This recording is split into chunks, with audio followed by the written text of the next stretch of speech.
Philips Norelco One Blade presents Shave All Things.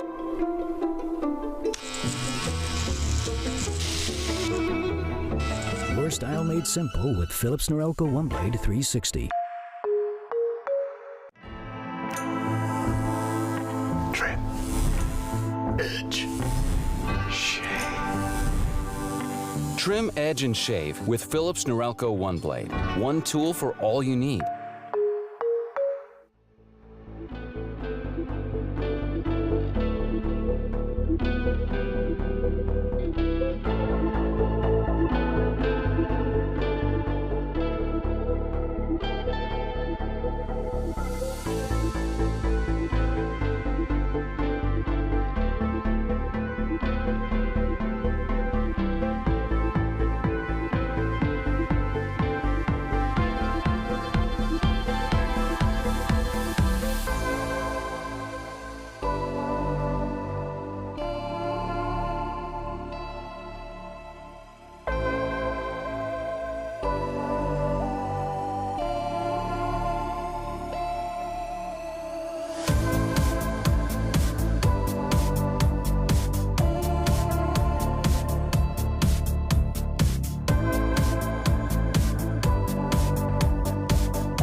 Philips Norelco One Blade presents Shave All Things.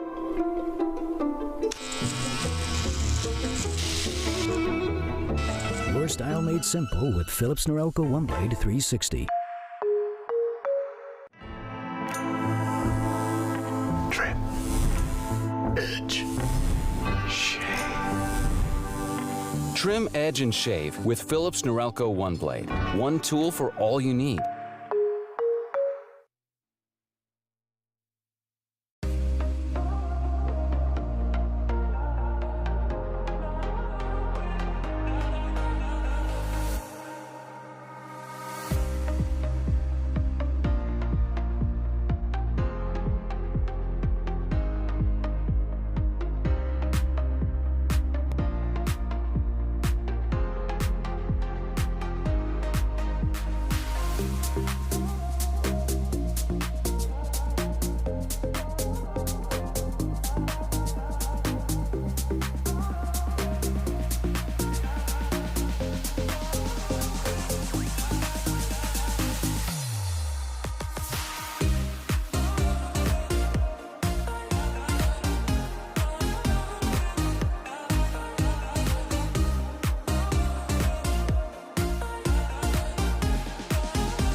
Trim, edge, shave. Trim, edge, and shave with Philips Norelco One Blade. One tool for all you need. Philips Norelco One Blade presents Shave All Things.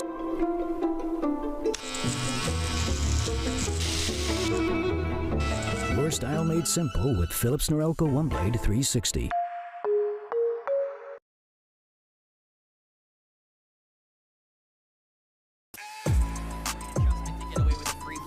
flood that has been massive in these D1 rounds. And now Foreign taking the high ground. Nobody's expecting it. Give it all to him.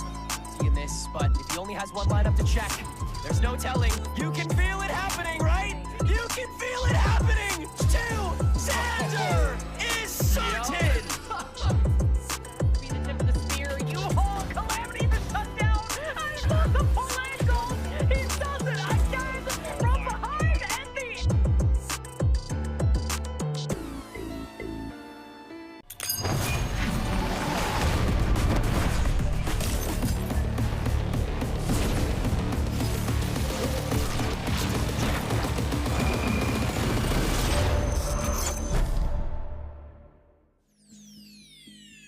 Well, folks, the path to champions continues right here, right now on our Swiss stage. Welcome to VALORANT Challengers League North America. I'm your host, Elizabeth, joined with Roy and Ash on the desk. And Ash, I've missed you so much. I'm so glad you're back home. Roy? I've missed you too.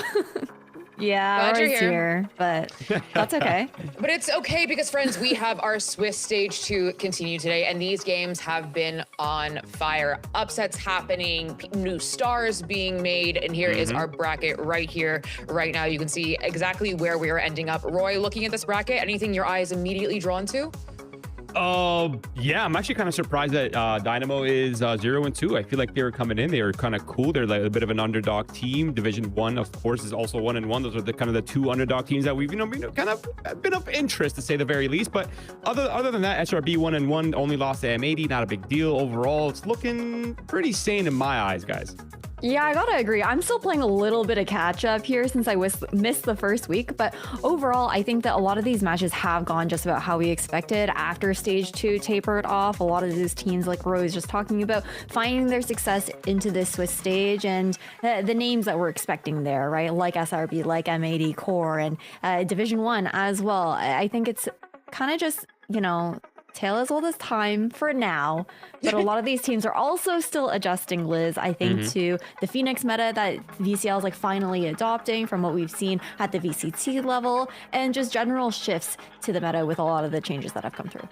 Also, roster changes, Ash. Like looking at EG down there, 0-2, not surprising whatsoever considering what they've had to deal with in terms of roster changes. But I'm glad you brought up Dynamo because they've been so impressive, Roy. Like they're almost there. They almost have it. I think as soon as they figure out a couple of things, they absolutely could win it all. But it's looking spicy. It's looking good. And remember, guys, this is for a possibility to play at champions. You have to get through a lot to get there, but you got to start here if you want to get there. And that's great because our first match of the day is right there, not on top, but on top of round 3, 1-1. It is SRB versus Pigeons. That is Shopify Rebellion Black versus Pigeons. I say this literally every time. Stay with me now. Pigeons has the best try code in the game, Roy. No, I love it. COO, it's too much aura. It's too much aura. But yeah, for me, I think the story between both of these teams is pretty simple. SRB needs to secure that champ spot after having 2 really good splits. I mean, I feel like anything less than that is pretty much a failure on so many levels for SRB. And of course, COO, they need to start to get that train rolling. And I feel like a win here against SRB would fuel so much of that journey. So I feel like, overall, obviously this match won't be like career defining, but I think for both of these teams, it'll certainly set them on a much more comfortable path because the journey is only going to get harder here in VCL as teams get more comfortable and people iron out their issues. Maybe not career defining, definitely tone, pace setting. This is kind of where the bread will rise, and that is how your sourdough is going to turn out, as my sourdough girlies know. But let's talk about SRB first, a team that is coming off a loss to M80. So it was close, but they were not able to defeat M80. I think every time we talk about this roster, Ash, that was very Jersey towards you. Wow, sorry. Every time we talk about this roster, Ash, we really look at these folks and we are seeing kind of these heavy hitters, old guard meets the new guard. Yeah, for sure. I think that SRB last split, when they brought Smoke into the fray, it was a lot of firepower being added to this team. And this is a squad where Roy was talking about how well they've done the last 2 splits here within VCL NA. And it's been those second place finishes for them. I know it's really early on, I think, to be talking about it in the Swiss stage, but for Shopify Rebellion Black, they, have a very good chance, obviously, at the LCQ for VCL Americas to try and make it to that VCT Americas playoffs. But everyone is looking for that fast ticket to take that #1 spot. And I think for an SRB that has been so consistent, they do want to be making this stamp here in this matchup up against Pigeons, especially after yesterday's loss. Yeah, and one thing that's definitely has not been fast, Ash, for SRB has been their journey to these playoff situations. I feel like every single split they've had such a bumpy ride to playoffs, and I feel like the story here is kind of continuing. Like they're making adjustments, and they're kind of slow at kind of picking up. But I feel like once they made their adjustments and people start feeling comfortable, it feels like SRB really starts to level up. And I feel like for me, that's kind of what my eyes are on to see is like, are they feeling comfortable in the meta? How are their roles feeling? Is everybody settling in? I feel like a lot of those questions will kind of begin to get answered with every match that SRB plays, and hopefully we'll see a little bit more of that here in this match against COO. Well, I'll tell you who looks comfortable on this team, Roy. It's Exa, because I believe he was their best performer in their last match against NBG, going positive on the Sentinel role. Roy, if you looked at Exa and you looked at the way he plays, you would never know that people are like begging Riot Games to buff Sentinels the way he plays and the way he makes this role work.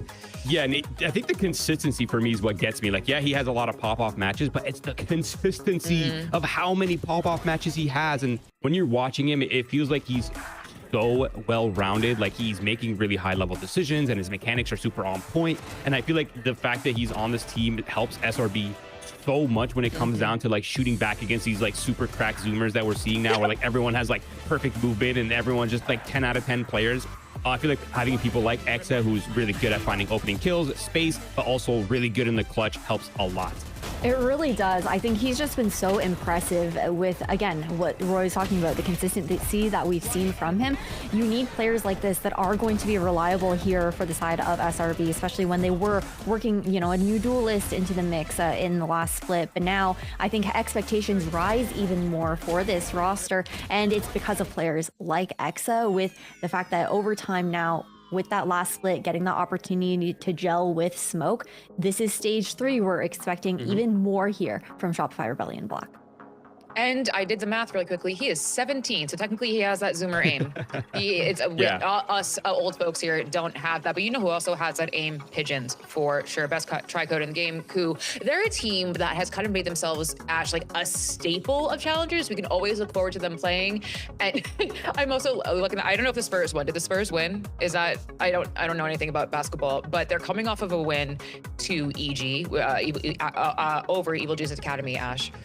Yeah, they are, and that's definitely got to feel good here for this Pigeon squad. It's really interesting as well because you've got a little bit like of a mix here within Pigeons, right? You have players like Koof, Coburg, and Anderson who have been around the scene for such a long time, and then faces that are a little bit newer, to me at least, here within Zamal and Cuz. And I think that it's, again, that really nice blend of that experience with newer talent coming into the fray, and Pigeons have definitely grown as time has gone on. I think that win up against EG Academy, even though there are a lot of moving pieces there for EG Academy to make adjustments heading into stage 3, that's also a huge confidence builder here for this team. Yes, exactly. That's actually going to be my point as well, is the fact that, their win against EG Academy is going to give them so much confidence. Now, obviously, like you were saying, Ash, EG is still kind of under construction, but I feel like the fight here against SRB is going to be a lot more challenging on multiple fronts. But in my eyes, it feels like Pigeon has, always been teetering on the edge of leveling up. Like they've always been on that cusp of like being considered a top 8 team, like always like being a consistent performer in VCL. And I feel like in this current meta, it feels like things have sort of aligned for their play style, right? Like the double duelist, so there's a lot of flexibility with comps, and people are starting to really cook up and shake up the meta on different maps. So I feel like Pigeons are in a really good spot to kind of take advantage of that fact, and they have a lot of firepower, and they have a lot of low-key experience as well between Coburg and Anderson, who've been competing for a while. So I think overall this team is definitely a sleeper pick, and like I said, they're kind of on the line. So whether that line gets crossed today against SRB, if they do get a win right here, it's going to make things so much better for their mental and their confidence, and to set them on like a much easier path forward. Absolutely. And Anderson's looking good because the Spurs, I think, just qualified for the finals. But Zamal is someone we want to talk about. Ash, you said that, newer to the team, kind of finding his space within in Pigeons and then kind of the greater challenger scene. And Roy, going to you for this, a duelist, he's a permajet almost, basically. But in a world of waylays and neons, even, he makes Jet look so good. Yeah, and he's been like one of the top performers for this roster as well. Also, Liz, can you name me one player on the Spurs? Isn't Wemby? Okay, yeah. Okay. No, I'm I'm trying. gonna call Roy out for having a name their top 5 albums moment right now. What the hell is going on? I was about to see if she keeps making NBA references, and I only know one He was player on wearing a Spurs. Also, Spurs t-shirt. Lock in, Roy. I'm locked. Okay, this guy looks like Wemby in the server. Okay, he's feeling it. He's an amateur. He's looking really good. He's popping off. He's mechanically sharp. And overall, I feel like he's been a key piece for this roster on almost every single split. He's been that consistent performer. And like we were mentioning, the double duelist meta is extremely favorable for people like Zamal, and he gets to flex around in different duelists as well, who are a lot of movement-based agents, and kind of Neon's out of the picture a little bit. So he gets to kind of flex that waylay Jet. I think that's what's really cool about him as a player as well, is that Liz was pointing out the fact that he is that Jet specialist at the moment, and it was a very similar story during last split. He only played the Neon, so you have this duelist player who's really locked into the mechanics of one agent and having that kind of comfort, and it's thanks to, you know, players like, I believe it's Cuz that flexes onto the Phoenix every once in a while, to be able to kind of lock into that double duelist that Roy was talking about there. So for Zamal, I think that Jet is also one of his most comfortable agents when you look back into his history. He's his most played agent overall within the competitive scene, and it's great to see now Jet kind of moving back into the meta with the current map pool that we have going on and the nerfs going over to Neon and whatnot. It's really nice to see him, you know, lighting up the server. Yes, and we talked about Anderson and Asher. Let's bring him into our Philips Norelco head-to-head against none other than Xander, kind of this, you know, go-to person when we talk about challengers, kind of this anchor of challengers. But I mean, I would say just like the Spurs, Ash, Anderson's looking very good. Is that good? Is that right? You're asking the wrong girl. You're asking the wrong girl. Only team I know is the Knicks. My apologies. That might be controversial. I don't know if there's like a rivalry there or not, but locking into this head-to-head that you were talking about, I think that, you know, we were already talking about it a little bit earlier on. Anderson brings so much experience to the table, and it's really fun seeing this head-to-head, I think, up against Xander as well, because these are two players that are definitely the backbones for their team in a lot of ways. Like their comfort, I think, on the controller is really nice to see in the server. Obviously, Xander has been favoring the Astra a little bit more heading into this current meta, but both of them are definitely like playmakers in their own rights. They know the right moments to get aggressive around their smokes there as well and help make plays here for the team. And I think they're so similar of players, right? Like they both have a lot of experience, and they're both really good in the clutches, but they're also really good at finding opening kills and kind of finding their imprint in the value in a world of duelists. So I think both of these players, and also to add on to that as well before I move on, is the communication and comms. Like they're both mid rounders. Neither of them is really IGLing, but they're offering a lot of, like, you know, pathways in the mid rounds and then options. And I feel like it's so similar, and I feel like both of these players are going to certainly be a key factor in this match. Definitely pay attention to them, today for this matchup. Again, one team is coming off of a loss and another team is coming off of a win. So we'll see if that has changed anything. It changes their mental, changes their game. We will see. But friends, what we do know is our map picks and bans that we will show them. Production, the maps, please. Thank you. Oh man, I was nervous there for a second.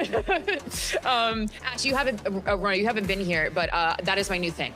I have started demanding things like a diva. But here we are. Ash, I'm gonna go to you for this. Lotus picked by SRB, Split picked by Pigeons, and only if necessary, going to Haven.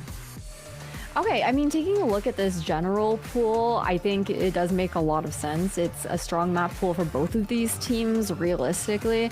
Overall, I feel like in a way you can kind of say, oh, like we haven't seen much of, you know, we haven't seen Split, I think, like at all for the side of SRB, and then similarly Lotus on the side of Pigeons, but it is also only, you know, the second week of Swiss stage, right? We haven't had that chance to get into a lot of map pools, and when it comes down to previous history, at least for Shopify Rebellion Black, I feel like it's generally a strong map pool for them. It even gets like a little bit dodgy, but even last split, they didn't have that many reps on it.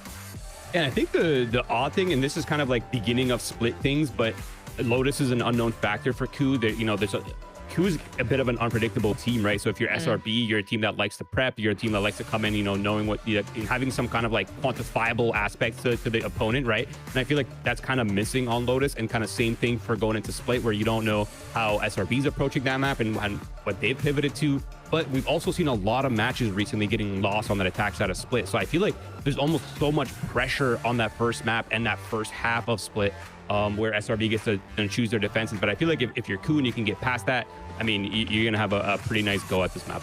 Yeah, I think logging back into our first map of Lotus, though, for me, I'm just hoping that SRB doesn't go into this first map of the series overly confident, because it has been one of their best maps historically, and it's been one of the worst maps for Pigeon during stage 2. I think they went 0-5 on Lotus, but from stage 2 to stage 3, even though it hasn't been that long since we've had that kind of changeover, for Pigeons to allow Lotus to be coming through in the map pick ban, they also have to be confident in what they've been working on during that very short off season that we had between stages. And like Ro was saying, we don't know what to expect from them.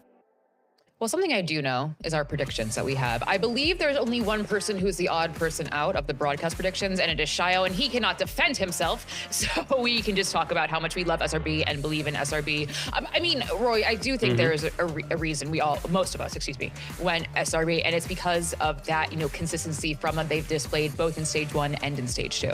Yeah, and they tend to be the team that, for me at least, is the kind of team that bounces back after having losses. And I feel like they probably took the loss against M80 personally, because there's a lot of ego on that match, right? Where like you want to establish yourself as the top dog in this league. And I feel like that loss has kind of, you know, lit a fire under their bums. But I also on support of my boy Shio. I mean, dude, honestly, that's aura. He doesn't even need to defend himself. Like, you pick COO, you're the man. I respect that, Shio. I mess with you, dog. But yeah, I think for me, SRB is just the tried and tested team. They've always scaled really well throughout the split. They tend to have, you know, a bit of shaky starts sometimes. Other times they have really good starts and they have shaky finishes. But I feel like in this case, you know, they're a team that is a bit slow to you know, learn and adapt. But once things click, they look really good. So I feel like my intuition is feeling SRB. And here we are in Agent Select. We see Zamal on that jet, Koof on that sky. We know he was going to be roaming lots. Satellite on that Raze Ash. Nothing too surprising here for a quick eye test. Nothing too crazy on the side of SRB. Pigeons have a very similar-ish look to what they were running during stage 2, but even then it seemed like they always had a little bit of an identity crisis on Lotus. I'm curious to see if this is going to be the comp that they will continue forward on. You have the Sky coming in here with Zamal on that jet. We've talked about how comfortable he is on that duelist, but then you also have, you know, the flashes coming in there for Coburg. I think that these are going to be really key playing up against that double controller composition that they're expecting out of SRB. Pigeons have a lot more to respond with when it comes down to utility in a lot of these fights. Yeah, but the only thing that concerns me, Ash, is the lack of, you know, they have to be so precise with the Sky utility to fight against Smoke, who has been an absolute demon on the operator and an absolute demon on the first kill, first death ratio. So my eyes are on to see how Smoke gets value from that chamber pick. If he starts to get bullied by the explosiveness of Pigeons' comp and a bunch of, you know, they have smokes, they have so many layers of those and flashes. So they have to be really precise, but they do have tools available to disrupt Smoke. Otherwise, they could find themselves getting slowed down. And that's typically when the defenders find a lot of success on this first half. And I know you're looking at that Sky, Roy. You're going to be watching that Sky real close. But friends, let's get started. Both teams are 1-1 looking for that second win. I'm going to send it over to your casters, Shio and Jaws. Thank you very much, Liz, and the rest of the desk. Pigeon, Shio, you're picking up that prediction for today against Shopify Rebellion. Honestly, against the Evil Genius Academy previously, you know what? I can't blame you there. Yeah, I was there. I think that's one of the reasons why. And I picked them there too. I'm just a Pigeons believer. I'm in the business. That being said, I know SRB, different level of boss, different level of consistency that's approaching the server. But the last time we watched them play as well, they looked a little bit shakier. I know, you know, facing another God squad in M80, that was the one VOD that at least I had the opportunity to be involved with. But this team in general, I feel like needs to find their identity inside the stage and really lock it down rather than reacting to the other team. And what a map other than Lotus to really start to see if the identity is better than Pigeons. Right now, I'm looking at a team with Sky that is a bit more free flow on what's been going down. Lots of weights on Zamal's shoulders on how this team's going to be able to operate both on attack and defense. Meanwhile, for SRB, lots of different options. Where do they want to go? Do they want to lean into the slow Viper play? Is Smoke going to be doing that classic chamber stuff? I'm excited to watch it break down. We'll see if Zamor can open these fights up. I think it's going to be unto SRB to shut them down. They're double stacking here, both Satellite and Nature just going to gently walk forward. Horn doesn't actually hit anybody there, so Pigeon's playing this slow. Going for now. If they have any options, could just pivot, but Nature. What is that? I mean, that's the opener that you want. I mean, Zamor dead. I mean, he's the top fragger for the team. They're going to just take the orb. A little concession, but that's it. You got Coburg, who has options to be able to make some space for the team, but without Jet, even though it's just pistol, it should be very difficult to be able to entry these choke points. Yeah, they're going to smoke off here as well. A little bit of damage gone towards the way of the Viper. Nature's on a nice little angle, but shut down. Instantly, though, Cuz is traded. Swing through doors from Exa. Couple of little ghost shots there through the wall that end up connecting, unfortunately. Anderson takes him down eventually, but they do have Ace like for free now. That's slow and patient. That's the way they rock it. No point of even diving through the chokes if the enemies want to give you fights like that. Very nice from side of Pigeon so far, but they have to be able to close down this round. Yeah, they got good guns as well, realistically here. Got a good amount of health too. Smoke sitting only at 20. Dando's got the armor. Still got the paranoia. But I mean, this off angle here is going to be kind of nasty, but Koof actually just gets shut down. Not watching Baby. One enemy remaining. There's a kill from Anderson. Nice little flick on Xander. Decent amount of damage though on Anderson, but still Smoke sitting at 20. There's just no way, right? I mean, in a moment like this, I know you can give this guy an angle, he can give you a clutch, but there is no angle to the smoke. He has to, get really involved. They're so low though, Jaws. It could be possible. Not today. Anderson with a 4K. I think one of the slowest ones I've seen, where he's just kind of tip-tapping individuals and winning the round for the team. Daintily moving across the map. Like, okay, nice stuff from Anderson. A good pistol round win. And I mean, Ash, let's bring up what you said already. Like SRB, you don't want to go overconfident in this first map. You're like, oh, it's okay. It's Pigeons, guys. We're expected to go to the playoffs. We're expected to maybe even be in the finals here. You know, Pigeons coming off of a hot win, that 2-1 versus Evil Genius Academy. So you can't really go too thick and fast if you're SRB just yet. And one of the constants in those matches was Anderson as well. Doing a really good job at, again, fragging when he needs to. Look at this off angle from Smoke, by the way. That's nice. He doesn't miss, man. That headhunter is so deadly. And Zavala is dead again, by the way. Like, barely even seen like a flicker of combat. They're going to move up with Anderson with the rifle. Man, this is just a haunted house with off angles. So look at this. Another man. Straight on the orb, too. I mean, you can't let them get away with these 3 kills like this. They've got 2 rifles left in their hand, Shio, but they're just focusing them, baiting them in, and Smoke rips another head. We'll take the free upgrades, fellas. Thank you very much. It's a 1v4 now for Coop. You're talking about upgrades. You might just take this entire free round, too. Everybody's just holding off in random corners by themselves. I love the swing from Satellite, but again, look at the patience, waiting on the flank. It's all on Coop, and I know you solved these situations before, but yeah, not this time. I mean, you gotta be, even on these pistols, you gotta be checking the corners. But I will say, the headhunter is just, I'm telling you, he makes it look like a rifle. Like, it doesn't matter. It's ridiculous. That opening kill, and then, I mean, okay, there's no excuse for that one, Shio. Come on. That box, I swear to God, you'll clear it sometimes, and it's like, oh yeah, there's nobody still there. Yeah. It's so deep, man. It's like, I don't even know, Newt Scamander's briefcase. You can just literally fit so many players in that corner. Meanwhile, for the entire game here so far, it does seem like a very fantastical time. We're never in these situations where an anti-eco just ends up winning so well, right? Or an eco goes thrifty in such a good way. Now Smoke's got the Outlaw still active. Ooh, with a flash. He's gonna still go for this one though. Wow, I'm surprised he managed to get away scot-free. No health even missing there. Orb comes in. Smoke's already dead again. What a flick from Smoke. SRB, you know what? Confidence? Give it to 120%, my guys. I mean, this is just a slaughter over the last couple of rounds. Don't chase him. Yep, Koof already spotted out with the Prowler. Unlucky, son. Poise, man. The poise right now from Smoke is insane. He's not really moving that crazy. He's not really hitting shots, at least at first, that required too much adjustment. Now, though, with that Outlaw as well, I mean, this guy is a gargoyle, a sentinel that cannot be stopped. Cuz has a gun. It's a bit active, but still, about to be 4 people on this site. Yeah, still so tough. Koof, half HP, Cuz, yeah, sitting at 30, like, an impossible situation when there's this much util and this many players on the site. A couple of free weapons there, but some more. Shio, that's 3 rounds in a row now. It's gone down first. And it feels like, I don't think he's even fired a bullet. I'll have to get like a bullet check, like a magazine check real quick. Yeah, he's definitely helping the team get a little bit of that initial space, at least in this round. But if Smoke's denying you like that, I mean, it's a shot that no person should be able to hit legally. I don't think Smoke even got a ticket for that one. It was just so fast. Nobody could even stop him in that instance. It's going to be tough. And if you just have Jet as well, the flashes from Coburg have to be perfect. Yeah, they went for that hero rifle as well on Cuz last round, so we stuck with just a sheriff. This one, unfortunately.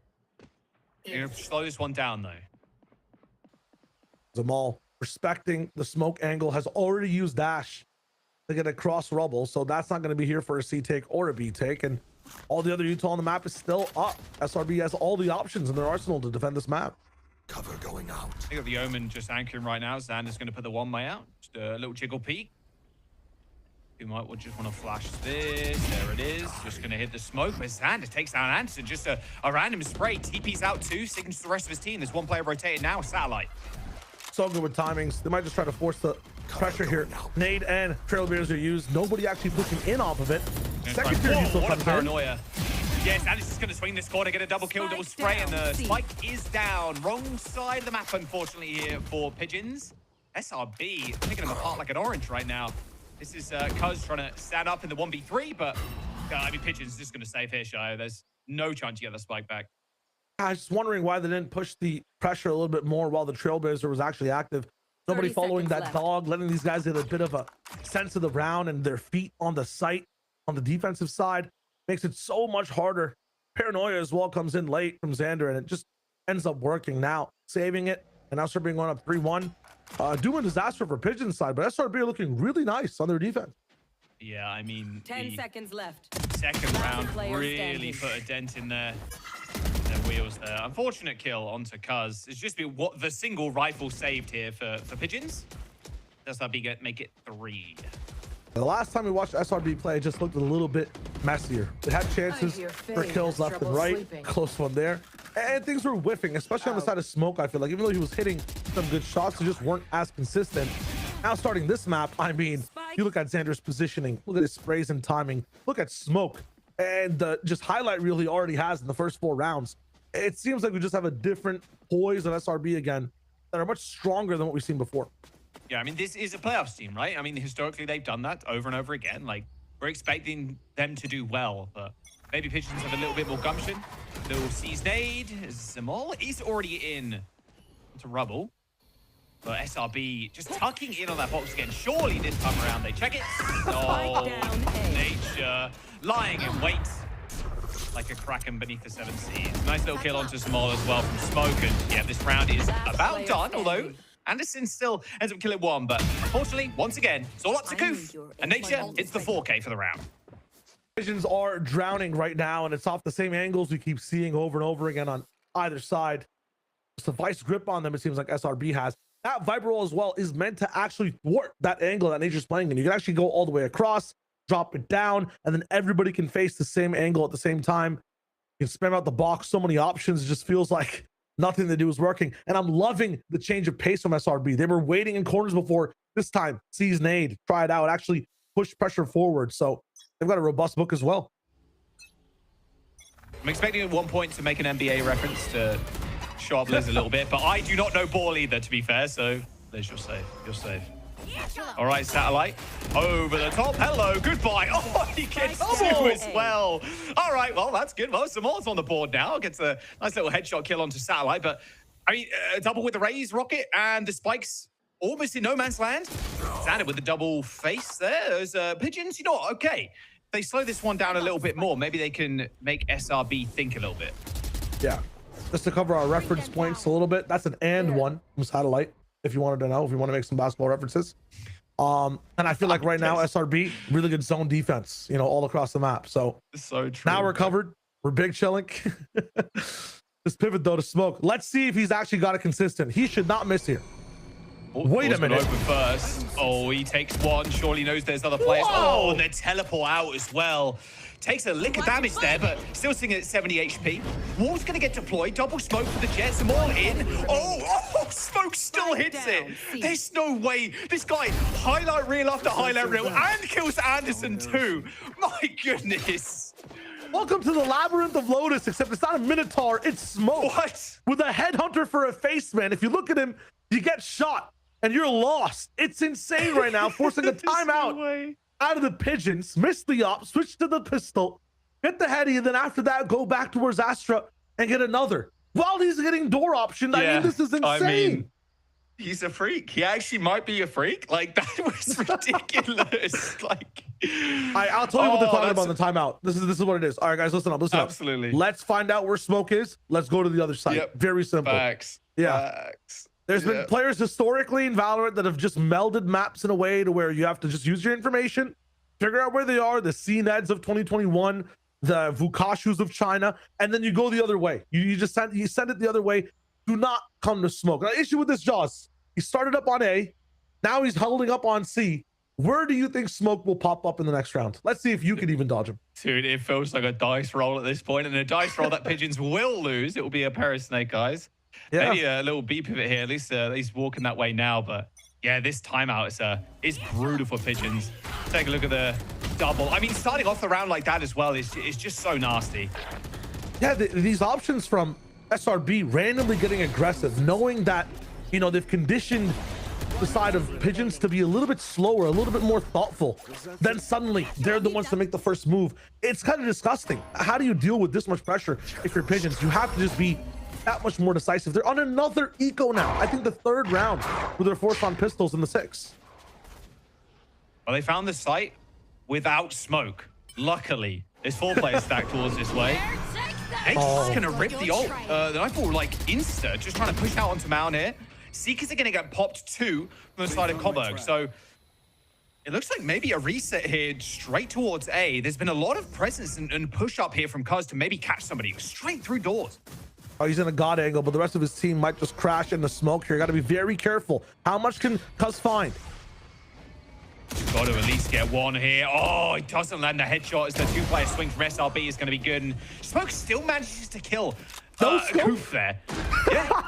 I mean, there's nothing this guy can't do at this point. Zamal now with the op. Has got util to work with, has got knives as well. So they're in a decent spot here to defend this spike in a 3v4.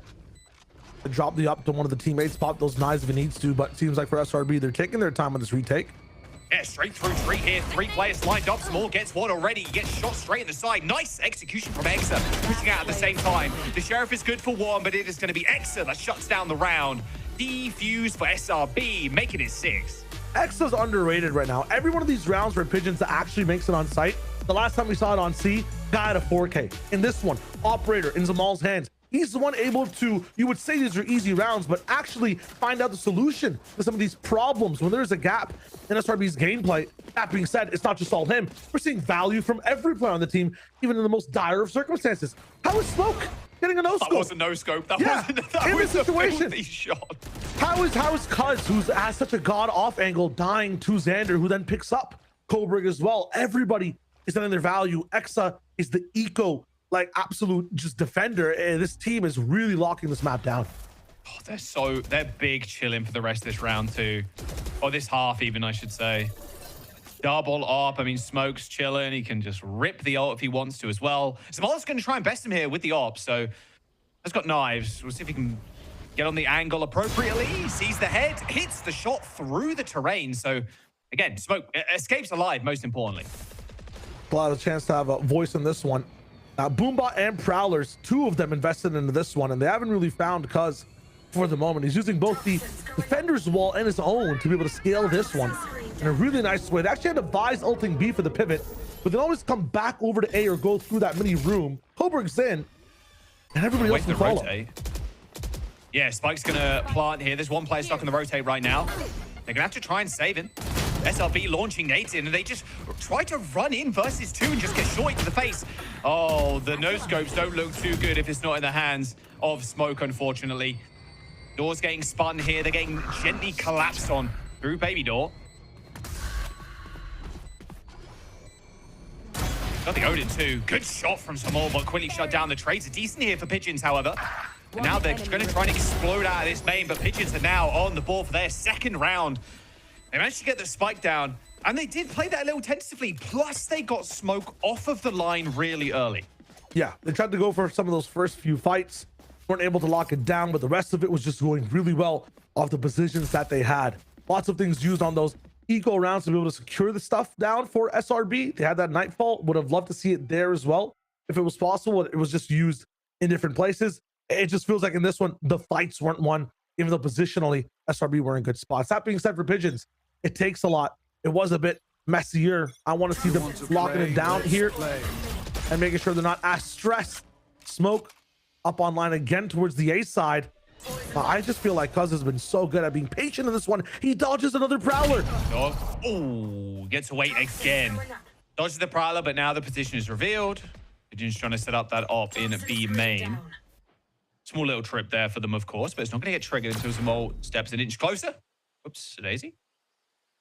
Oh, they're doing a really good job at masking where their actual end game is here at the moment. It's a 1-2-2.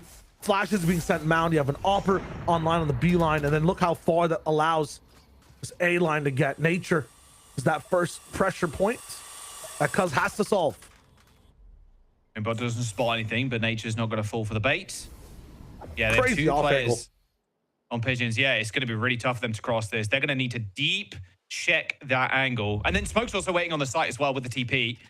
See if Nature ends up spotting the elbow of Cuz, goes for a little spray through the wall, but now Smoke knows that his time is numbered. Oh, still hits the shot though. A little quick scope onto Cuz. TP's back down to the pit as Smoke just continuing to hold this angle. I don't think they know he teleported here either. And Zamal is very deep with his top shot. Yeah, he's very close to being exposed in this position. Zamal would love to have access for this one, but he's looking all the way up. No one's finding Satellite. That's insane. A freebie for this one. And the peek over from Smoke. It's two more. I don't believe it. Just tries to go for anything there from Zamal, but SRB just make it look easy. They did not know Smoke TP'd backside like that. They gotta recheck that. They put the Thorns down, but that was the only thing they used to check it. I think what it was is that you hear that TP go off, the chamber goes up in heaven. Who in their right mind with a heaven TP wants to play drop immediately, right? It's insane. And then he has the perfect timing after Satellite finds his pressure. I mean, the coolest thing from SRB, and we saw it in maps before, every time they have a little bit of space, they will take it. They will never be hesitant. They'll always be pushing forward on a lurk. And in that position as well from Smoke, who is 12-4 right now, hitting every form of scope shot you have seen. Yep, no scope, quick scope, hard scope, you name it. He's going to hit those I went for the 360 trick shots. Yes, sir. Yes, sir. Ladder stall technique, you know what I'm saying? Yeah. We'll see, look at this pace change, though, from Pigeons. They're moving straight through quick. B. And they need to. Again, another eco for them. Cousin Anderson, the only one with rifles. Knives active for Zamal. Will he push past these extremes, though? Will he dump straight through Waterfall or stay inside that pit?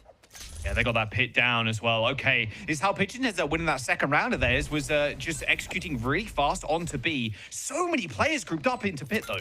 They have their own pit to be able to counter this one if they want to, if they can get close. Have to get Exa on the point there. He's not going to go for it yet.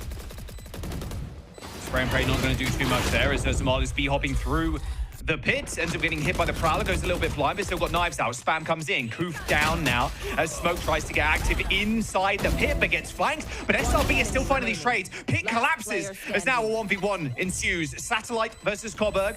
Diffuse coming in, it's going to get hard. Seeker's popped, Flash in as well. Needs to hit that blast pack, but the spike, there's not much time left. A swing with the Stinger's going to do it.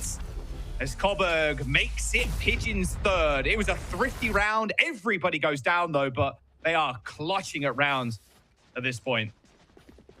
Just trying to breathe and stay alive. The whole team is dumping whatever they can into every single round. It seems that B might be the answer. The second one that's kind of worked for them in general. I guess the scope has a bit of a tougher time coming in from both mini door or waterfall to be able to take some angles. That pit was a really good option as well. I swear they were going to counter pit or do something to help the spam, but Exa does not go for that. And we talked about Exa being the guy to solve rounds like this. Now Smoke getting so much more aggro on this one, going to be able to, it's Cuz, unfortunate, but now they understand the setup that Pigeons are going for. Straight towards B again. If it's not broke, don't fix it. Paranoia is going to come in. Hobo might get pinched on the rotation. Spam from Xander, and the flash out through the smoke. It's going to be good for one. Can't get the spray transfer, but there's backup for Pigeons. That wall as well is going to be a nuisance to deal with. They're going to have to wait for it to go down. it's such a good wall to be able to get this site, but then afterwards, it's not really a good wall to be able to hold things down. So SRB has all the angles needed to actually fight for this defuse. Yeah, they're relying on the swings basically off of tap at this point. Dog is going to get destroyed. There's the swing after the flash. Nice little B-hop away. Cuz with the lurk on a baby door. Molly comes out. There's a lot of util being thrown at this spike now. Looks like a Pigeon's kind of round with only 2 left alive here for SRB, and they know it as well. A quick back off here as SRB goes for a save. They always have a plan B embedded into some of these rounds. And the last one, I believe, was Cobra going all the way around C into Waterfall, finding smoke, and then having that 1v1 angle. In this one, it's Cuz slow walking down that A line. Remember, Smoke even saw him in that moment. He was so patient, though. Let's a few of his teammates die. Let's the Astro Wall fall. And then he's there in mini door, ready to flank. I mean, Pigeons, I thought this would be an open and shut case. It was 6-1 at one point. Up to 7-4. They have mounted a bit of a comeback, basically off of the B site. It's a 3-best site map, and they've just been slamming B to get these rounds. They don't have ults to kind of propel them in there and like solidify their spot anymore, right? There's no wall, there's no pit.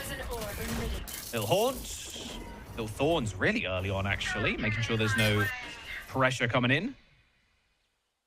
And a pit on C. Look at this. Raid boss. What is this?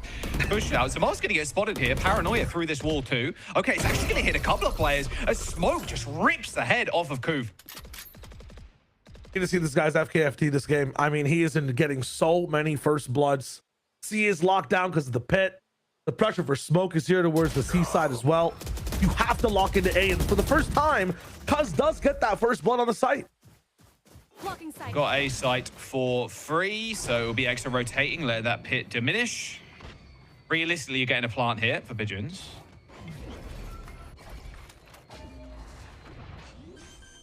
Or position from Anderson. Yeah. Zamal as well is going to be cheating through that one way to beat. So far, the shorty, though, different on this patch. It does not get you the same value as it did before. That's the kill on the previous patch, surely. I mean, 8 HP from Nature. Spike's already gone down. Still hesitant to push through that smoke, though, but they might just want to send Nature barreling in, but it's going to be Smoke once again opening up. Zamal dead. That's a couple of kills for the chamber already as the spike ticks. They don't have their special player flanking this round. They don't have an extra layer in this one. It's just Coburg in the face of everyone. Swing. Goes for another. Not happening. There it is. 8 rounds on the board. Pigeons. They made that comeback, Shire. Honestly, 6-1, like you mentioned. They got up to 4, but this is SRB. And shutting down Zamal so early on. What was it? 3 rounds in a row at the very beginning? Killing Zamal off rip. And then Smoke just had his way with him.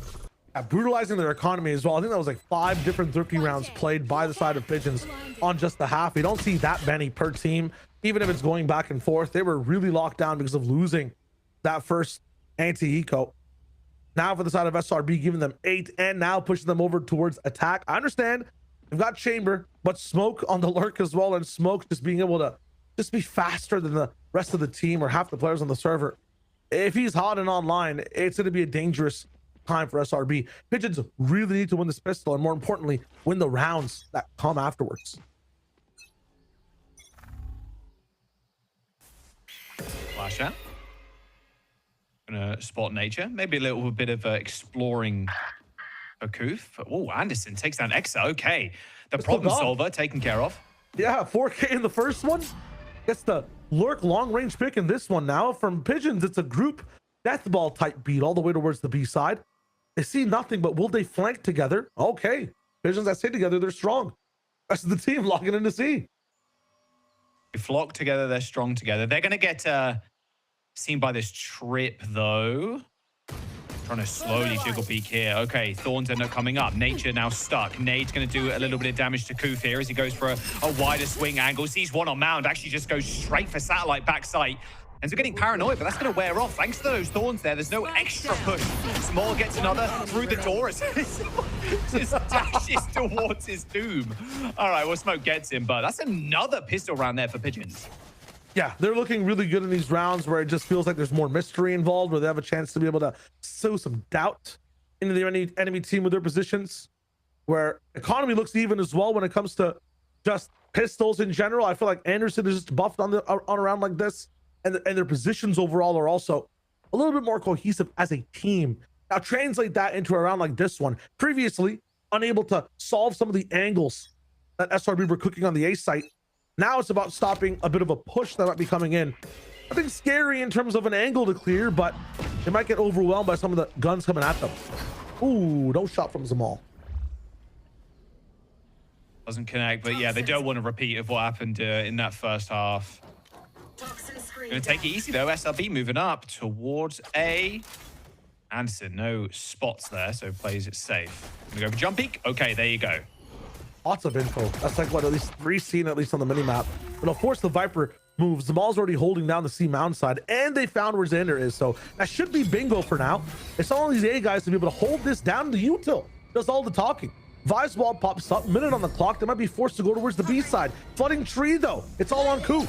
They're gonna try, they're just gonna get sprayed and prayed. Nice triple from Koof straight into tree. All right, Smoke. That headhunter is nasty work, but you've got to do some heavy lifting here. He's going for it, and yeah, headhunter bullets are running out towards the very end. Xander with a classic though. The pistol's very good for SRB. It's a 1v3, Shio. Still with the spike going down though. There's some extra cash. Spam through the box, and he falls. Nice from Cuz, and that's the defuse too. Yeah, first time where it seems like Pigeons have a bit more control on the game, and at the same time a bit of an identity on this defense side, letting the action come to them first. So I'm liking that so far. How does that translate into a gun round for the bonus? 2 bulldogs, a Marshall available. Zamal though, you got to be looking like Smoke in this one, or you're not going to be able to make that 8-4 deficit catch up. I mean, they're closing in on rounds. Yeah, look at this spray. Nice Stuff. Yeah, really nice off the flash. We'll see if Zamal can really come alive here for the team, like you said. Has to realistically got to repeat the same stuff Smoke's been doing. I mean, Zamal has been that guy. He has been the jet, the permajet that opens things up for the team, that gets into the site, that gets a 2K and then sets his team up for the rest. He might have fallen a little bit on attack, but the main person to look at in defense is not going to be Zamal, more so Koof, right? You're picking Vice. You might have a bit of a weaker time exploring the map as a result on attack. But on defense, you should be able to lock things down with lots of value. We saw that wall really giving them a better timing on the SRB push as well. Still, Zamal is a character that can do a lot on this side. Lots of scope options, also off angles with the dash. He'll be very self-sufficient here. Doesn't really need Cobra in that deep angle, but it will be able to bait a better position for that Marshall. Ooh, the walk up here. Still for Pigeons exploring. Yeah, the seaside, it's so deep. It's extremely deep. Oh, they can see their feetsies, unfortunately. SRB waiting for it. Yeah, that one way. They just saw their sneakers, man. Hey, remember how I said that Pigeons are so good about letting the action come to them? Stay in your coop. Why? Why? If the time's going down, the attack sides are the one with the pressure. On defense, you're doing your job. That is insane, man. Is that their own one way that they pushed as well? Yeah, it's Anderson. Astra on this side, the defense side, they pushed their own one way. Okay. They tried to fit 2 people in there as well. It's like, surely we can both fit. Surely we can both snuggle in here, but yeah, unlucky. So that's SRB round, unfortunately, here. Kolberg with only a Sheriff. 30 seconds to go, but they're chilling. Spike planted. 9-6 here as well. You have to be thinking about some of these future rounds. What's coming up for the side of Pigeons, right? They got that Steel Garden from Koof, being able to do a really nice retake or stop a push from hitting in. In terms of impact ultimates, you know, you look at the side of SRB, you've got the Showstopper, you've got the Pit and the Post Plant as well, or the Nightfall, to be able to do something with it and get some innate value immediately. I look back over at Pigeons. I don't see many like actual damaging ults, or also have like immediate value more than they create space or they use for economy. I think it's mostly just the difference in raise and fade really not being there. So it's going to be harder for them to get ults and like translate rounds. That being said, a lot of the times you can just use an ult kind of whatever you want. It's always going to be good. Round here. Russian to B, maybe? Yeah, they might just steal a strat straight out of the Pigeon's book, going straight into mini door. It's not broken. Stick that TP. That's what's insane. Yeah, this is so fast. No way Pigeons are ready for this. They didn't have anybody anchoring here. It was just that Vice wall. Yeah, Anderson has been spotted out too, so Satellite can tug real deep. Paranoia goes a little bit wide there, but Nature still with the swing onto Zamal. Nice little nade. Anderson goes for another, but gets traded instantly back by Nature. He's really just put himself up in a palisade here, just waiting for people to re-peek him. And here come the layers. Exa on a weird off angle. Ooh, a little too weird. I think he ran into two. All right, Smoke, Okay, but yeah. is that the SRB angle? I feel like not a single player has fallen from that peak so far. I really got to shout out the situation that both Nature and Satellite cooked up in this round. Who's going to be in trouble here? Can he save the gun? I don't think anybody wants to even challenge it for now, but being able to push Heaven so fast like that off of all that space, take that risk, have double swings, be able to trade each other on the back push as well when it's Pigeons' turn to peek you. Genius from them, genius. It gets Nature Nightfall as well, which just stops the entire other side of the push. And now Satellite's one step closer towards getting a showstopper as well. The dynamic stuff that SRB are doing, not just in getting that site, I think that was predetermined, but what they do afterwards, it's so much pressure. They never stop pushing forward, and Pigeons are just not ready right now, it seems like. 10-6, you can't give up an inch of space against this team. Yeah, it feels like straight fundamentals. Hello? That's what you're chatting up there. Okay, Zamal gets tagged by the eye. All good. We're not going to push that anyway. At least not right now. He's tucked in heavy on Mound, though. Real deep here. Hasn't got the dash away either, sadly. Dod's going to spot him out, too. There's the paranoia. There's the nade. Double smoke. Updraft. Straight back into the site. That's Zamal with no utility left now, which is kind of tough. And none of it really translated to much, except for some time bought on the round. I feel like the one way did the majority of the work there, though, but it's all good.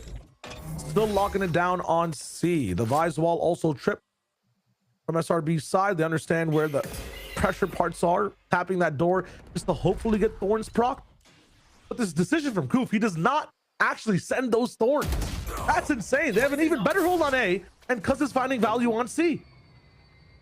They're going to pop the door now, just try and rush it, but there is a layer of Thorns just outside of it, as well as that flash too. So they're going to have to be very quick here. Door's been killed by the Stinger. Now Koof alone pops the Thorns, but here comes SRB. Flash connects. Nature only half blinded there. And here comes the Steel Garden. Ends up taking down Satellite before it's even popped too.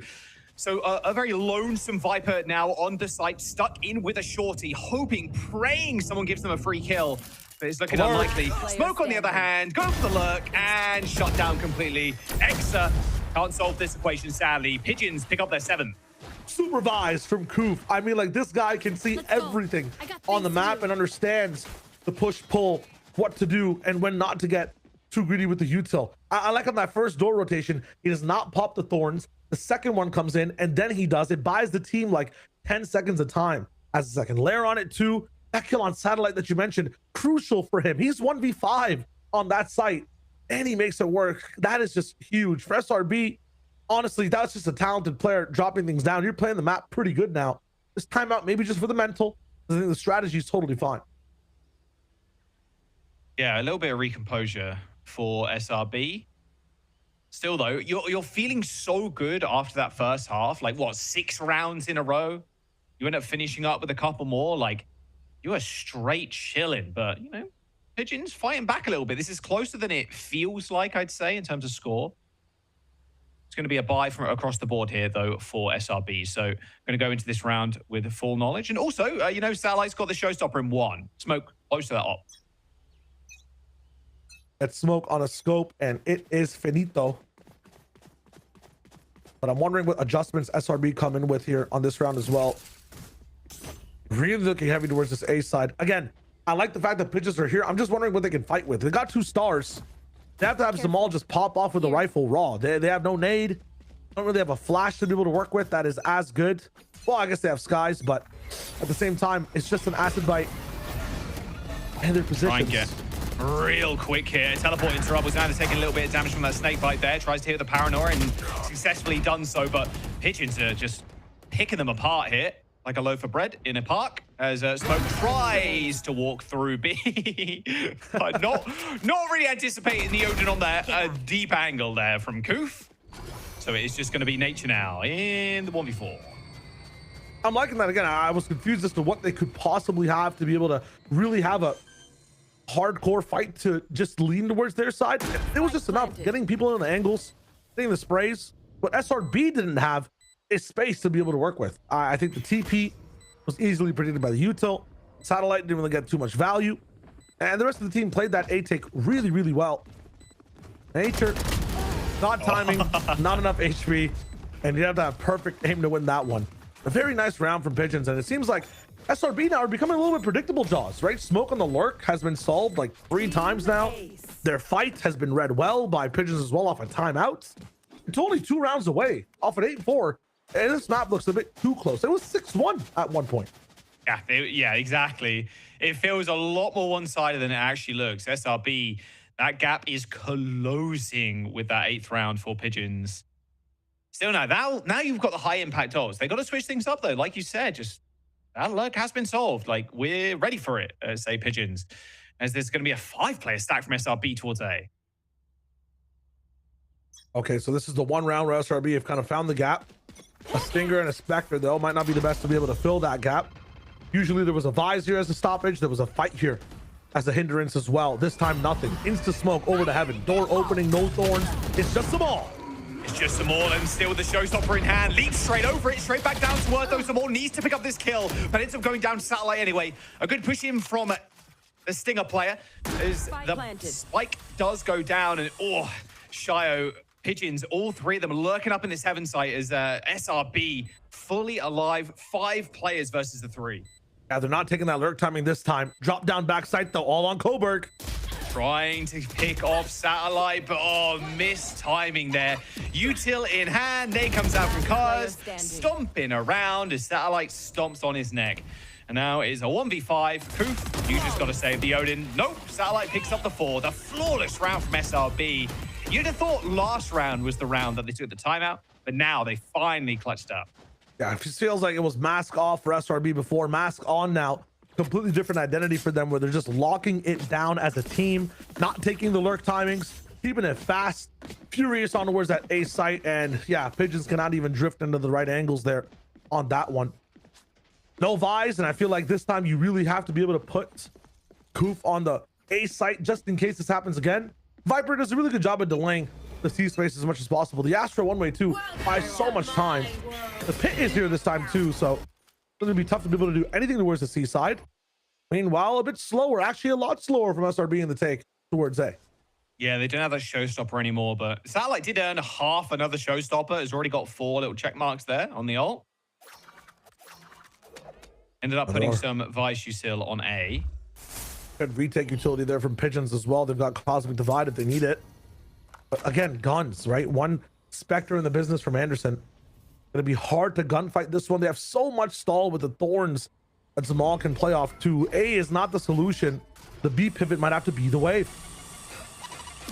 Gonna send that nade in. Anderson, does he take any damage?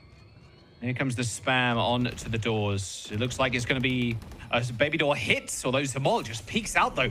Catches Nature, good paranoia. Coburg dips behind the box though. This needs to be rechecked by Xander. He's going to go for the spam, reveals him as 38 HP remains now for Coburg in the 1v1. Door opening behind him, but it is back up here in the form of Cuz. But Satellite has made their way onto the site. This door is closing with 2 players in main, and Xander basically holding them off in a 1v2. He's not giving them this angle, still gets it, and he gets the trade.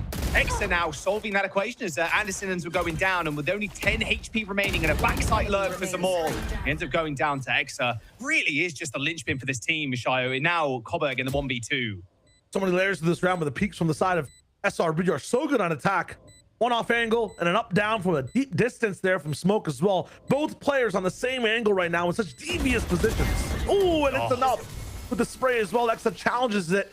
What a crazy round, specifically from Xander, holding 2 people down like that for so long. The rest of the team says, oh, it's 4v3 on the other side of the map.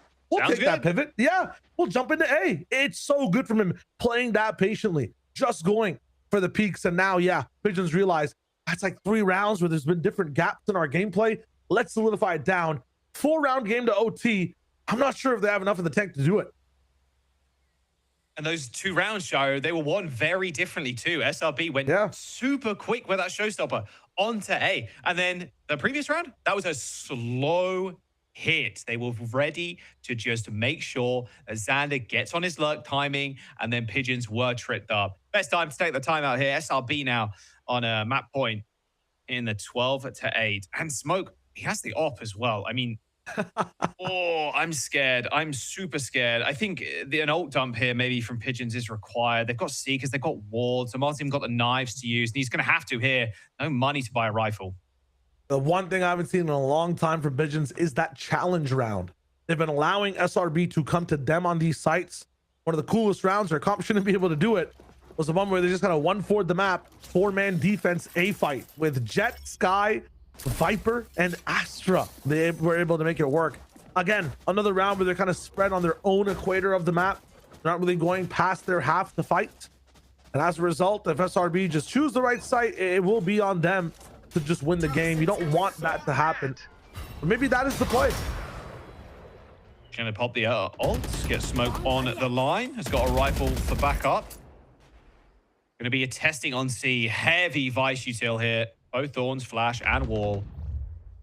Giving up all of A to be able to have this B and C space. I think they can open that door, toggle both sides. They're gonna be spending Seekers, by the way, just to see what's going down, and they realize this 3-stack they have, this passive 3-stack on the A side on defense, is not good enough. We got to push. We don't hear Seekers on the SRB side, so we push forward into C. It's a free sight. Coop, though, gets Xander as he chops off the top box, and now suddenly 4v5. Things are looking good for Pigeons. Yeah, that was a nice spam, and then, yeah, like you said, dropped off. They've got the spike down either. Canceling here is going to be decently easy. We'll see if they end up going for it. No, they're actually just going to pit instead. Smoke's going to try and set up on the flank, make sure there's any funny business coming through from Pigeons, but it's going to be the 5-player push here. 2 from Water, 3 from backside. Water players scared, though, of that flank. They've flanked so many times, and no one's seen Smoke just yet, so they are playing with some fear, but they're pushing the site now. Yeah, they're going to try and pop that wall. Here comes the knife straight through the smokers. Semol does end up getting shut down. Showstopper straight into it. They just can't see anything. There's a wall and the pit going down. It's SRB trying to finish up this map. Kroof and Cuz, 2v3, spamming away, but their health diminishing slowly in this Viper's pit. Satellite just standing up here. The shorty comes in. It's good, but Smoke finishes it off for SRB. 13-8, a chaotic finish here. But it was Pigeons eventually finding their way back in, but it is what feels like the veterancy, the drills coming in for SRB that really sailed at home. And the drills, the talent as well in that first half from SRB. Some of the up shots from Smoke. I know it's always about how a team ends a map, but the way they started it was so dominant. It gives them that pedestal to be able to close in that fashion as well. An amazing defense side and some good answers for what the Pigeons were doing on defense. I'm loving the way that SRB approached this map, and I feel like everybody got their time to shine. On this one specifically, Nature was looking so good on some of the timing. Xander at holding down players with pressure. Every single player had their moment. Amazing game to watch so far. Yeah, an expected win for SRB for sure, but Pigeons, there is some bite there. There is the ability to come back even against SRB. They had a good win against EVX Academy, who, yes, they're retooling, sure, but Pigeons, they want to crack that top 8. They want to make it to playoffs. SRB, the competition is only going to get tougher from here, and SRB are proving it, that's to be certain. We're going to jump to a quick break. Don't go anywhere. Map 2 up next. Trim, edge, shave. Trim, edge, and shave with Philips Norelco One Blade. One tool for all you need. Philips Norelco One Blade presents Shave All Things.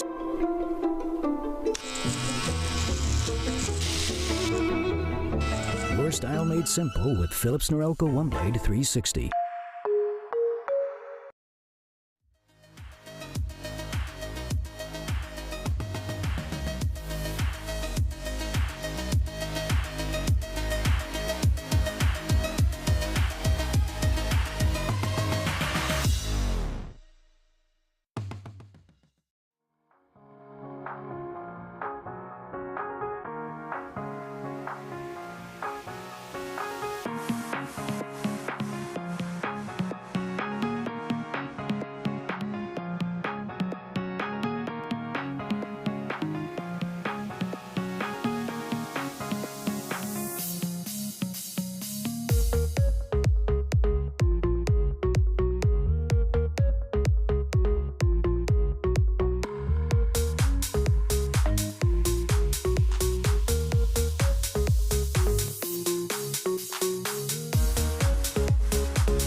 That has been massive in these D1 rounds. And now Foreign taking the high ground. Nobody's expecting it. Give it all to him.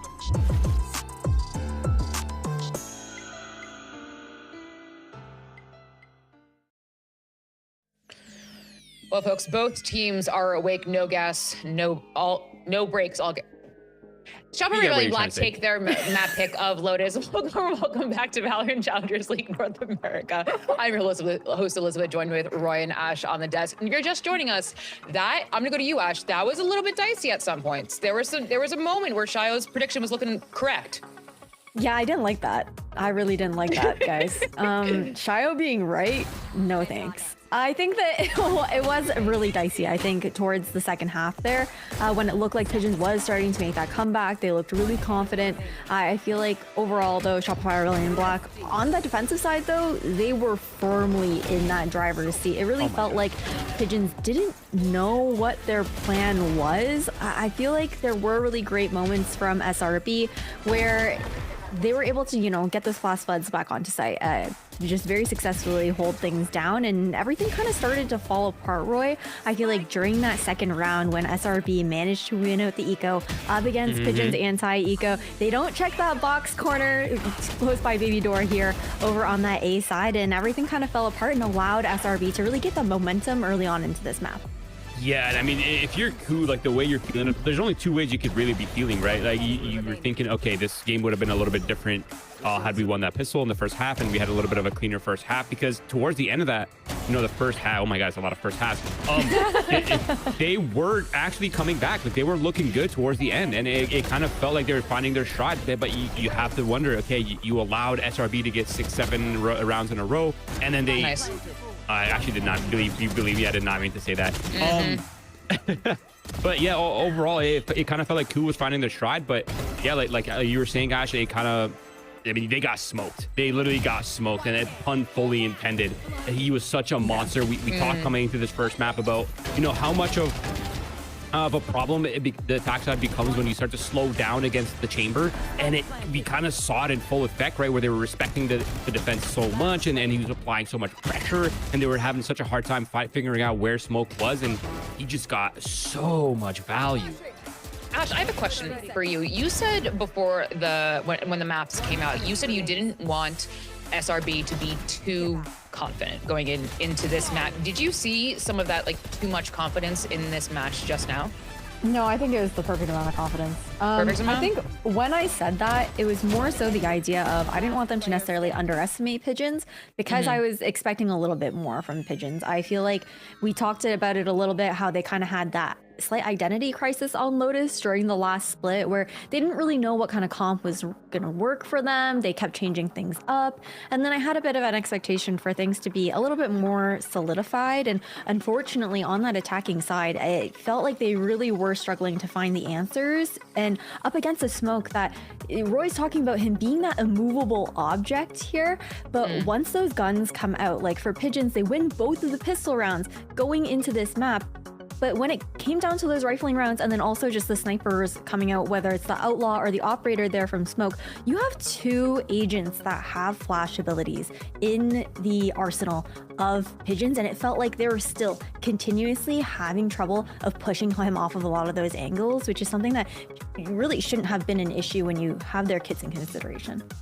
Absolutely. And Roy, I think when we talked about it in the beginning, SRB is one of their best maps coming into this stage, and conversely, it is one of Pigeons' worst map, but they showed a considerable improvement in this map today, Pigeons.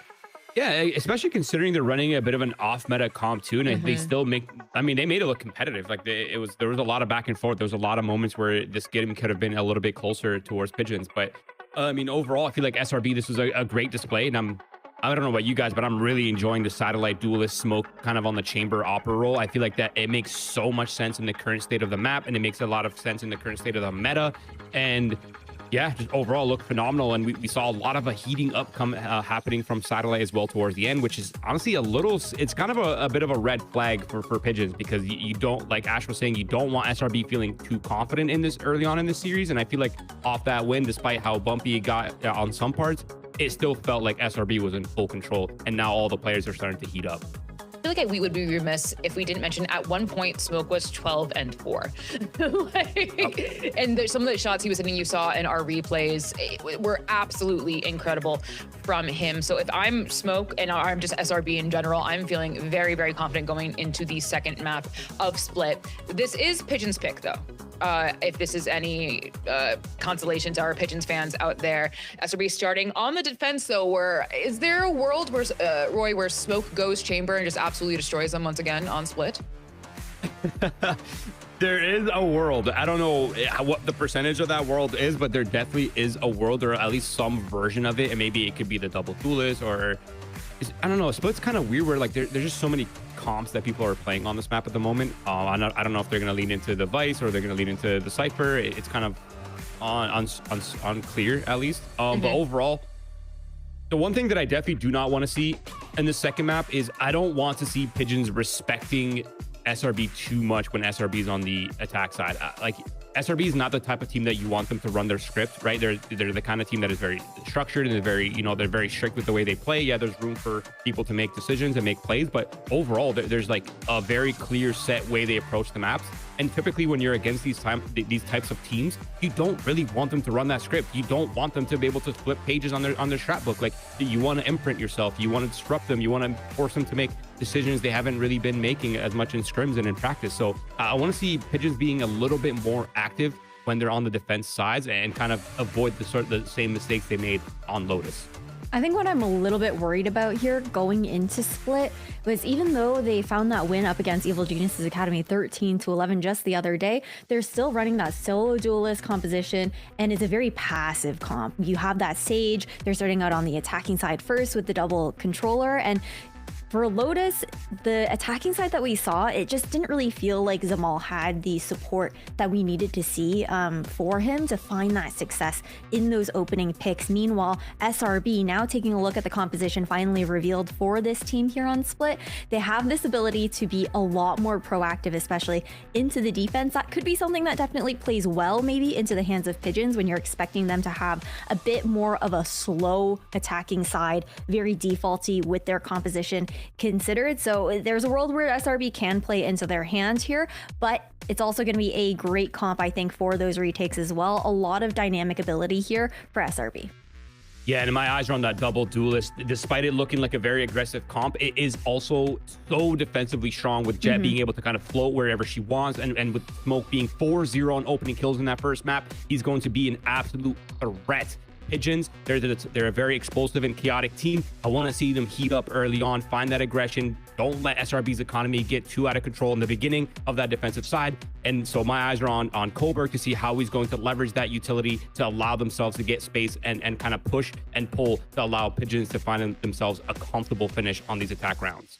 Well, Split is Pigeon's map pick. Can Shopify Rebellion play spoiler? Get it a nice 2-0. Are we going to map 3? I'm going to send over to your casters, Jaws and Shio.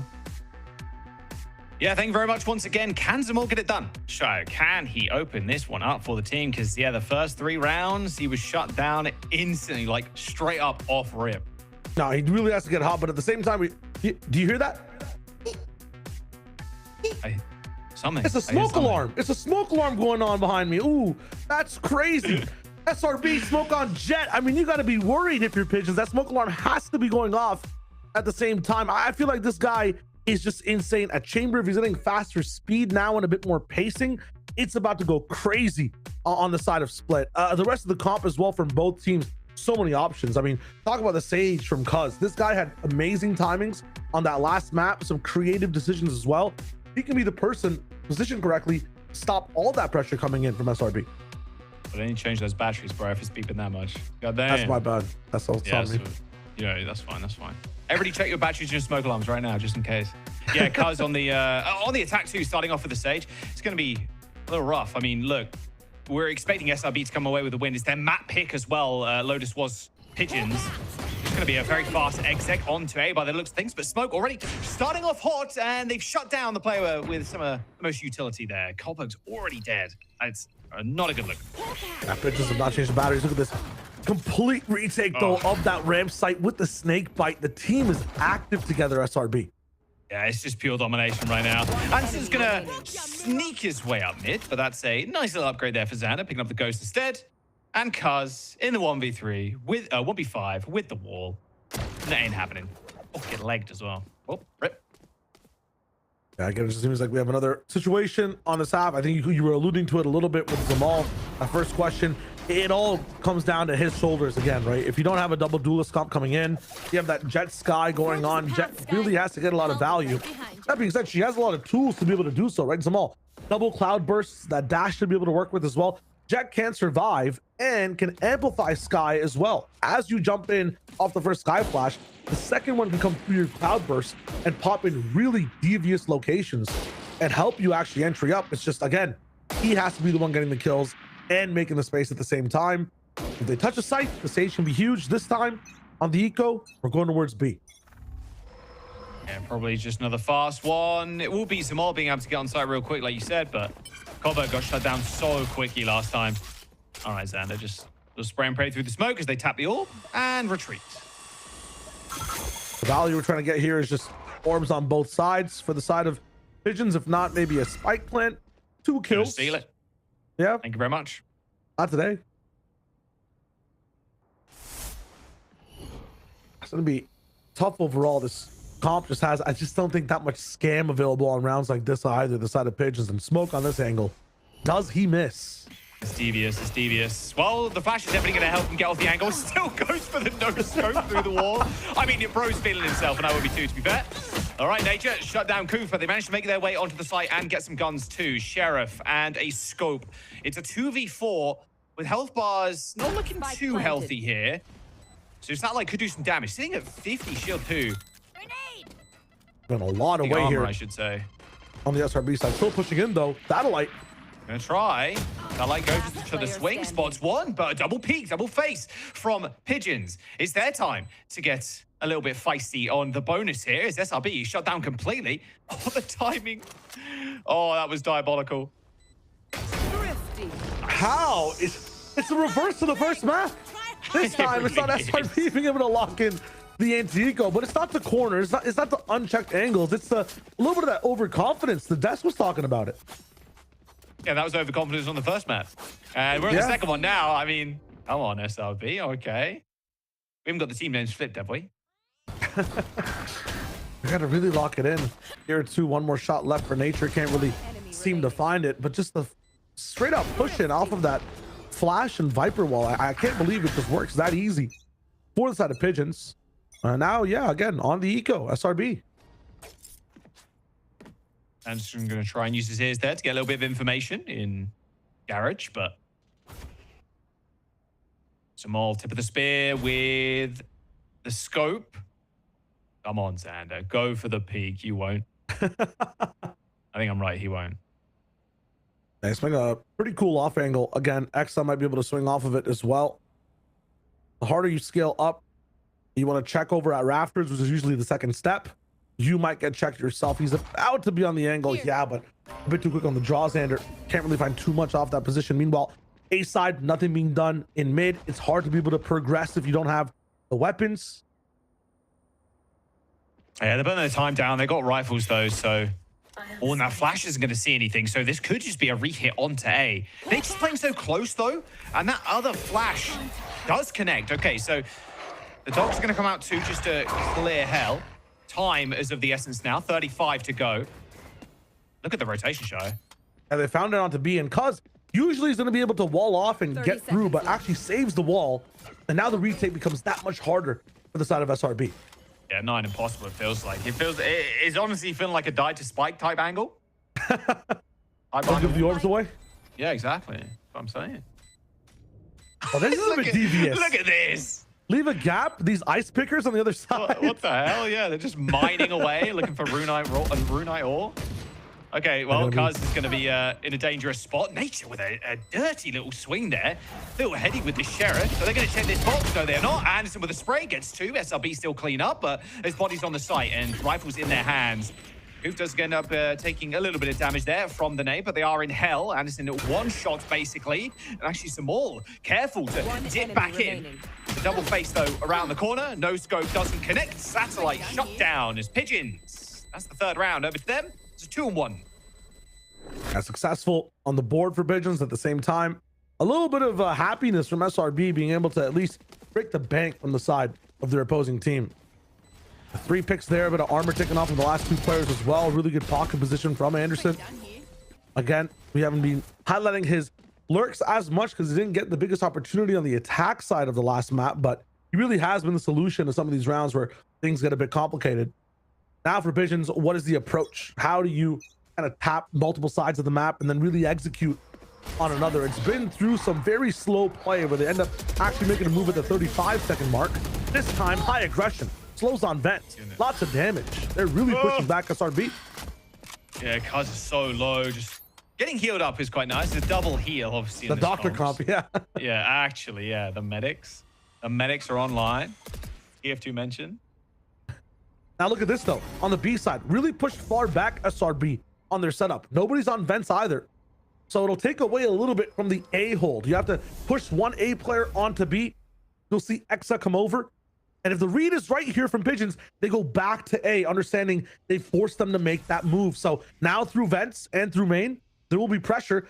Oh, SRB though, they want to challenge vents maybe. Ooh, they call it off. And now there's going to be a walk back. And this is a complicated round. The spike's over at A though. Bash is going to reveal a little bit of information there, but it's actually Kaz that starts off with a nice kill. Exit down in heaven. Yeah, that cusp pick will just keep them on that site while the rest of the team scales through A. Yeah, look at this. Because they have that mid control, they get this heaven basically for free. 30 seconds left. There's 2 players playing on the site now. SRB, one with the scope. Smoke's got the op. Can he actually get their opening kill though? He's popped the dash, gets one, dashes away to safety, tries to go for the re-angle there. The flash over the box is good. Nature finds another, but still the scope on the site. Nice shot from Smoke. Cloudburst gets popped, Knives pulled as well, dashes to the other side, 2 HP remains. The classic gets the kill for some all. And now it's up to Anderson to try and shut these corner players down, and he does. 1v1 now, some more, tries to take the angle, but his satellite that picks up the round for SRB and collects the op as well. Yeah, 2v4, 2v5 over towards the A heaven side, and it's the 2 that actually end up stronger. Double op shot, the pop flash as well to be able to find some value. SRB with a really good mano-a-mano hold on map there. Pigeons, really amazing push-pull round. It's that final execute though. If you go up against Raid Boss Smoke, you better bring everything in your arsenal to take him down. Look at this. It's illegal what these kills are doing, man. Getting two, like you said, getting 2 scope kills like this, way more than he should have been granted. One enemy remaining. And then he spent so much time in that last Zamal fight as well. He burns like 5 more seconds off the clock. Could have stayed in that Cloudburst a little bit longer if he wanted to as well. So close to winning. This time, understanding the positions now of every single player. Looks like Pigeons have seen that B site might be something they want to take over. Yeah, really early information gained by the boombox. And look at this 2-player hold from SRB. Obviously, the mid was kind of a weak point from the last round, so they're going to pop Smoke on the angle. Here comes the wall, though. Nice flash, but uh-oh, what's on the other side? That's going to be a judge. Spam's good, though. This acid bite going to just be taking a lot of time off the Cosmic Divide. Pushed into the judge though. Big spray. Nothing. Tragic for Xander. Surely you get more than that. Exa gets 1 at least here as Smoke rechecks mid, but every player right now from Pigeons on the site. Koof shuts down Smoke. Now the anchor player, this Viper from Pigeons, really putting in the legwork. Koof right now, is he playing the violin or is he trying to cover the team on the plan? It's just finesse, I feel like, in the way he's taking these duels at aim. Making music out of this defensive position. At the same time, for Nature, how much value can you get? 3 more players. Can you take down 1 more? It's the info of the flash, but nah, there's just no way. Unfortunate. Yeah, that judge, that could have been a very different round if some of those shots hit, man. That was looking... That was such a nasty angle, too, because, like, 2 players walked out. One of them had their back to you, and you still can't get those kills. Like, oof. Oh, good. Oh, it's very rough. If Exa was in a situation where he was a bit closer, got boosted up on the wall as well. Yeah. I mean, their solution was double judge. Double judge wins that 20 out of 20 days in the week, or I guess 30 out of 30 20 days in the week. 30 days out of the month. Some months, though, have 31 days. Dude, and on that 31st day, there's a sage wall, and you can't get past that sage wall. It's a bit tough. SRB with the timeout call now, because it feels like, yeah, whether they even win the round, right? Like that last one with the 2v5 backside A, they are playing on Pigeon's terms. And I don't think this is a team that wants to give this much respect to the attackers, right? They like to take their own space. They like to be in control. They don't want to save the round. They want to own the round. So how do we get back to that if you're SRB? Yeah, they're not going to have too many weapons to do it with this round, sadly. They got Satellite does have the ult. We got Nature as well with the Seekers. But this is what we want to see from Pigeons. We want to see some more getting kills with this ult. And even Anderson too, like, it's been good. I will see what the kind of changes here for the squad are, but looks like a very heavy stack for SRB towards A. Let's see if they live mid-open again. A couple of stars coming out already from Pigeons. Has to be a classic type round as well. I don't think that because of the way the eco is going, the back and forth, it can really even dip down below, like, you know, 1,500 even to Sheriff up. Satellite's trying to consider it, thinking that should I live with half armor in the next round? And he'll lock into the Sheriff for now. He's going to play this low and slow, though. Maybe expecting SRB to over-push in any meaningful way. Tough, though, on this map sometimes, if you're not, like, hard pushing through mid. Seen Pigeons be able to take their time on rounds like this as well. We saw the one where against at least the op, they were doubling back multiple times, trying to manipulate rotations. Right now, it's about wondering, is there a stack? Can we find out where that is? Is it a 5-man mid? This is why they're so passive in this moment. Anti-ecos, it could be scary. If you run into 5 pistols, you've seen the team can really do some damage to you and win. I don't think they got any information off that flash either for on B. Holding like a kind of a retake spot here up in B heaven. Looks like A is going to be the call. Dangerous from Anderson, though. What if there's a trap play here in mid? Usually you'd see him taking more space, loving the 1v1, but he's being very careful walking up here. And the less he sees, the more of a trap A seems as well for the team. They might go A heaven here, come through vents, end up towards the B side. They're going to push right past it. Might stand in their way, though. Good spray from Koo. Showstopper pops. Oh, and he manages to get it. But Koo gets rezzed. Yeah, but like, what? Like, mid-ult? That was insane. Well, they've managed to secure heaven at the very least, but Xander up on the wall, takes care of one with a pistol, and as the chaos kind of disapparates, as we see Koof and Anderson jumping down now, but the time is ticking. 5 seconds to go. The Mark's just gonna get one. Hang on a second here. Smoke just clutches up the round. What is that from SRB? You said the pistols were nasty sometimes, Shio, but you can't forget about the lone scope from Smoke. It's insane. I don't understand why they even went for that option. They understood where the stack was. Double picks from the side of SRB with just classics as well. Up in heaven is amazing. But they just delayed so much time hitting up at 40 against a 5 stack, not even trying to go for the pivot. I mean, they just play straight into SRB's hands, and these guys could not be happier. Look at the eco from Pigeons now. Shambolic. Meanwhile, SRB have hit the lottery. Full armored, rifle, outlaw as well. They understand. And they're starting to take control. Oh, they are juiced. Smoke still with the scope. Nice swing with the bandit, though. They're going to be able to take mid-control, but where do they pivot from here? There's a very, I would say deep, but, oh, well, dogs. Well, this is it's going to be a very sad demise, I think, for the Viper. Well, it still manages to get away somehow. Wow. Seekers are going to get popped too, just to extra clear. Why? What is, yeah, there's so much usual. And from heaven too. What is happening, man? What is happening? This is not in the previous strategy guide. Shio, I'm sorry. Pigeons have made their way onto site. They got weapons now as well. Now, those Seekers are kind of nice to be able to actually entry with, and they're going to see Xander all the way on the flank. The last person going to be seen towards vents too. Yeah, I think everything so far is known. I feel like Anderson might think that a vent player could go towards the B side, but this should not be a possible retake, right? I say that, and then the retake happens. At this point, I'm done calling anything, bro. I'm gonna be honest. I mean, honestly, it's a coin flip. Well, Spike's ticking. It looks like SRB. Yeah, all right. Quick save here. Don't want to dice with the devil. Pigeons are going to take the round. I don't know. I cannot believe the Viper survived that long. Like, Coop just sits there. There's like a satchel. There's a nade. Seekers. Like, okay, and we don't kill her. Okay, sure.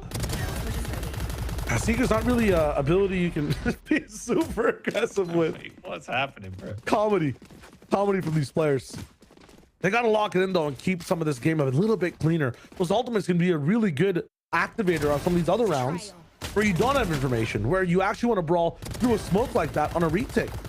Using it to fight mid-round when you know where players are as well. You're not trying to push past the smoke. That's a bit of danger. Now the switch or the side switch is also going to be there for SRB on where the Sky is playing. A lot of the times hunkered up towards that A side. Now able to help Jet in mid. It's smoke. Beautiful kill of the dog. No information gained there at all. As the op in mail, a rare one. Oh wait, what? Smoke kills some more too. I mean, okay. Buddy is on another one today, man. Like, I have to shout out Nature for that one though. First of all, breaking the util like you called. Second, just keeps the dog held there so the op can get back on the angle and then goes for the jump. I mean, both these players, again, Nature has some of the best combos with his teammates that we've ever seen. Are they in? Looks like the round is over. Ooh. Oh, Exa goes down. They do challenge the pit in the end. Yo. That's a tough position to be in. You're kind of too far in the middle of the pit. They haven't been decayed enough for your judge to be able to do too much damage. But you don't want to give them too much control that side either. Meanwhile, Mega Lurk coming in from Cuz all the way towards backside B. It's so far deep, but look at the rotation already from SRB. Flash reveals some information. Koberg narrowly escaping, B hopping across the open space. And the flash comes in as the plant does connect. Nice little hard swing there from Koberg, but is not granted any kill. Wall comes up just in the nick of time as Cuz body hits the floor. And Koof is going to try. It's going to get body blocked. That's annoying. That's kind of frustrating to deal with there. Nice round win for SRB to save the op as well. Open up that round with the operator with the combination of this is messy. Look at this back and forth, man. I mean, position 2. Yeah. I mean, some of those rounds we don't want to go revisit, right? We want to just, you know, they happened. Let's keep moving. Very unique split so far. And I feel like it's finally being equalized a little bit with Smoke and the ideas that SRB have in approach to this one. I feel like every time, though, SRB have a good round, Pigeons does something even crazier in the next one. They switch up the pace. They go for a strategy nobody can think of. And this time they're huddled around this A side. How do you battle the Viper's wall this time? Creeping across first. A little bit scared of mid at this point. I would be too. It's actually a different angle completely here for Smoke. He's actually sitting up in a heaven. Oh no! Oh no! He can't make that mistake like that. Oh, Smoke, what have you done? Well, they've given up the ARP and they've given up heaven too. Sadly, it's just seeing the snake bite. All good. My goat. Okay, there are highlights and there are lowlights. You can put that one at the end of the social media clip. You know what I'm saying? Just a little funsies, a little whimsy.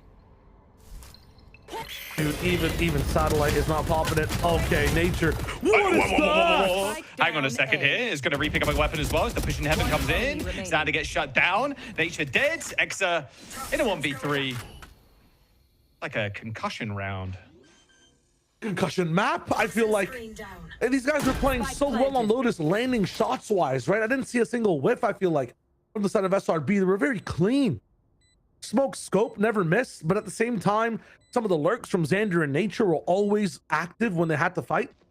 And that one, Xander was given like 6 chances. He had a back and forth conversation, asked about the kids, like the Koof, and so I think Anderson actually, and still couldn't end up getting the shot down. Sat down, had a coffee. Yeah. Had a cake. Such a long fight. And again, we talked about it. Every single round, SRB has a hold and a grip on, okay, we want to play like this. Pigeons, throw an extra wing, find an extra beak, or do something completely out of the ordinary. The op also lost. Look at the credit score on the SRBs. Not the credit score, but the credits overall. Yeah, credit score not looking good either, bro. They're going to need a high interest loan for this next one.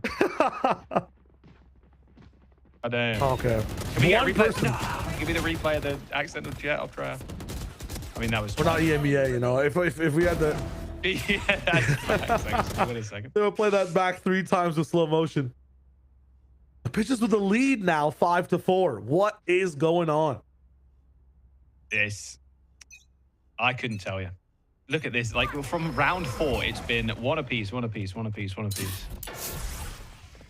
Now, SRB have switched up their strategy as well again. They had that jet sky defense all the way towards the start. Nature always sticking with smoke now, but they're towards the A side, and they're really hunting down. Holy moly, there's a bounty on this guy's head. Shorty, nope, not enough for the knives. Bounty collected, gun as well. Thank you very much. They're going to make a push onto B, though. 4 players already here. It's going to be Xander as the anchor, killing them all already. Flash comes in, connects. Pigeons now sending 2 of their remaining players out of garage. Slow comes in, but the flash is just so damn good from Nature. Just setting up this Hellplayer for unbelievable amounts of success. Didn't even need the buck in the end. It was just the nade that finished them off. As another round goes SRB's way as we hit 5 and 5. Is Nature no clipping? Is my question for that round, because I swear we just saw him Trailblazer all the way at A, start off the first kill. Somehow he's there with flashes on B to activate 2 more kills. Brother have speed hacks? What's going on? He's all the way around the map.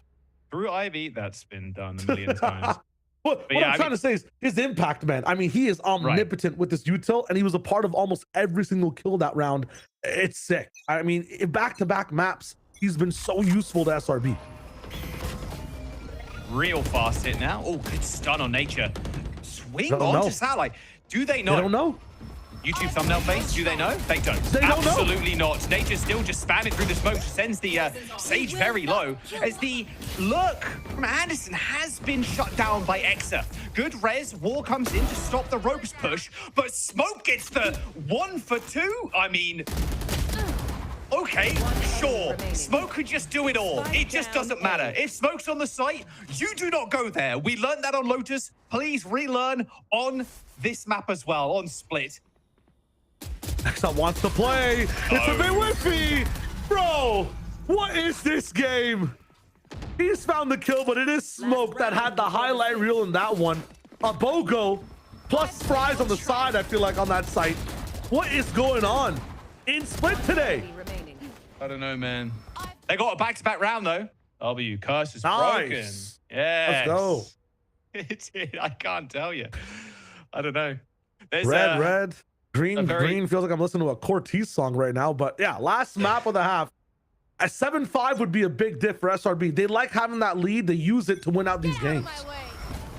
Okay, lot of ults, not many weapons. Here we go, straight on to B they go. A nice little rush. Sander's already here. Knives been popped already. They're so low though. Straight through the wall they go. They barrel in, get a couple of trades. It's a 2 for 2. Spike planted. Let's come down to a 3v3. Question is, with the pit, what solutions do you have on the side of SRB?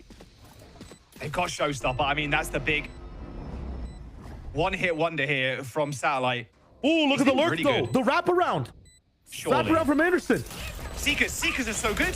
There's the reveal. They're going to be a 2-man push here as Anderson goes down to the ult. They use the Showstopper though. Yeah, they don't have it for the pit. Albert just chilling out the pit right now. The spike is ticking, Shy, and that's the big problem. Nate's not going to do too much damage. Nate just swings in. Straight to the back of the site goes Kutho, out of the smoke entirely. They check this whole thing. He goes to the swing back in. Almost gets the spray transfer onto 3. But it is SRB with the round win. A little time left to spare as well. 0.35 as we end the half. SRB up. I mean, what a cinematic round from both teams playing to their outs. Really good trades on the wall as well. I feel like SRB did all they could to be able to actually hinder the numbers available on that post plant. The longer that wall would stay up, the harder those positions would get. And that just re-lurked from Henderson all the way through stairs. If they had that showstopper, could have been an easier round. I mean, just again, cinema from both sides. Now we switch things up. One of the best things we saw from SRB, Nature being a part of all these kills, enabling the team. It'll be even easier for him to do that on the attack side. But look at the comp. Viper, Astra, Sage. Pigeons are now at home. They put 5 rounds on the board on attack. Is that enough? It feels like it should be with this comp, like you said. Samar's gonna just peek out. That's a whole lot of damage. Although Pigeons do, once again, lose their Sky early on in the pistol. And this wall is a bit of a double-edged sword. It lets the enemy team actually cross for field out of the time and get heaven like they are right now. They know exactly where they're going to come from at this point as well. So Samala is going to be just perched up here. with the sheriff around the corner. Anderson on the flank. Although Exa been so good at shutting that down, but this time Anderson has got his number. Now Zamal is going to be the next point of contact here for SRB. And because backside, it's a tough retake here, but we'll see what the decision is for SRB. Oh, wait, what? Oh, the nade, what? Okay, the nade still connects. Sure thing. Wall's going to get broken here too, so they have an option to run away, but they are going to hit the plant anyway. Anderson's timing's just too good here. Spike planted. Oh. Wait a minute. The talk. And now this might be a little bit of trouble. Smoke at any point. I lied about it. 2v1. Elbow time. Look too good. Steak too juicy. Anderson looking clean. 1v2 for nature. Sitting at only 45. There's the flash. He's only one though. So still curious. Maybe there's someone screens. Stun doesn't connect. Double face. Natured at 14. There's just no shot, right? Ring around the rosy, Shio. Ooh, pocket full of easy for Coop, I feel like. Over and over again, in these man advantage post-plant situations, Pigeon just find a way to stay comfortable with it and lock things down. Now, that being said, I don't think this pistol round win matters whatsoever between these two teams. When it comes to these anti-eco rounds, things are getting crazy. I'm liking the gumption, though, from Zamal to be able to take that fight. And you'll see that from a lot of these players on Pigeons. They got that doctor comp we're talking about, the medics from TF2. Are here, Josh. It means Zamal can take these fights, dash out, always have a heal, right? One of the doctors goes down, the other one will be right with you shortly. Put your name on the waiting list. Thing is, though, 5-man jumping towards this site. Viper, Astra, and Sage are not on A. There's a gap for a fast take to be possible here for the side of SRB, and they're taking it. Already past the ball. Yeah, smoke in hell already. Combo's taking a large chunk out of it, though. Look at that. Lambs to a slaughterhouse, unfortunately.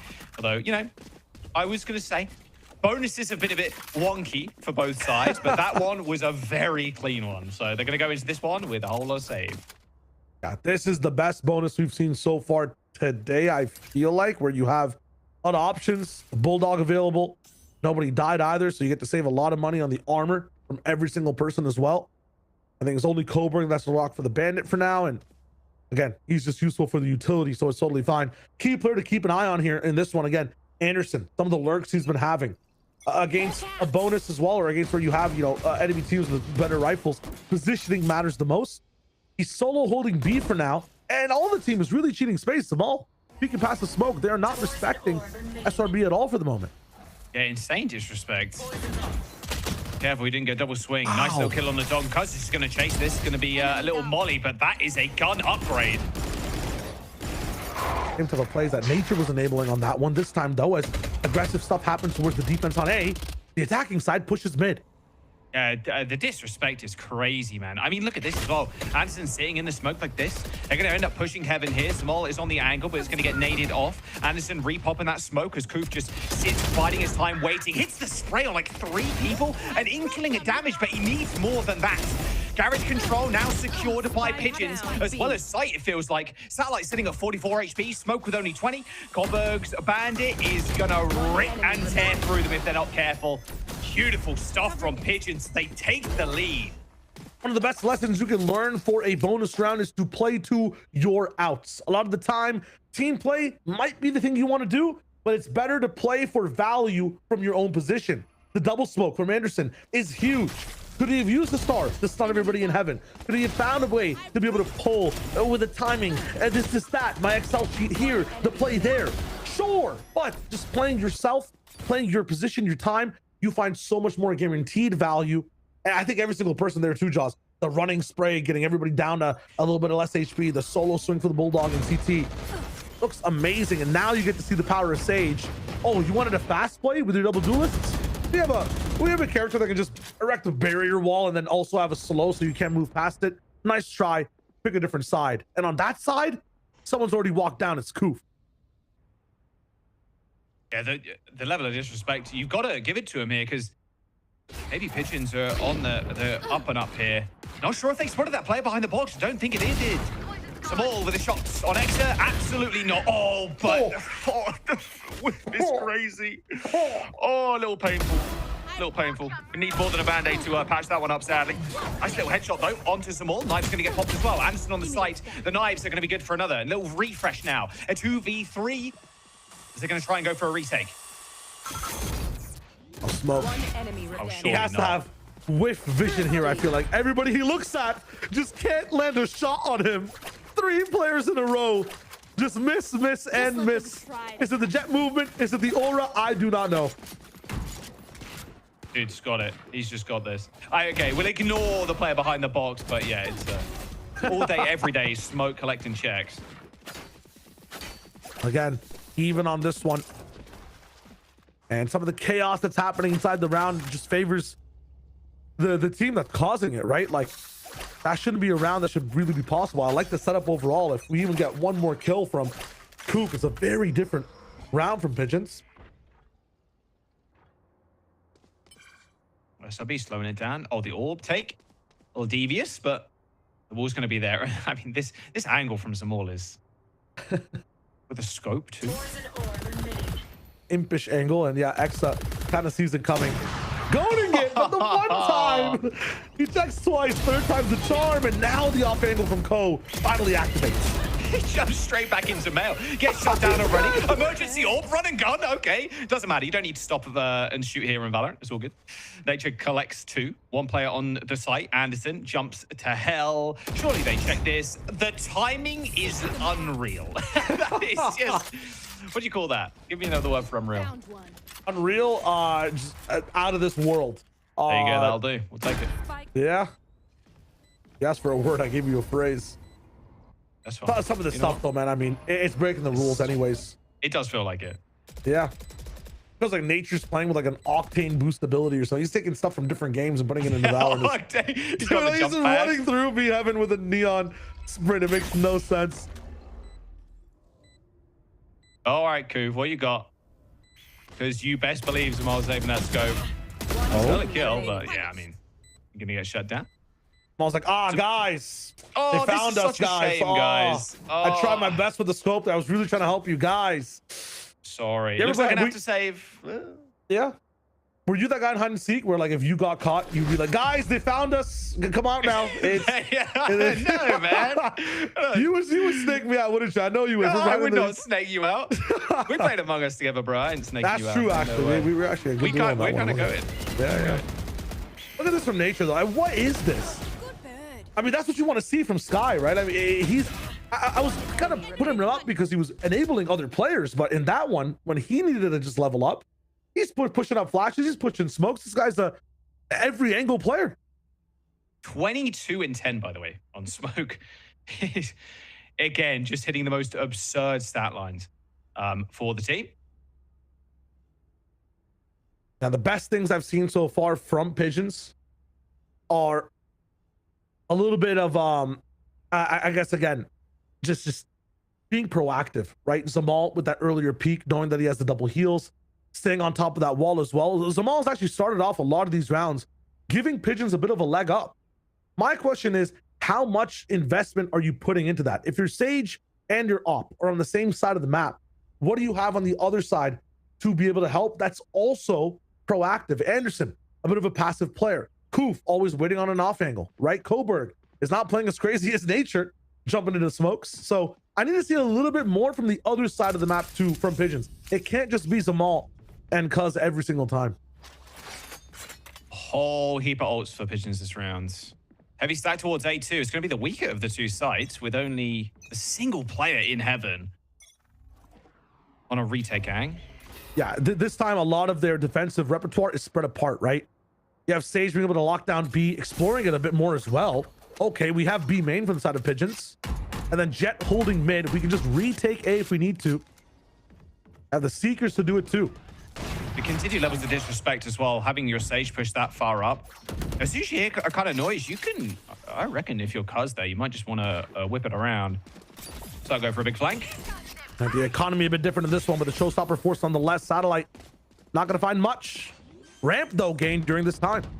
Yeah, they're going to back all the way up. Screens play. Yep. Gone. Here comes the very slow flank. But yeah, scope and smoke. Of course he wins it, man. He goes for another. Uh-oh. Maybe not today. But it's only Anderson with the sheriff. Surely can't do that much damage. Clueless. Surely. Clueless. Here's the decision, though. Do we put ults in with the worst weapons that we have, or just try our best to be able to win this round from the side of Pigeons? Time is ticking, so I don't think they're going to be going for these ults. Have to find some value though. Does end up hitting the little recall smoke there. Anderson on a different angle now. Xander takes one, and the 2 players left alive. A little quick scope. He's still hitting him. It doesn't matter, man.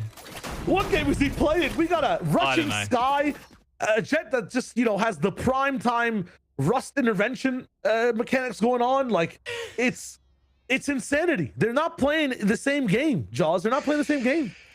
We do be mentioning the millennial game franchises, like, straight up. That's yeah, I get it. If the kids don't know that ball, should they be even watching? You know what? You go back. Yeah, that's read true. up on history. There's no way. Read up on some gaming history. Smoke's making history right now, at least 24 and 10, still holding the scope. 10 and 8 as well for SRB. 4 buy here though for Visions this time around. They're full locked in towards this B side too. I mean, double stars with Sage. Do you need any more to hold this one? A smoke will come in and really delay some of the time off. The spike now has to move over to mid. A double hold in mid though from the side of Pigeons. The timing. Oh, the timing is insane. Saw his leg there for a brief moment, but not quick enough for the reaction, sadly. Koof definitely is, though. Good swing, but Pigeons are up numbers. Oh, some more. Still kills 2. He's going to go for the jet dash as well, straight down into sewers. Picks up the rifle instead as well. There's a resurrection, so they're back up to full fighting strength almost here. Exa now waiting for the drops down into ropes. Hits the snake bite as well, but they are hunting Exa down. As Pigeons, Zamal finds a third, is Nature in a 1v3 and in enviable position, with a spike in his back pocket, but do Pigeons have an idea where Nature really wants to hit? Both their medics down. Some of these players stuck with less than 50 HP. Nature, timing on his side, is being very methodical on what he wants to clear. I think it's Nature that needs the overcharge at this point to survive this round. Shio, we'll see how quickly he ends up making his way over. There is 14 seconds remaining. He's going to have to... He's going to have to just shift into 6th gear here to try and get this spike down. It's not going to be a pretty plant either. And Anderson is right above him. Surely a brief interaction between the two. But it's Nature that can't even get a shot off. Pigeons making this one very close, Shio. Despite the dominance of smoke coming out, I mean, we're up 10-9 on split here. These knife skills would... Yeah, I mean, and I'm liking the fact that he forces the repeat to understands that all he has are these knives. All he wants to do is fight. The aggressive confidence is insane. That Rez as well allows these guys to be able to make a few more riskier moves and keep the numbers up too. So that's also nice. Me coping for, you know, maybe some bad positional play from Cuz. But now it's that real round as Zamal opens it up again. Insane op shot straight to Satellite's face. Bit of cover too, nasty stuff. All right, they end up trading, but excellent, the value, like over and over, and he's found. What's going on? Good question. Come on, really smoke. Good question. SRB lowers out there, open smoke, hits another little nasty 2-piece, and the rest of the friends can clean up. The slow walk pass, Smoke's down though, and now Smoke's online. Oh, again, every single time. This guy does not miss, and even hits the heady too, for good measure. Bye, Cuz. You're now trapped. We'll see if Anderson ends up getting clean. He does. Cuz peeks past that wall, but now he's given away his position. Gonna wait for Koof to try and go for the long wrap around through Garage. Oh, come on. Check him PC, actually. Spike planted. He's playing with milliseconds, man, and he's landing every single time. Still, it's a 2v1, and the timing is on Koof's side. Yeah, but it's Smoke's sideline, man. He does not miss. 3 shots in the round, 3 kills. Lethal upper. Whatever you're paying him, gobble it. SRB. Hold up, just gonna triple it, actually. Triple it is what I'm hearing, yeah. If he hits 30, triple it. Look at that. It was a nice reaction from Cuz, who he almost ends up hitting the flick, but it's just a bit too much. And again, SRB, an approach to this map, pressuring a little bit of that extremity. At the same time, Pigeons is bringing the fight to them. We were talking about it in the green room. Are they a little bit too respectful on their defensive side? It doesn't seem as much so on this map, but Exa, with 2 of those kills on that last round, I have to wonder what's been happening on A. They've given it up now. Might not have the same level of weapons to be able to fight it, but Exa has been just carrying a storm through this A fight, and suddenly it's so passive. Bucky versus the op. Yeah, the slow creep. Surely Zamul wins this one in close range. Nope, not today. Oh my god. Yeah, didn't even have a chance to react there, sadly. Smoke pops the knives too, gets a bit of information on Heaven, jumps over that wall. All right, capless entry and a pit to boot as well. This is a crazy round. SRB really want match point here. Oh yeah, they do. And then Satellite's just gonna stand by these doors, and there's gonna be a swing. Nice kills. It felt inevitable. Match point for SRB. Cuz with the lowly bandit. Go on, give him another kill. Come on. Give Smoke another. Come on. The solution there is that if Cuz is able to come into this angle, slow the pit, and the rest of the team is able to go towards the ramp side, it's an easier way to take everything down. The risk of this pit is that if you have to leave it alone, somebody can always reflank to Heaven. Bandit Gaming, they go kind of well. Yeah, not the worst in the world. But Pigeons now clearly are being outmanned and these extremities, specifically at A. I feel like Exa's won every single time. Zamal was getting the better of him in some of those rounds that were going back and forth. But even then, it'd be SRB closing the round. So they have better openings. And if not, SRB has the best closing so far on this map. The way they're taking these sites, mega value, Smoke can't miss. And on this attack side, you can't avoid him. He's always going to be at any one of these sites. Second time around here, Pigeons taking a timeout on the match point for SRB. They got to fix something. And their buy isn't pretty either. Let's be real. Like, little half armor here, little Guardian action, and then Smoke is big chilling, sitting with the big scope, sitting on the big 28 kills. I mean, this series is feeling like it's pretty over for Pigeons here, with SRB maybe taking this 2-0, but I will say Pigeons kind of fighting back in a big way. I still have a lot of confidence for them moving on throughout the Swiss stage, but this is SRB finding their groove in this meta, despite some, we'll call it sloppiness on the, or chaos commotion on the first half of this map. Yeah. Ultimates are a thing that's also been used by SRB in some of the best ways. What we've seen so far, Xander's wall has been a really good way to be able to get the spike down at certain times. Nature's had some pretty good seekers on the attack side, at least, to be able to find out information. On the reverse side, I haven't seen Pigeons really augment their game around the ultimates they have. Fast from Satellite, though. We'll talk about that later in a second, as he instantly finds first blood, taking Smokes out to the side of Pigeons. Good angle here from Small, but gets spotted out by that dog. Is he going to try for some heroics? Doesn't look like it. It's the cancel comes in, actually, for SRB. I've got your trail. Canceling's a really good option. Every single time the controller player on the enemy team dies, it's all about just waiting things out. What do you see? Double Seeker's coming through in mid, so they know it's going to be a cancel here, but there's still one player waiting on that line. It is going to be Smoke, and it does end up destroying the Seeker. Still got the op, so they can't test this at all. They can't poke extremities. Yeah, now with Viper's orb down, there's no more controller util up on the map. A becomes a bit easier to take. Mid becomes a bit more of a threat.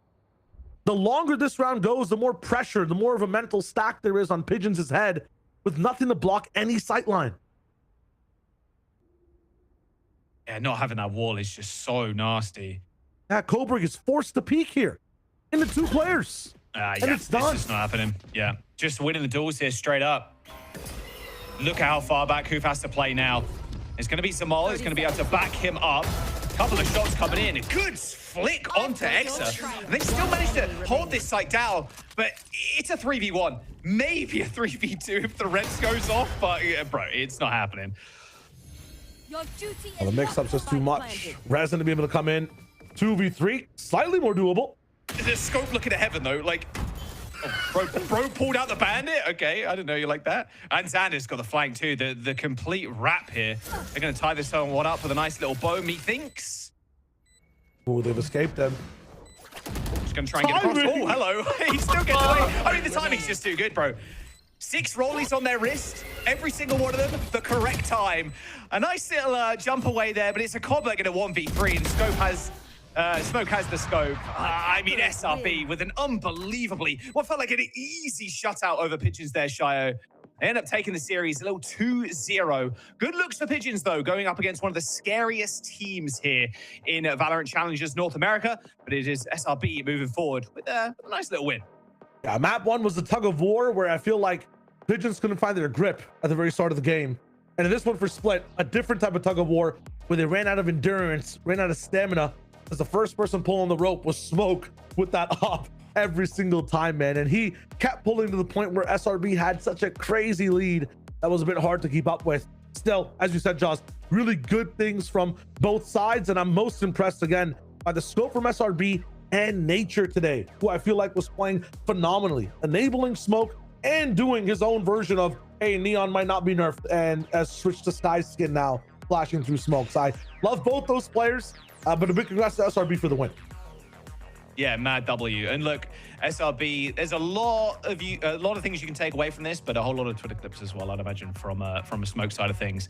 Beautiful stuff. A little 2-0 to start off the day. We've got another series coming up after this, though. Don't go anywhere. Philips Norelco OneBlade presents Shave All Things.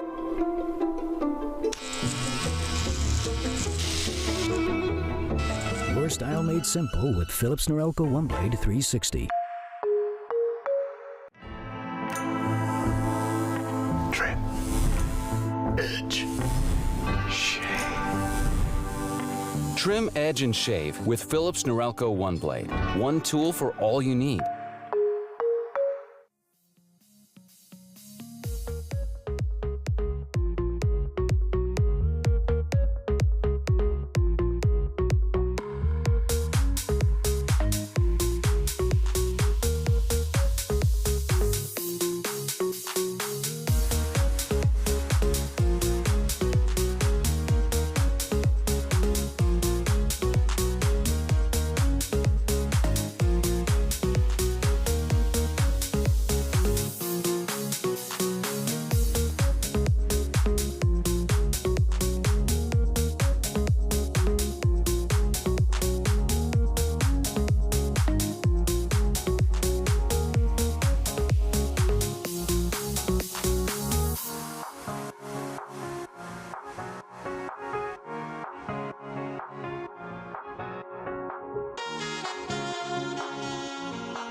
That has been massive in these D1 rounds. And now Foreign taking the high ground. Nobody's expecting it. Give it all to him.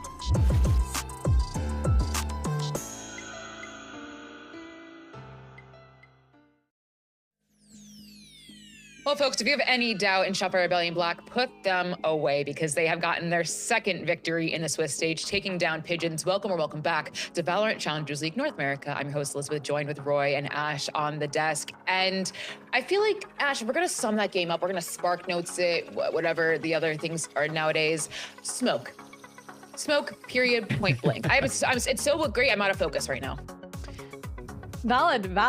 Yeah, you said summarize. It's really just one word that it comes down to, right? I think that we were singing his praises at the very beginning of the series, and then it's for good reason, right? I think that like Roy Smoke has consistently been, again, the best sniper that we've seen ever. I think in BCL, the consistency was absolutely crazy, but it felt like he really took it to another level here on Split. I mean, Roy, look, we were kind of losing our minds during this match of some things he was coming up with. I think I said during the green room break, or in the green room during the break, that he just makes it look like everyone else is working in slow motion. He's working in real time. No, I feel like that 0.1, like 100 ms that you're faster than your opponent makes such a big difference. Like he's just so fast on the trigger, and it's not even just like his aim, it's also like his decision making. Like when he gets caught off guard, his movement is always perfect. It's very evasive. Like it almost feels like it's been such a long time coming, like the return to form for Smoke. Like he was struggling with the transition to the old meta. Not that he was playing poorly, he just wasn't playing up the the split one core that we saw from him. And I feel like overall we're starting to see the reason why SRB really wanted this player. Like, dude, he went 10-2 on opening kills. We were losing our minds. The casters were losing their minds. Like we were all just going crazy. And you have to, I mean, I have to admit, like if this was not a Smoke hard carry, I feel like even if it was just like a bit worse of a game for him, this would have been a Pigeon map. Like that's how I see this, and we would have been in the third map. But the fact that he's having a lights out day, he's having a lights out game, I mean, it's beautiful. Well, Roy, I'm going to press you a little bit about that, because that's a very, very, like, kind of, I'm going to say interesting, like, but that's a very, very interesting thing you've said, because to say that, like, it was a hard carry from Smoke, what else would you have liked to seen from the rest of SRB?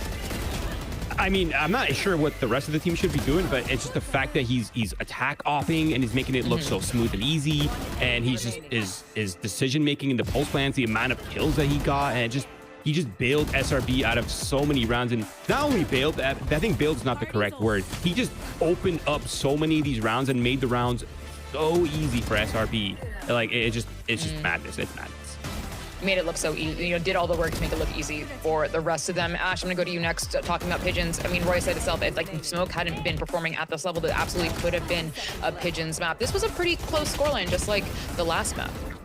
Yeah, it really was. I think that you had a great performance from Zamal. There was a little bit of a shift, I feel like, coming in from Lotus, where he wasn't having the kind of standout performance that we know he's capable of. I want to give some credit to Cuz as well, even though he didn't necessarily have the craziest KD stat line.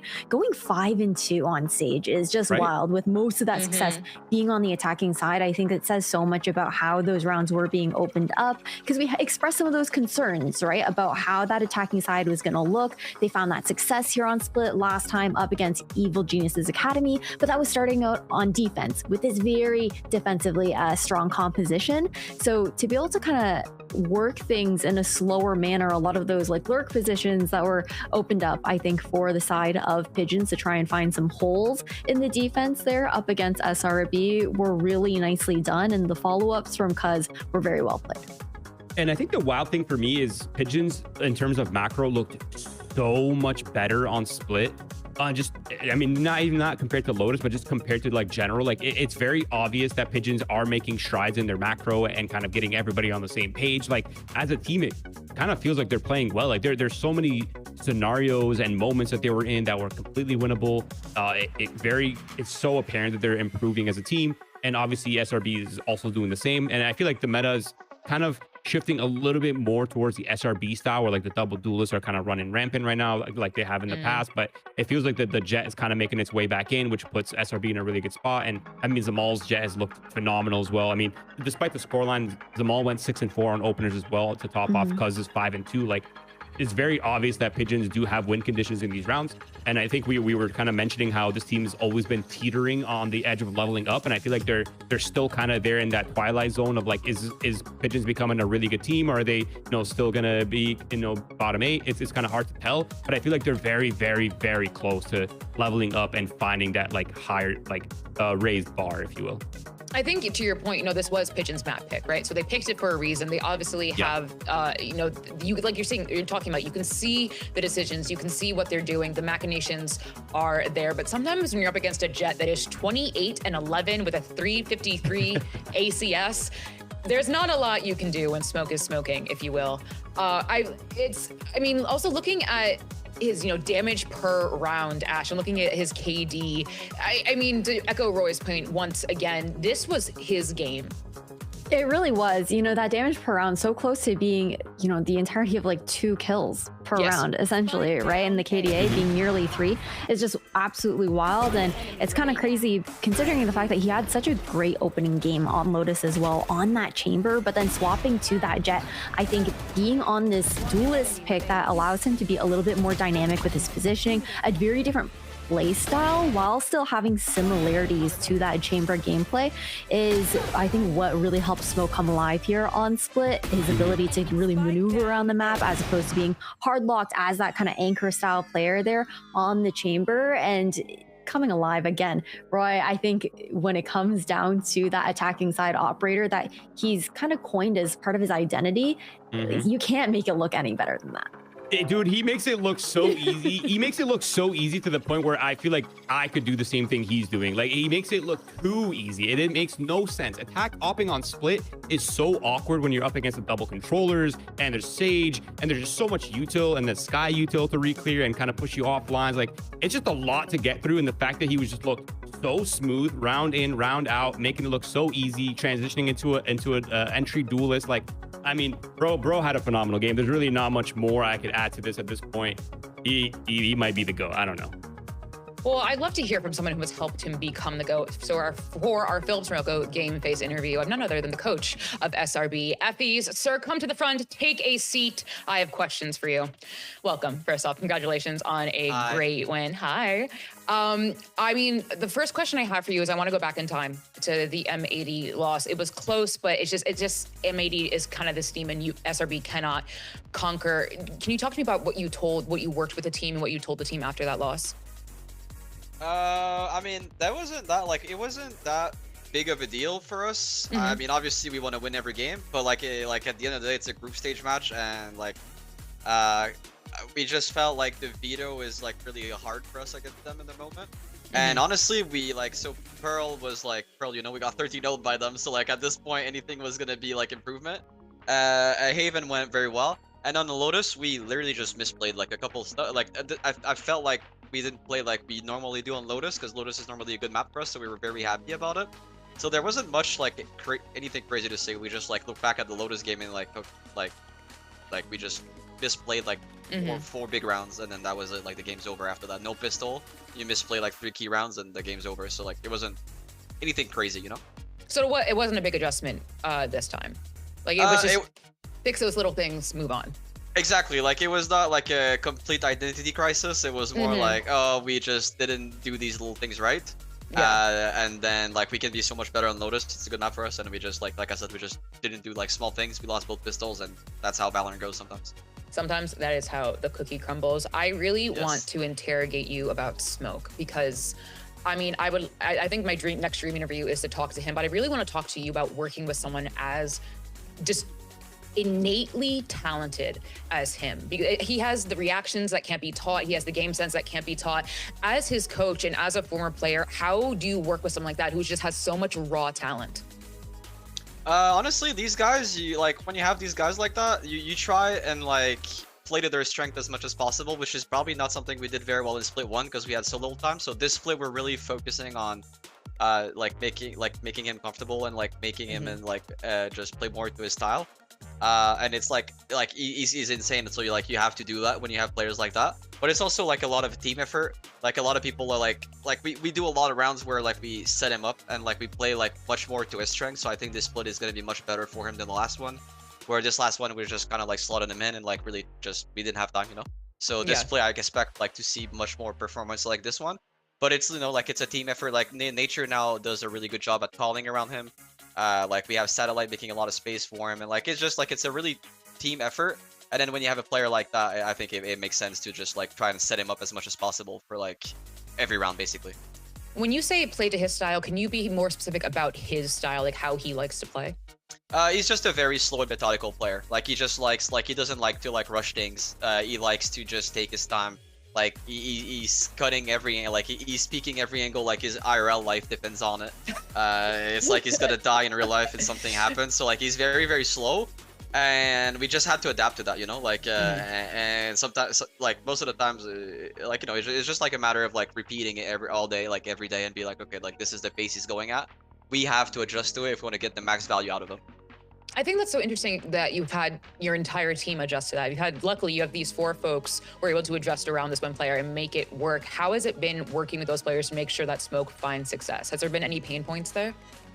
Yeah, of course, there's gonna be pain points in practice and stuff like that. Like there's like rounds that just like we try rounds sometimes that feel miserable, for like, and like we have to like talk them out, and it's not like it definitely pain points. Like you're saying, like a lot of us are adjusting to it. But like you said, at the same time, if you pick up a player who's capable of like doing this type of things, then yeah, I think it'd be a mistake to just like put him on raise and just have him satchel every round and then just die, and then that wouldn't make much sense to me. As someone who has as good as Smoke and as someone who observes the league, do you think there's anyone that can hold a candle to Smoke's mechanics in VCL? I mean, yeah, I mean, to be honest, I think he's definitely up there. I don't think there's anyone that's close to him, like as far as an operator goes. Like I think he's the best operator, like maybe not even the league, maybe like in NA. But I mean, there's definitely good duelists out there for sure. Like I wouldn't put any disrespect on Bonnie. Like he's been cropping us the last couple times we played. The FlyQuest guys are also like very crisp. So you know, I think he's by far the best opper. But until we win, we can't really say like that there's no competition for sure. Yeah, you need the hardware. I feel that. I'm gonna word this, and I don't want it to sound mean. I think you'll know what I mean. With Smoke and playing around him and having to play to his strengths, are you describing Smoke as a win con, or are you just kind of describing as more just the general style of Shopify Rebellion Black? 100% a general style. Like we can win games where he doesn't pop off. Like we're completely okay. Like it's not like we need him to go plus 30. It helps when he goes plus 30, but like I think Nature and Zender are like good enough callers and mid rounders. Like we have a lot of fallback, you know. Like if he drops plus 30, that's good. But it's not like if he doesn't drop plus 30, like we lose instantly, you know. Like we can mid round ourselves out of it. When I say we just had to play to his style, we just had to slow things down, you know. Like a lot of teams play slow, a lot of teams play more methodical.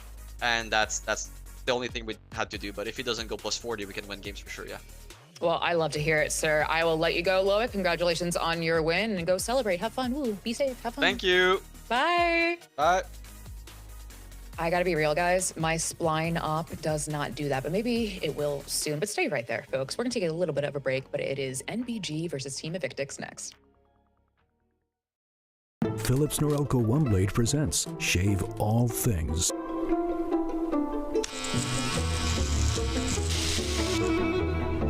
Your style made simple with Philips Norelco OneBlade 360. Trim. Edge. Shave. Trim, edge, and shave with Philips Norelco OneBlade. One tool for all you need.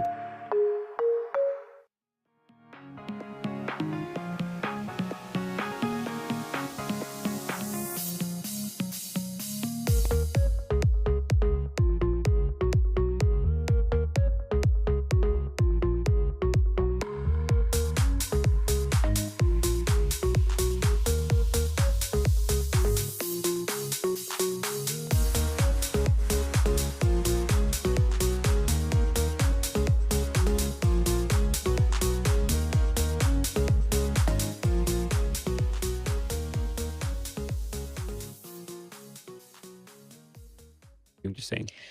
The bus keeps on trucking along, everyone. It is Night Blood Gaming versus Team EVX next. Now, these are 2 other teams, Ash, who are looking for that second win to be in the green. Yeah, these 2 teams definitely are looking for that second win. I think that you obviously want to be able to get those as early as possible into the Swiss stage to try and get as comfortable as a run as you possibly can. You also have, you know, an EVX that's a completely refreshed roster, essentially, right? Since the beginning of this 3rd stage. So a little bit of kind of I was going to say pain points, but that's not quite right. It's these adjustment periods, right? Early on into Swiss during the regular season and heading up against an NBG that has looked relatively, I think, consistent in the past when you're considering this squad of players that's been in BCL for very consistently over the past couple of years.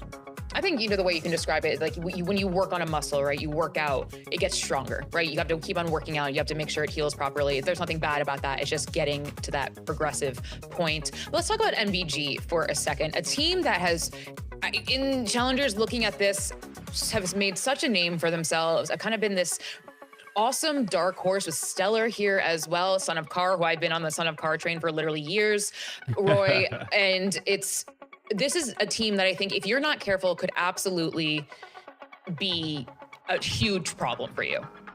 Oh, easily.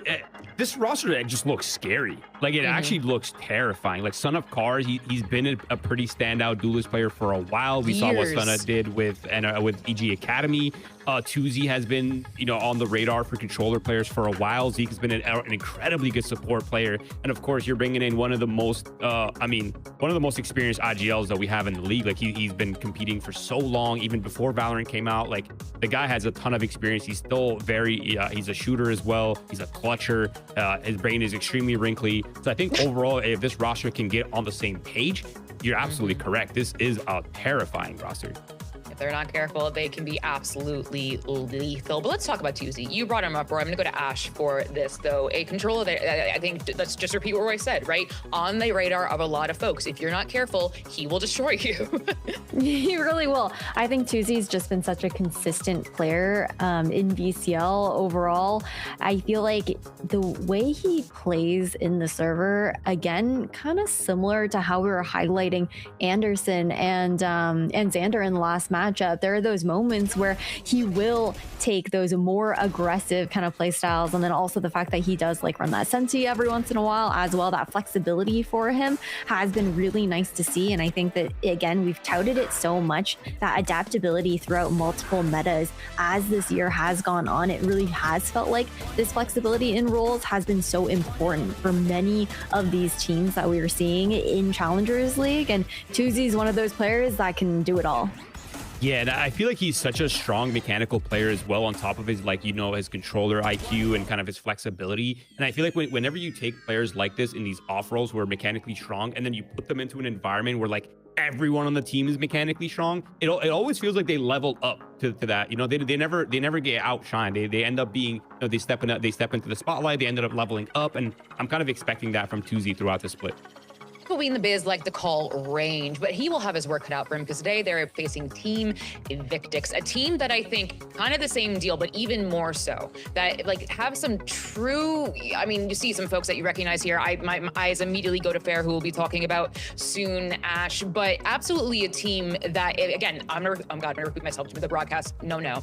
If you are not careful, they could absolutely make big trouble for you. Oh, for sure. There's definitely a lot of firepower on this squad. And I think you mentioning, Liz, how there's these similarities between these two teams where they've both kind of had totally refreshed looks going into these rosters, heading into this third stage. Raccoon coming back here as well in that IGL seat on top of everything. I think that I'm excited to see how EVX have grown over the last week, heading into today's matchup, the synergies that we can see from them. You see a lot of adaptability in roles from these players here as well. You were pointing out Fair, he's been playing a little bit of everything, still slotting into that duelist every once in a while, seeing him on the chamber here. On top of that, allowing 299 to really slot more into the set duelist role for this squad, but it does allow them to have a lot of different looks in their compositions. Do it. You talk about Fair. Oh, happily. I will happily talk about Fair because his last match, first of all, was crazy. And it almost feels like it's been a long time coming for Fair to sort of return to the pseudo-duelist playstyle, right? Where that's kind of how we discovered him when he kind of came into VCL. Right. He was that duelist. He was so mechanically strong. He was taking over games. and it kind of feels like the meta and the team options that he had slowly took him away from that. But now it feels like we're in a point again where double duelists are really shining, and it's kind of like we're going back into the Rays and the Jets and kind of almost the strengths of Fair. That's kind of where we discovered him. And I feel like with his last match pop-off, I would be extremely surprised if that was the only pop-off game he's going to have for the rest of the split. I'm expecting him to show up a lot more often. And it's so obvious this guy passes the mechanical test as well. Like, just look at these clips, dude. Like, they're all just like highlight reels. Like, he almost never misses. It always looks so clean. And it's just so obvious that this guy is talented. I mean, I think any interview I do with him, it's just like, he's like, I watched Blue Lock. I'm so locked in. Like, he has such a laissez-faire almost idea of how to play the game, but there's so much passion behind it. And there's so much, like, you can't teach that, right? You can't fake that. As someone who is just such a joy to watch in the server. So definitely look out for him on Team EVX. But friends, for our Philips Norelco head-to-head, I talked about it earlier, son of Car, we're also gonna bring 299 into this. I mean, Roy, I'm gonna go to you for this. We talked about Son of Car, right? We've been hyping it up. We're kind of like our new fireball ops, if you will, for the two of us. I mean, 299 will definitely put up a really interesting fight against Carson. Oh, no doubt. I mean, look, people like 299 strive in environments like EVX, where like everyone is super mechanically strong. Yes, they may not have this like the same macro strength as MAD or SRB or any of the high-end teams like Core. It still feels like there's always chances for these teams to pop off because they're kind of all on the same page in terms of what the style of the team is, right? It's like there's a lot of freedom for decision making, and when you have players like 299 and Fair on the roster and Ray and Dre and all these pop off players, like you give them Raccoon, who's a very calm heavy player. He kind of takes on a lot of that, the kind of the mental load of communicating and getting everybody on the same page, and the rest of these players can just have free reign and just pop off and do what they do best. So I think 299 is definitely going to be a key for this roster, along with several other players on EVX. I feel like it's going to be a team effort in that regard, but any one of these players on the EVX side, they can have a pop-off takeover game, no doubt. I feel like that's just the name of the series, right? Any one of these players that we are looking at, whether it be in the Philips Norelco head-to-head or just the rosters in general, could absolutely pop off and have an incredible game, which is scary for both sides. If you're looking at this, if you're Nightblood Gaming or your Team EVX, you're looking at each other saying, oh man, everyone can destroy me in the next 30, 40 minutes, however long the game is. But where we're going to go for these games, we can look at our map, picks, and bans to see exactly where our journey will take us, friends. Like we're like in a D&D campaign.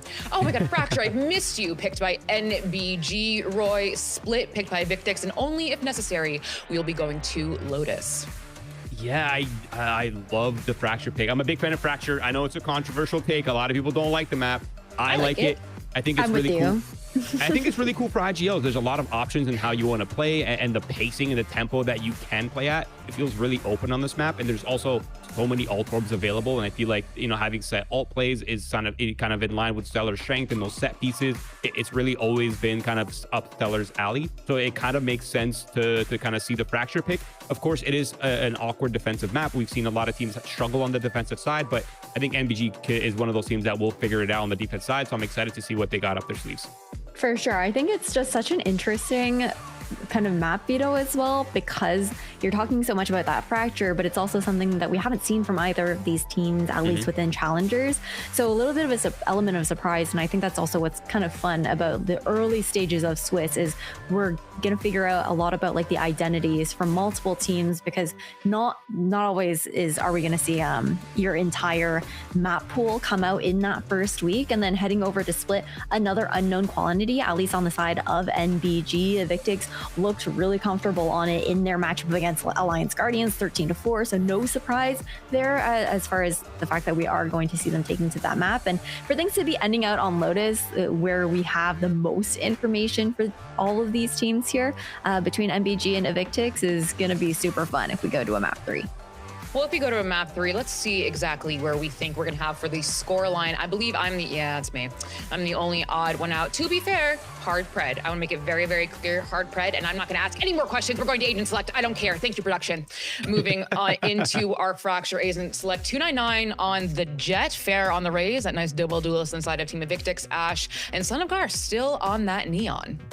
Yeah, I think it's interesting that we're seeing Son of Car still on that Neon. In a way, I feel like it's kind of tough because you do have some of that reactivity that you're able to have, but the neon nerfs have definitely hurt a lot. Meanwhile, for Team Evictix, I feel like we've seen the differences between those first bloods, between Son of Car and 299 in that head-to-head. And overall, 299, he doesn't need to have like as aggressive of a first blood stat because you have Fair there to follow up. A lot more pressure on Carson being a solo duelist in this kind of meta here as well. The push and pull is going to be really fun to see, and I think for NBG they do have a little bit more of that information as well when you have Zeke on that fade, which is going to be really key here, I think, in this dynamic.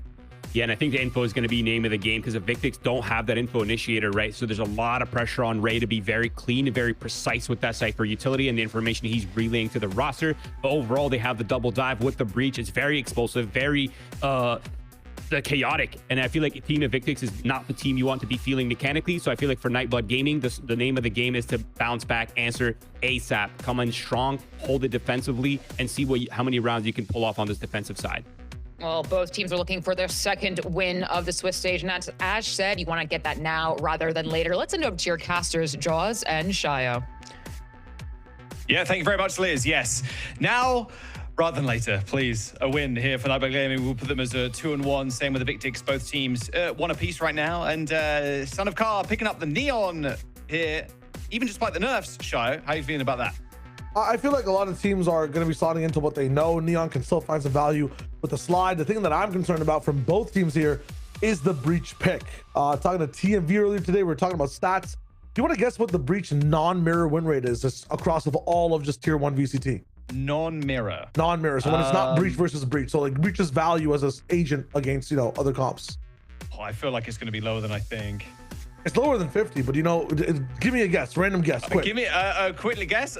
Give me a 42. 42. It's in the 20% ranges, like between 20 to I think it's either 29, 26, or 23. I forget the second number, but the 20s, bro. Yeah, it is low. Vito has a better win percentage in the tier 1 games at least. So when it comes down to this tier, I know Fracture, a map that many might not know as much in terms of practice on their roster. Breach is something that I think this is his best map still overall. He is an agent that is a bit weaker on the patch right now. Both teams want to be piloting him to, I would hope, a little bit of success. So far, though, it's just the other agents so far that are just clashing on this A site. Or B site, should I say. Nice response, actually, from NBG. They end up just zoning out for Cypher, so they take him out. They do trade for Stunner, but the spike does get planted here for Evictix. We'll have time to be able to run this retake in again. Those brimstone smokes just last a very long portion of the spike taking down as well. Yeesh. Okay, Shrubs Heaven, good stun. Recruitment sitting at dangerously low HP. Didn't even need to headshot him there. NBG, they've got to get a move on that. Evictix end up just holding down Jenny, but just ripped apart. Nice shots from Zeke, making it 3 on the pistol. Yeah, starting it off a little bit hot, and then towards the very end, that little flick right on Jenny. In pistol rounds, it's about that skill, the gun skill as well, and being consistent in some of the people that you find, the heads that you can see. And Zeke, kind of that guy in the moment. Really good shots. Now, when it comes to the rest of the agents on both teams as well, yeah, having the Neon on this map with the breach does make breach a little bit easier to play overall. You are going to be able to kind of ride that stun line with Neon too, but because you can't really B-hop as much, it's harder to keep up with the long range stuns. You have to be very careful on the new timings available, and we just saw it in the last map. Want to make sure the anti-ecos are successful. Right now, I'm just looking at NBG. I'm liking the fact that they've really invested into this round. Majority of people coming in from arcade. Can they hold this down? Yeah, Susie stunned. Heaven with a nice kill, jumps out through that cage. So Fez, a little bit of an awkward spot now for the team, but it's actually Ray that ends up shutting down Stunner. Despite the gun disadvantage, he actually finds 2. You say disadvantage. We failed to see that the side of Evictix is forced up in this round, trying to go for this win. And they have the guns to do so far. One Guardian left, and it's not enough. The Stinger Sheriff Force Arcade Rush from Evictix. Okay, the bonuses today are delivering, Shio. they have been a little wonky. And yeah, enforcing like that. Now you got a Guardian for the next. You got full armor. Yeah, Nightblood not really expecting some sort of like an aggressive play from Evictix there. And hey, you got a fade out coming up, but that's really about it. Maybe a Bucky from Son of Car, like with the Neon, it can work, but against these guns, not sure. Yeah, it's not going to do the same stuff we saw last month. And at the same time, the Bucky also nerfed. I would say, if you ask any person that's just even playing ranked, that gun feels the worst in terms of the changes. Even the shorty feels better. Maybe should have gone with that. It's a bit cheaper as well. Okay, that's crazy. Hey, I'm just saying, bro. All right, he's going to hold the smoke anyway with the Bucky. Son of Car. Like Liz was pointing out as well, is just a superstar for Nightblood. Has already got one. Okay, you know what? You'll take that. Nice trade. They do get a... Maybe Raccoon ends up picking up that Bucky, but they're just looking for some damage here. As you see 3 players from NBG pushing out B. Going to have to hit a trip if they do want to hit that flank up. That might give Zeke timing to end up pushing this trap through door. Raccoon might get angsty with it though. Yeah, they're going to go right on it. Zeke does find value in Raccoon. Yeah, still gets a kill. Trip navigated. Yeah, they've got a funny suspicion. Some funny business is happening. Yeah, okay, there is the information onto Stunner. There's 2 of them, and that makes 3 of them. They're all really low, by the way. Rankage is literally just hard swing this. Oh, not quite, though. There's a little bit of extra damage coming through with that SMG. 2v2 for a second. I know they're low HP, but this has become a bit too dangerous. Yeah, they haven't got the guns, though, you're thinking. They're trying to wrap through spawn as well. Like, they're chilling on site. Tuesday has a Bucky. Yeah, they're looking for access. A good read from 299. Still, locking things down, doing even more economy damage should be huge. Jump spot from Stellar to kind of tell you exactly what the situation is. You'd assume that both players would be together too, so these jump spots are just for Tuesday to maybe collect the kills that are going to be coming in through spawn. Drop, also an option. Yep, it's a bit weirder though. Out. It is very strange. Yeah, Tuesday kind of hearing this going on, and yeah, here's the jump up. Not going to be able to chase for these kills though, no way. Oh, well, definitely got anymore. Yeah, you did it on purpose, right? For sure. Just not to give the orb. Yeah, we got you, Tuesday. Sure. No worries. All right, nice little round win there. Good initial kill from Son of Khan. Like you said, the damage is going to be good. After being surprised on that bonus. And the explosiveness on the side of Evictus' comp right now is going to be also just, you know, huge when it comes to Raze, Jet. If Brimstone and Breach can get you to the line to where you can double dash in, I understand that Tuesday's on Cypher. It's still going to be very hard to hold some of these sites. Specifically A, they're very patient inside too. They use one blast pack to break like this line that Neon's on, or just the smoke to get Sands control. This is insane. Yeah, nice little stun there and over the top. Well, at least 299 picks up a kill, but has already spotted Raccoon, who's now trapped in the corner. Very low HP though. It's going to actually force Stella away from that. Got hit by the Outlaw, down to 10. The secondary link didn't come through from Dish, so this has to be replanned from the side of Evictix. But 299 and Zeke down, I feel like NBG are the losers here in this one. Having that fade, the Nightfall to see some of the Prowlers, the scan, would be huge for a retake. Yeah, they've got Cam on B there. They're just quickly tapping it. And in fact, it's going to be Tuesday kind of jostling that way to see if there's any sort of kind of push or a faint footstep. But it is actually just going to be ripping and actually towards the heaven side there. Stella, 10 HP, can jump on people, but NBG, they are just dominant in their defense here. Nice round win, makes it 2-2. I gotta highlight what you just said there, Jaws. 10 HP from Stellar could do something here, and he does do something huge. Even with the neural theft, nobody just checking the smoke. That's like where you would rattle the snake nest, right? And you'd wait for something to come out, slither out. Stellar did. Ults as well. Yeah. From both Ray and Raccoon for that one, trying to clear people out. But yeah, wow, there's the spring back there from Nightbot was crazy. It's insanity. Son of Car as well being very dynamic on the side. We asked about how will the Neon look, looking pretty good and fighting people, dropping pressure. And it feels like every Neon's got just a little bit more patient now with their gameplay. It makes them even more lethal with the rifles. Yeah, you're not nearly as immortal as you felt before, it feels like. Wow, Tuesday under a lot of pressure already. There's 2 players, 3 players, Nevin. Yeah, he's got to find big value here against this push with a teammate. They'll try to hold it down. Nothing found. Nothing at all. I mean, Stella's out in no man's land as well, just surrounded by smoke and enemy players.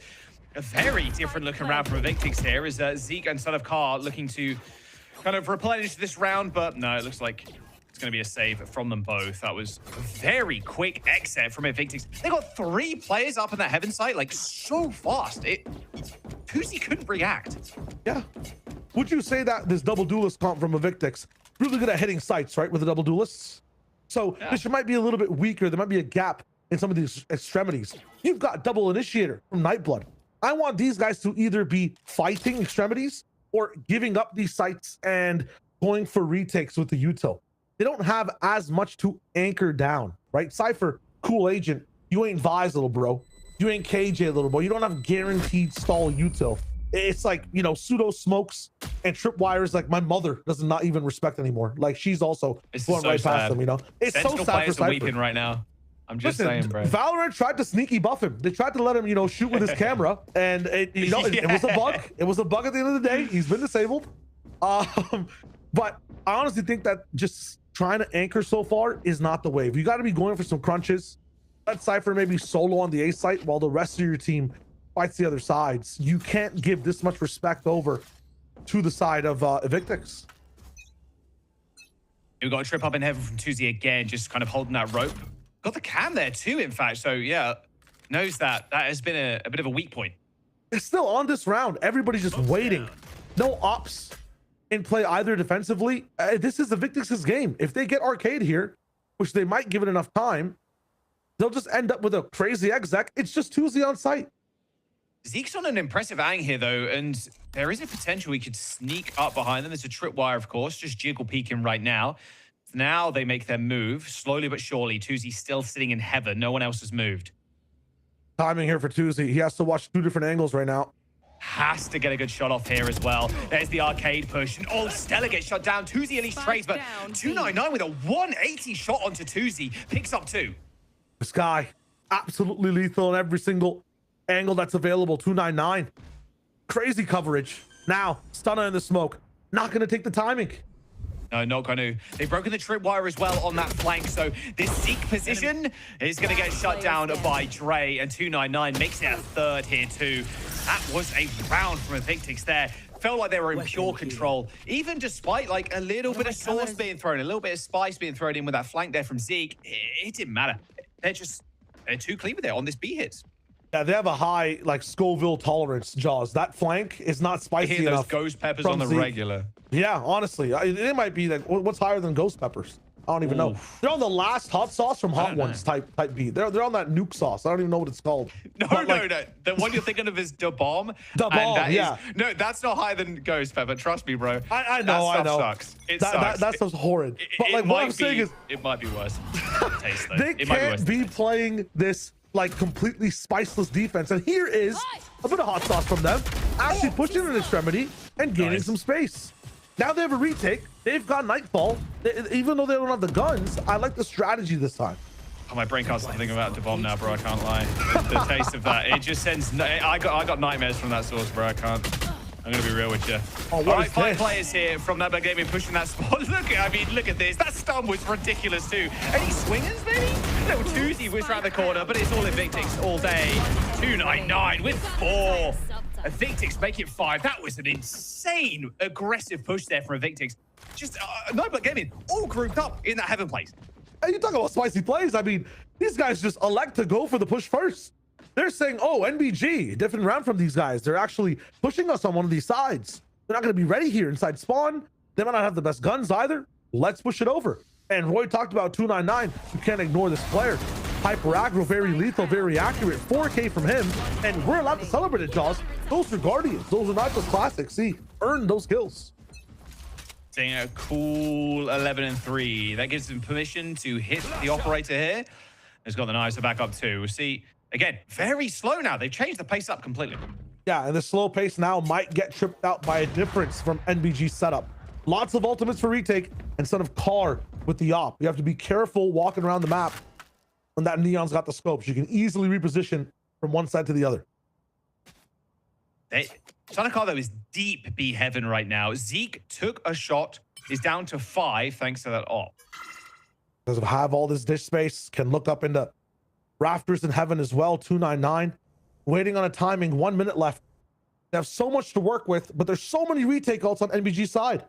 Yeah, Stella's waiting for some sort of noise down in drop, just rips the ult, and hopefully then Z can swing despite his 5 HP. The Rockets, though, armed, primed, ready, spotted out. Oh, overkill there for Fair, but they do end up clearing out the site. Spotting through the smoke, though.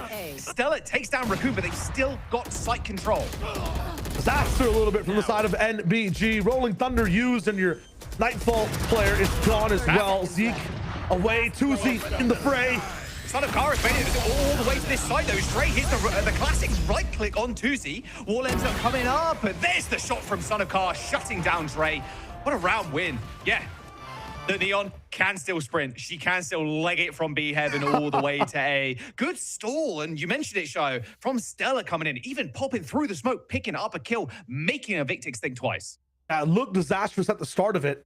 Afterwards, though, Son of Kara was really easily able to pick up and finish the round. That being said, it is not the way NBG wanted it to go. Zeke on site with Nightfall. A, not using it. B, no help from his team at the same time. You want this ultimate and this tool to be used in these retakes. And again, this time, Victix, free space gained on Dish. I don't think NBG even knew it was coming. If they did, the setup wasn't good enough. So at least, even though they won, I'm liking this decision from the coach and the team to be able to talk about what to do, actually have control in these rounds, and not just rely on the son of clutch. Yeah, I mean, Zeke had that early info from taking a shot, but yeah, their ability to come back in was down to Son of Kara there. Luckily, obviously, saved the operator too, but we'll see what they end up talking about. They're not going to be on the strongest buy of all time, especially with Zeke picking up the SMG. But with full rifles on the other side, though, with Raccoon picking up 1-2. So Victix still in the lead, but Nightbug Gaming taking the rare victory in the round into a timeout. Same rifles, as you said, on both sides will be online. No ultimates from the side of a Victix for now, but again, their orb hunting has been amazing as well. They've led Raccoon into one side of the map, taken the orb onto another, and then had an ultimate available. Doing a really good job of it so far. Question is, value from Son of Kara. Can we get it early in the round? Not for the moment. Again, wrong guess on where the op should be. Completely empty half of the map here. Son of Kara, no clue right now. There's a cam there as well, mind you, is a Victix 5 stacking towards B main. Oh, he's adjusted. He has. Breathing around the corner, and 299, unfortunately, wasn't even scoped up there as Son of Kara does end up getting the shot off. As now a reposition again. Now he's straight over to the arcade side.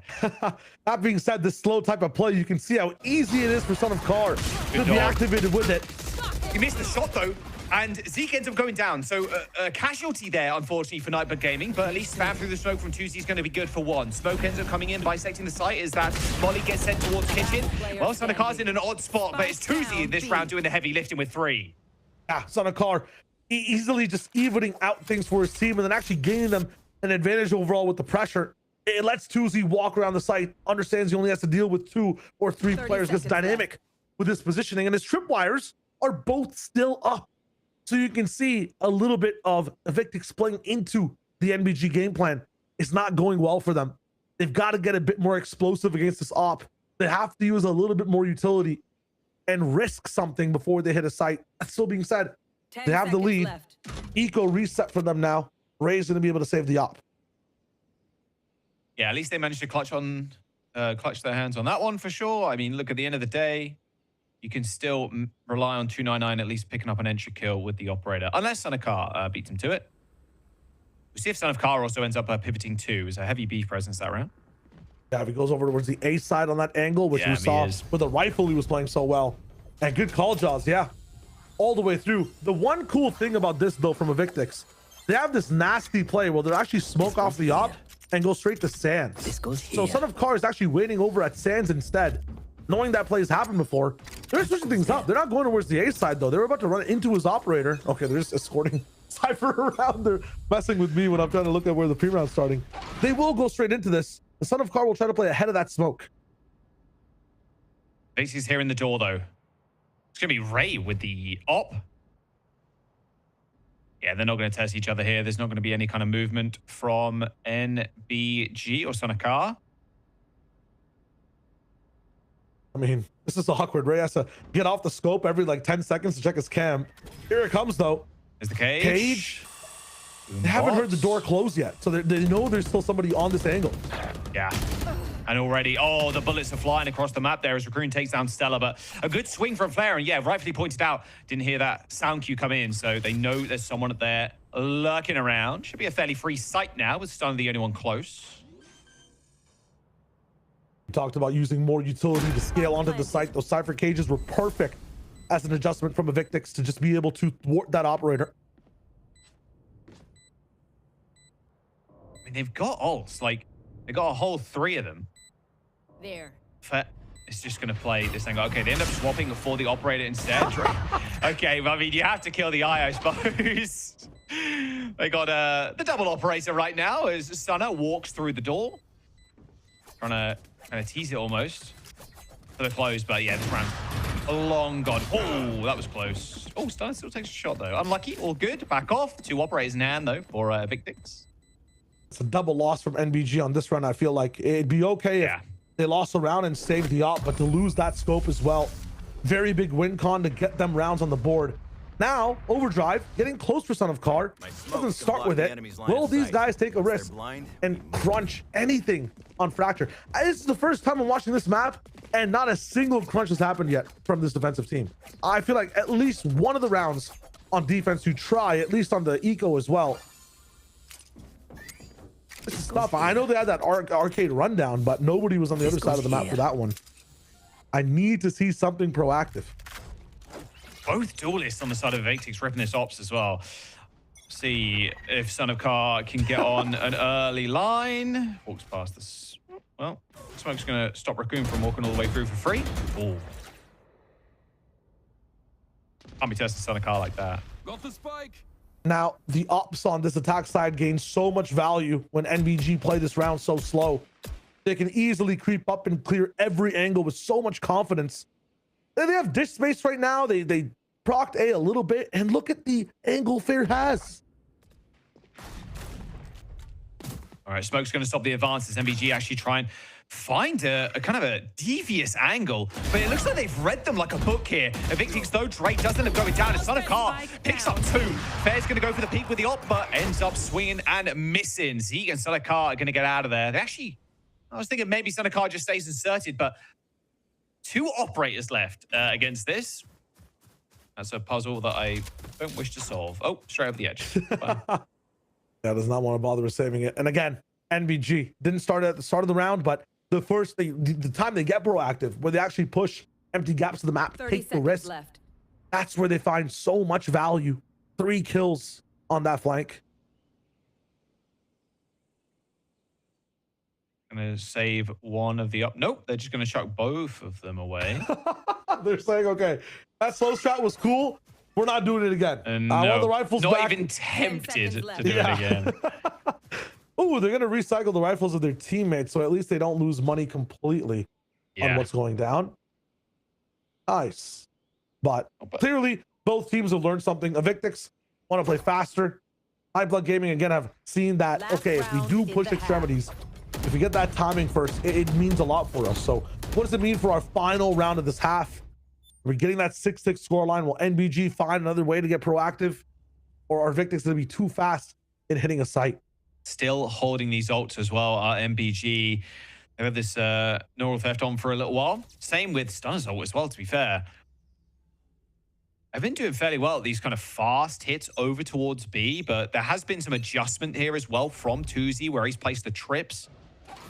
Sonacar still willing to kind of take this angle. Victix going to be confident going up early. If you have these ultimates, you have to be playing way back to be able to use them.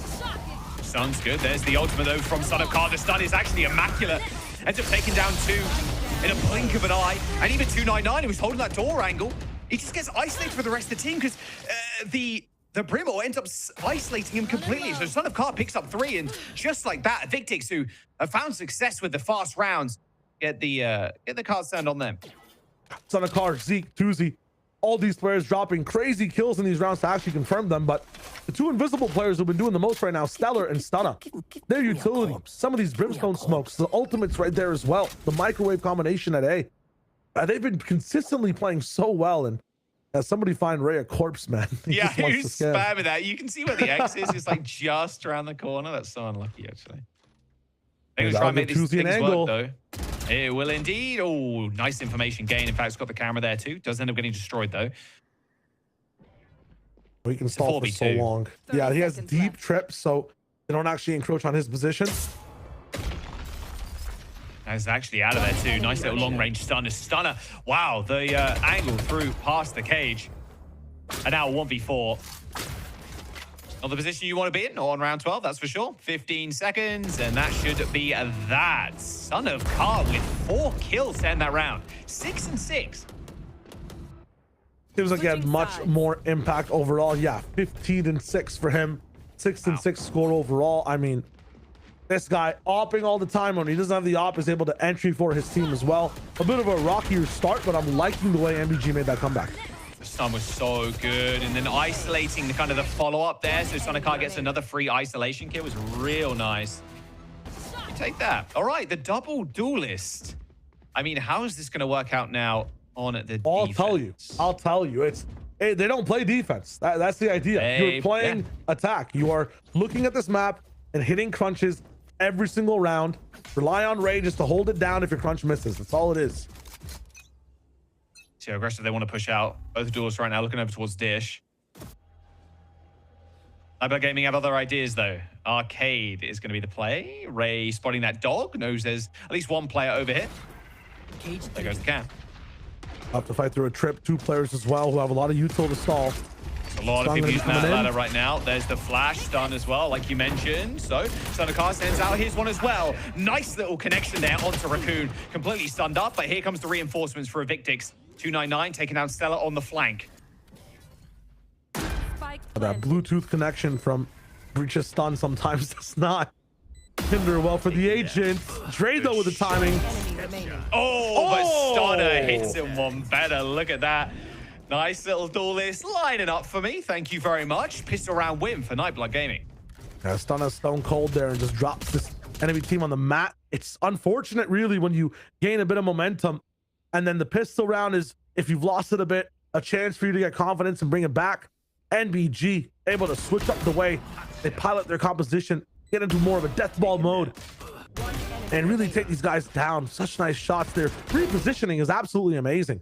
I feel like Tuesday on the defense side was really working that B site, and now together they were stretching all the way up the stairs on attack. It's on a car with the spam. They understand that the stack can be here now. FAT still want to push through this. They're on their own on pistols, of course. Oh, well, unfortunately, there's still 3 players here. Dre takes a large chunk out of it. Unlucky. Orbs are the name of the game. Duelists, by the way. Yeah. I think they're going to go for Arcade now, get the orb there as well.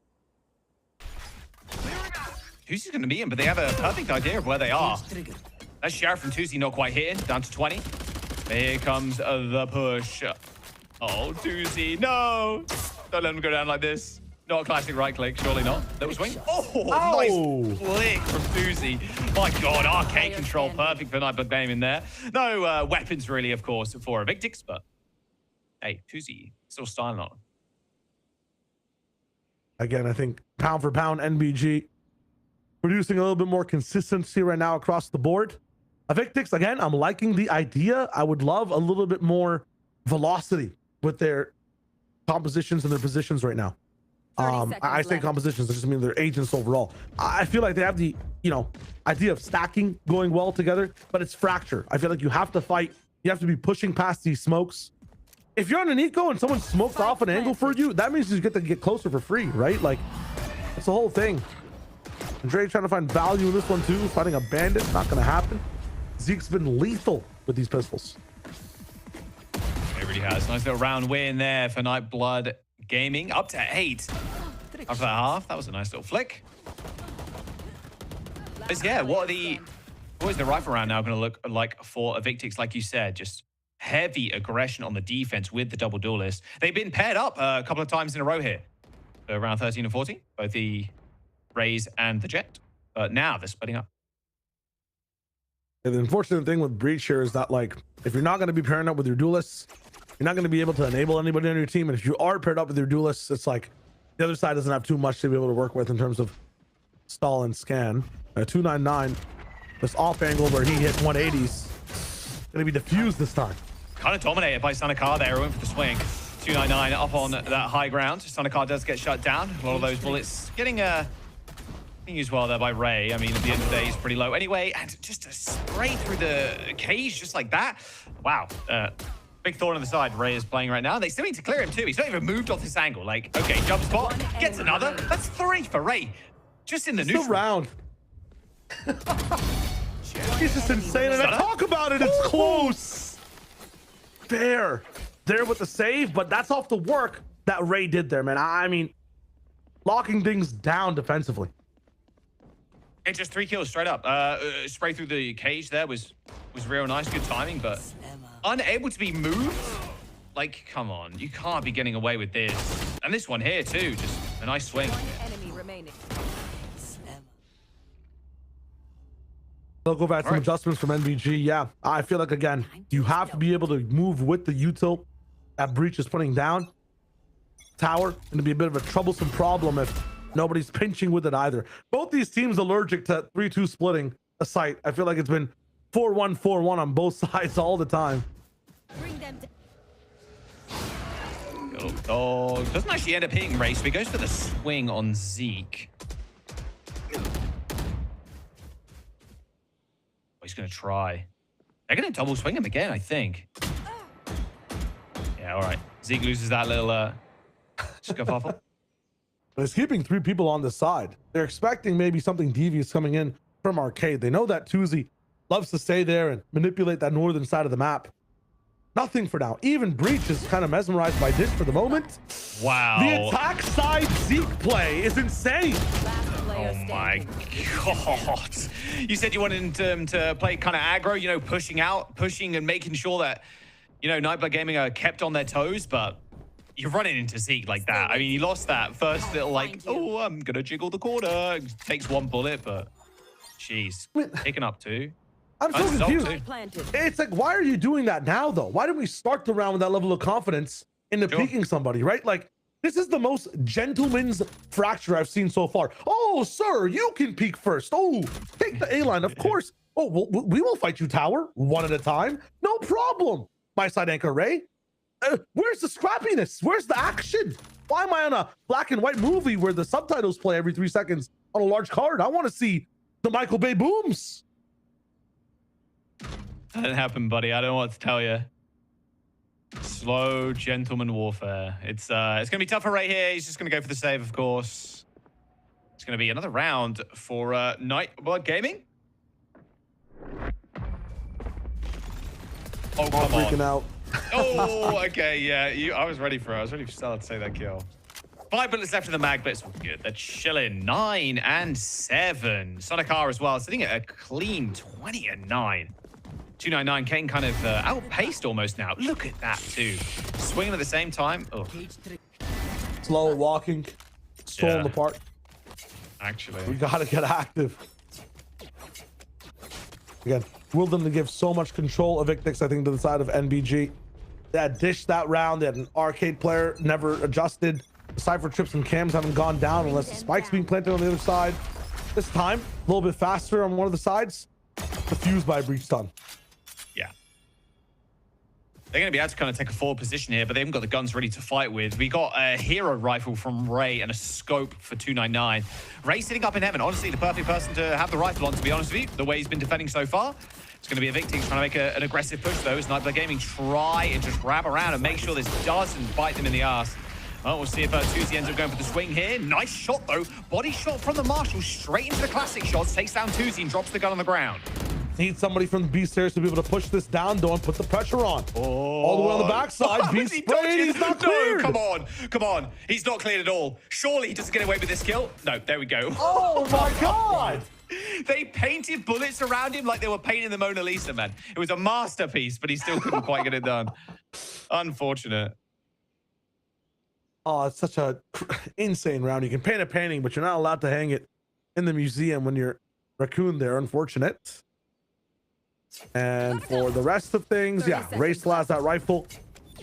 NBG are paused here right now because they don't want to give up these upgrades for free on the side of the Victix. They can always walk down this B side and get those free guns.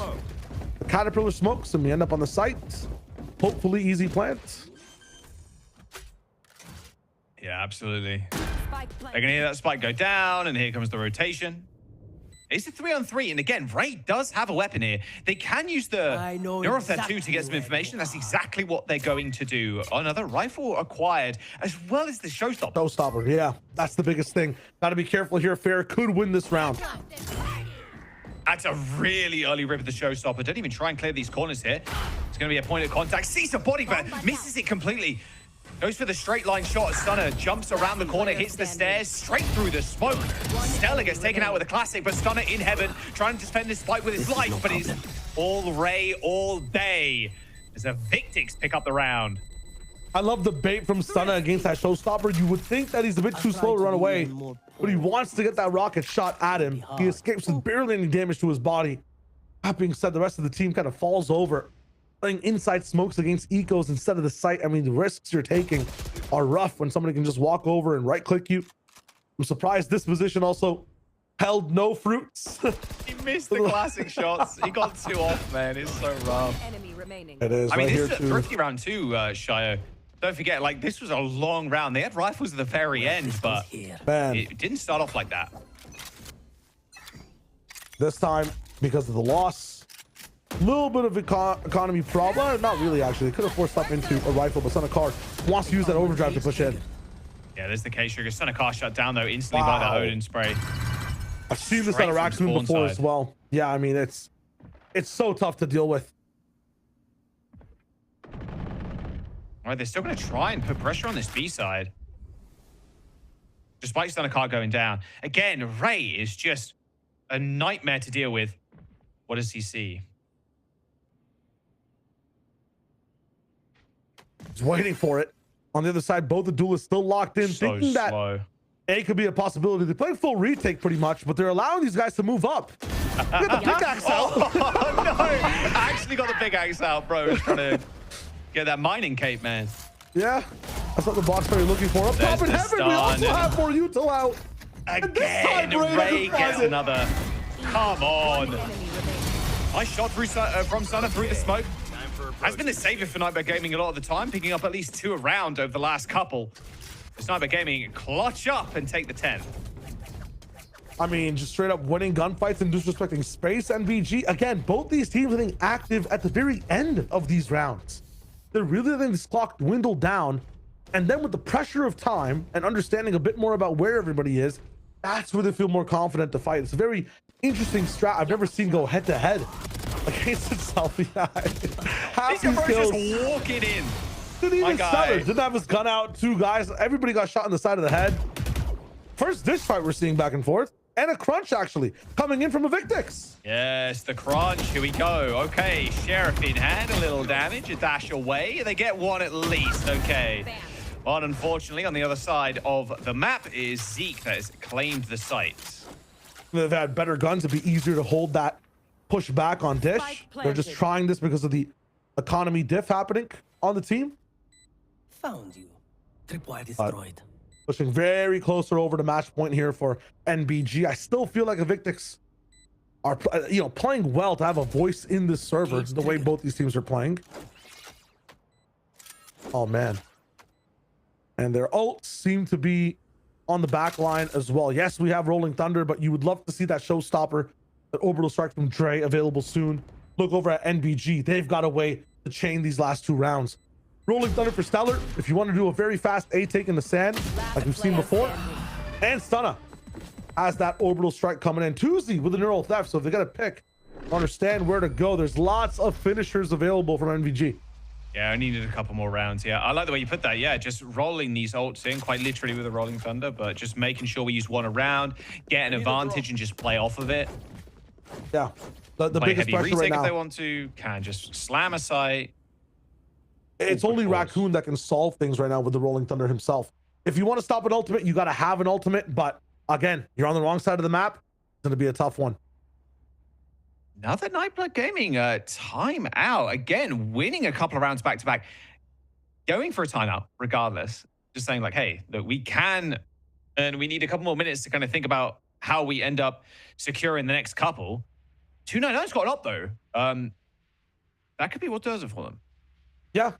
For Victix, they could lock it in. But for NBG, the reason they're having this timeout, figuring out how to use those ults. I've seen this from coaches before as well. It's like, hey, I have a very set, similar game plan that I can give you. And I can see the gaps in the enemy team as well. Some things you just need to fix. Here is how you win the game. You don't mind if the enemy team has a timeout. It's not even about them. It's about having the best strat for your team. So NBG, this next round has to be a must win. Their bank is huge. Like, they are balling. They can keep buying over and over for a while here.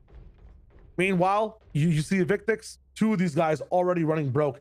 I think if you win one round here for NBG, it's very easy to win the next, but it has to be this round. Got so much money they could afford gas right now, bro. So that's how much money they got. They're rich like that? Yeah, they're rich like that, my guy. Why They even got that VALORANT? op. That's crazy. Yeah. All right, let's see what this op can do. Come on. 299. It's got to be a bit of a showstopper here. I'm loving the use of the op from Son of Car. They put the op on the side so you can get the Rolling Thunder into this pit down here. It's such a better angle to get anybody at arcade gone.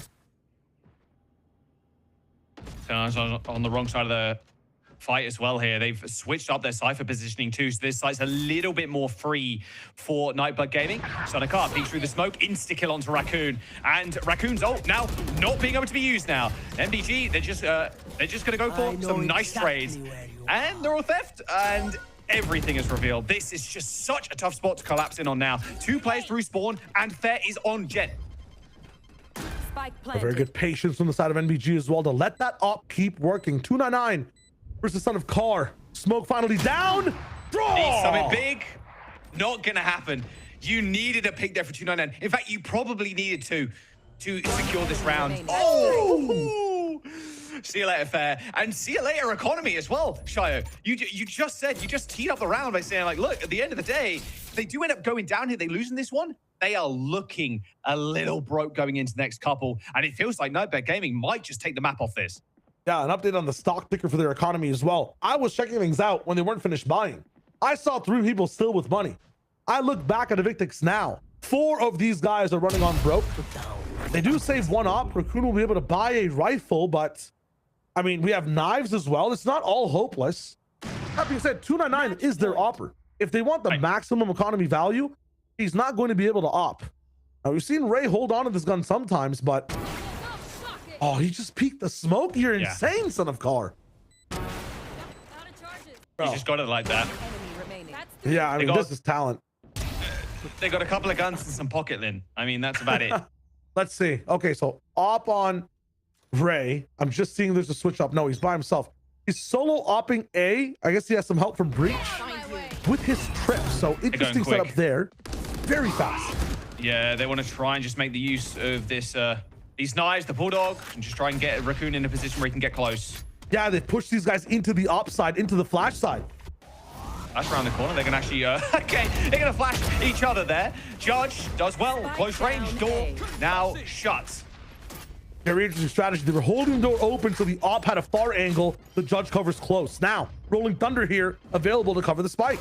Yeah, they do have to pick up that spike. There it is. It's been obtained. Neural Theft going to remove some locations here. As now raised on an angle, but Sonikar goes to the swing and still takes his head off. Oh, the ultimate from the brim.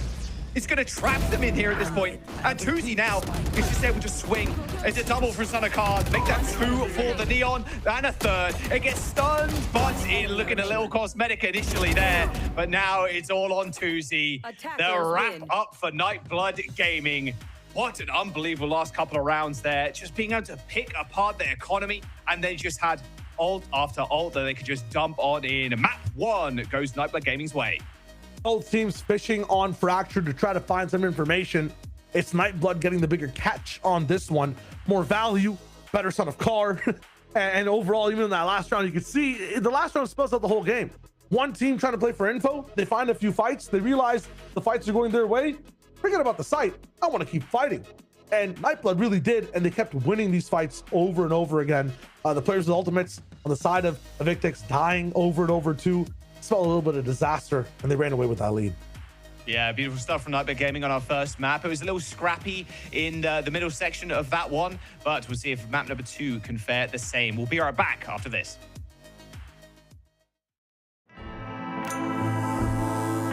Trip.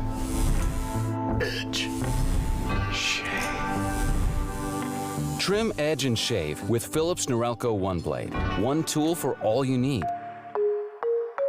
Philips Norelco One Blade presents Shave All Things.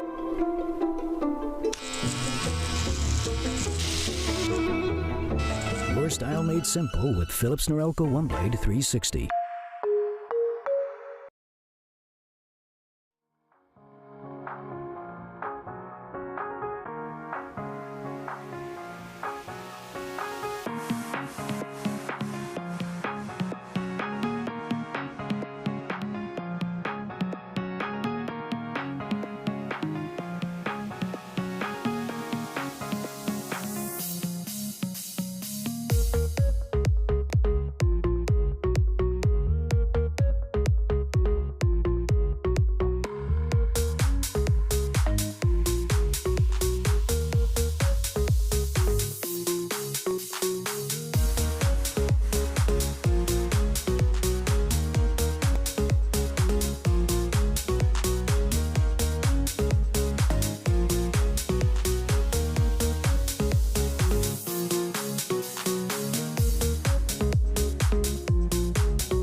That has been massive in these D1 rounds, and now Foreign taking the high ground. Nobody's expecting it. Give it all to him.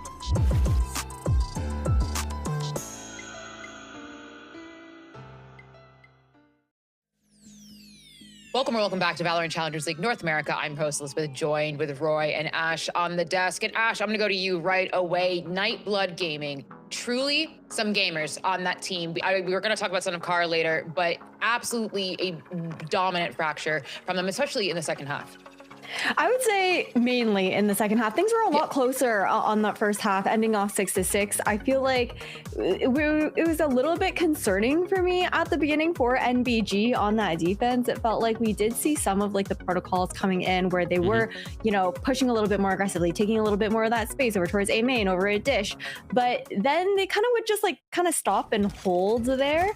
It was the rounds where they continued to push forward to actually crunch and sardine the side of EVX that we saw a little bit more of that success coming through there for NBG, and of course the operator also coming online. But I gotta give EVX a lot of credit for their attacking side to start things off, because Liz, it really felt like there were times where they didn't even have that spike planted yet. It'd be like pre-plant, post-plant, you've got players in the spawn somehow, and it was just really good space control, I feel like, from the EVX side of things, at least before we swap sides. Yeah, there's a lot of like really good team play moments as well, like the destruction, the pushing the spawn together, like a lot of the team fighting aspects that we kind of highlighted about EVX were almost on full display here in this first map. But overall, I kind of resonate with the sentiment that NBG was eating up throughout this map, right? Like, yeah, they looked a little bit shaky in the beginning of the first half, but it's a stellar classic where like you adapt instantly, and once you find the solution, it almost feels like you don't lose grip of it. And I feel like we got to see a lot of that here in this contract. Yeah, I mean, shout out to, I think we gotta give a shout out to EVX. That was competitive. That was, you know, they made it difficult for NBG and they had to earn it. But also props to NBG because that second half where they just decided to take no prisoners and make it happen was very, very impressive. Oh, this round makes me cry. This one moment where the Observer POV is so good here. Shout out Observers because it was so funny. But here we are. I mean, 13-8. If you're a Victix, you're not terribly mad at this result. Of course, you would love to have taken NBG's map pick, made a clean 2-0 if you win your map pick. But it's looking good, all things considered. But I mean, but on the other hand, if you're NBG, the way you warmed up and got things together, Roy, you're feeling very, very good. Oh, you're feeling so good. I mean, the structure was definitely in play. They were winning a lot of their first engagements. We saw a lot of that thanks to Son of Car, who was, I mean, he popped off. Let's just be honest. We'll get back to that shortly here as soon as we see all the player scoreboards. So I'm gonna keep it general for now. But yeah, I feel like NBG they're a well-structured team. Yes, they had some bumps in the road and some rounds got a little bit dicey, but overall, I feel like the kind of the question marks coming into this is how structured was the team going to be, especially with such last-minute changes and bringing in a new IGL as well. So obviously that's a lot of things and a lot of little curves in the road. But overall, I mean, honestly, NBG looked pretty solid, especially against a team that is as chaotic as Victix. They did. One thing I do want to shout out, though, is that I feel like this could have definitely been a very different fracture had Victix won at least one of the pistols in this map. There was such an advantage, I think, that NBG were able to gain, especially in that second half, winning out that first pistol. But of course, Victix, they were able to steal away that round 2, though, in the first half. So definitely a difference maker there. I think that with no doubt, we are touting Son of Car's performance in this map. But I do want to also give a little bit of a shout out to Ray on the side of Victix. I think that with the chaos that Fair and 299 were causing for this team, Ray was taking full advantage, walking through on the other side of the map, going for those backstabs that really solidified that initial half of Victix. And even though we didn't really see the success with the adjustments that we saw from the Cypher setup on defense, he was trying to change things up to catch NBG off guard. Guys, Son of Car has 9 first kills. Out of 13. There were 13 he's got of them. more first kills than people have overall kills on the opposing team. He's got 9 first kills and 2 players on the other side had 8 kills. That is so insane. 1 of 3 of his kills were first bloods. He popped off. I mean, we came into this, Liz, we were talking about how good Son of Car, has been and consistently. These are the pop-off moments that come to mind when I think of Son of Car, right? Like he's so versatile too. He's not even like a one-trick pony. Like he's getting his kills with the operator. He's getting his kills with shotguns. He's rifling. He's getting a ton of value from his utility as well. And it feels like he's responding back on a lot of the meta and protocols on this map where, like, yeah, you want to get crunched, but every time they try crunching, they're getting destroyed by Son of Car. I mean, at some point, you just can't keep calling those kind of plays, right? And when it comes down to the team play and the spacing and finding like the double peaks and the triple walk-ups, like it's just all so on point.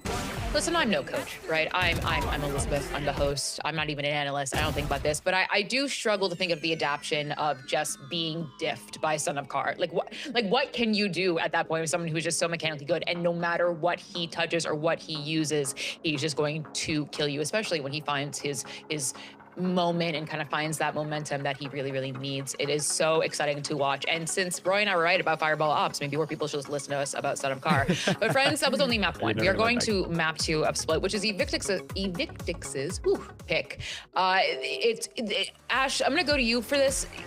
We saw signs of life and signs of brilliance from EVX. How do you feel about their split going into it? I mean, they looked really good on Split up against Alliance Guardians, going 13-4 in that head-to-head. And also the fact that you have them starting on attack first, which is where they had really shown on that map, going 10-2 in their attacking half. I think that the double duelist does look good for them on that particular map. I want to see more of that synergy coming through. We've seen like the aggression, a preview of that on Fracture. I think that I expect that to come in once again, but I do wonder what I think Nightblood Gaming will be pulling out on this map. That's more so where my question lies, because it is an unknown quantity for them. We kind of know already the type of tempo that Victix will be wanting to take up against this team. Yeah, and I think historically speaking, if I'm recalling correctly, at least Stellar has always had really good splits. At least, I mean, it feels like every iteration of a Stellar roster has had split in the map pool, so he's really experienced calling on the map. And I feel like they're going to probably cook up some wild stuff here. But yeah, I kind of resonate. I think that I'm kind of also wondering, are they going to lean into the Sage? Or are they going to lean into the Sentinels? Or are they going to go more for the double duelist style, which they can very easily run? So it's going to be really interesting. But at least for the known quantity here for the Evictix side, I mean, it's the double duelist. We saw that they were kind of feeling, at least 299 was really feeling it in that first map. He was looking really good, even with the scope weapons, and that was a big part of Evictix's success last time. So it's going to be interesting to see how they fare up here in the second map. I think also kind of just calling back to even a couple of weeks ago when we saw not NBG playing this map on Challengers, but all the way back to like one of the most recent Mr. Funhaver tournaments, they weren't finding that success on split, and it was nearly a mirror composition. I think the one difference really being the fact that they were actually pulling out the neon still, which we kind of expect with how Son of Car has been playing on that neon pick, but it hasn't been great looks. I'm curious to see if they have made the adjustments, taking away from those losses, because I think it was like a 3-13 loss up against Blue Otter. So kind of red flags here for NBG, but they do have the comfort of knowing that they do have the first map in the bag. I'm going to say something brave and bold. Are you guys ready for this? Ready. I don't think a Sage is coming in the Agent Select. And if there is, I will be very, very mad, but I need to emotionally prep for the possibility of a Sage. So friends, we're going to take a little bit of a break, but stay right there because map 2 is coming up. Philips Norelco OneBlade presents Shave All Things.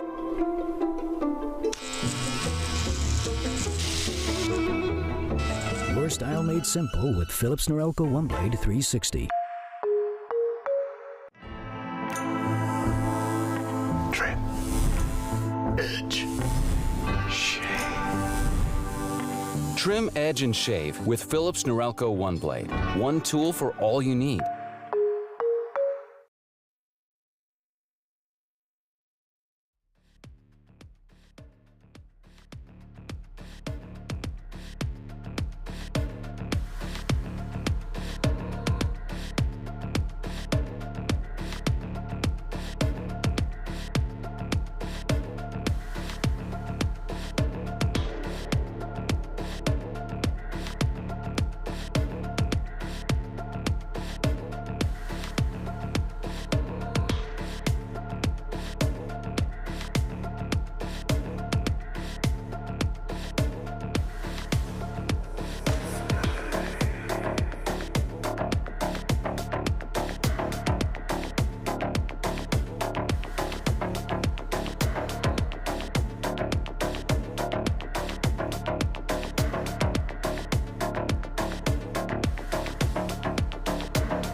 you so much for your patience, everyone. We are heading straight into agent select.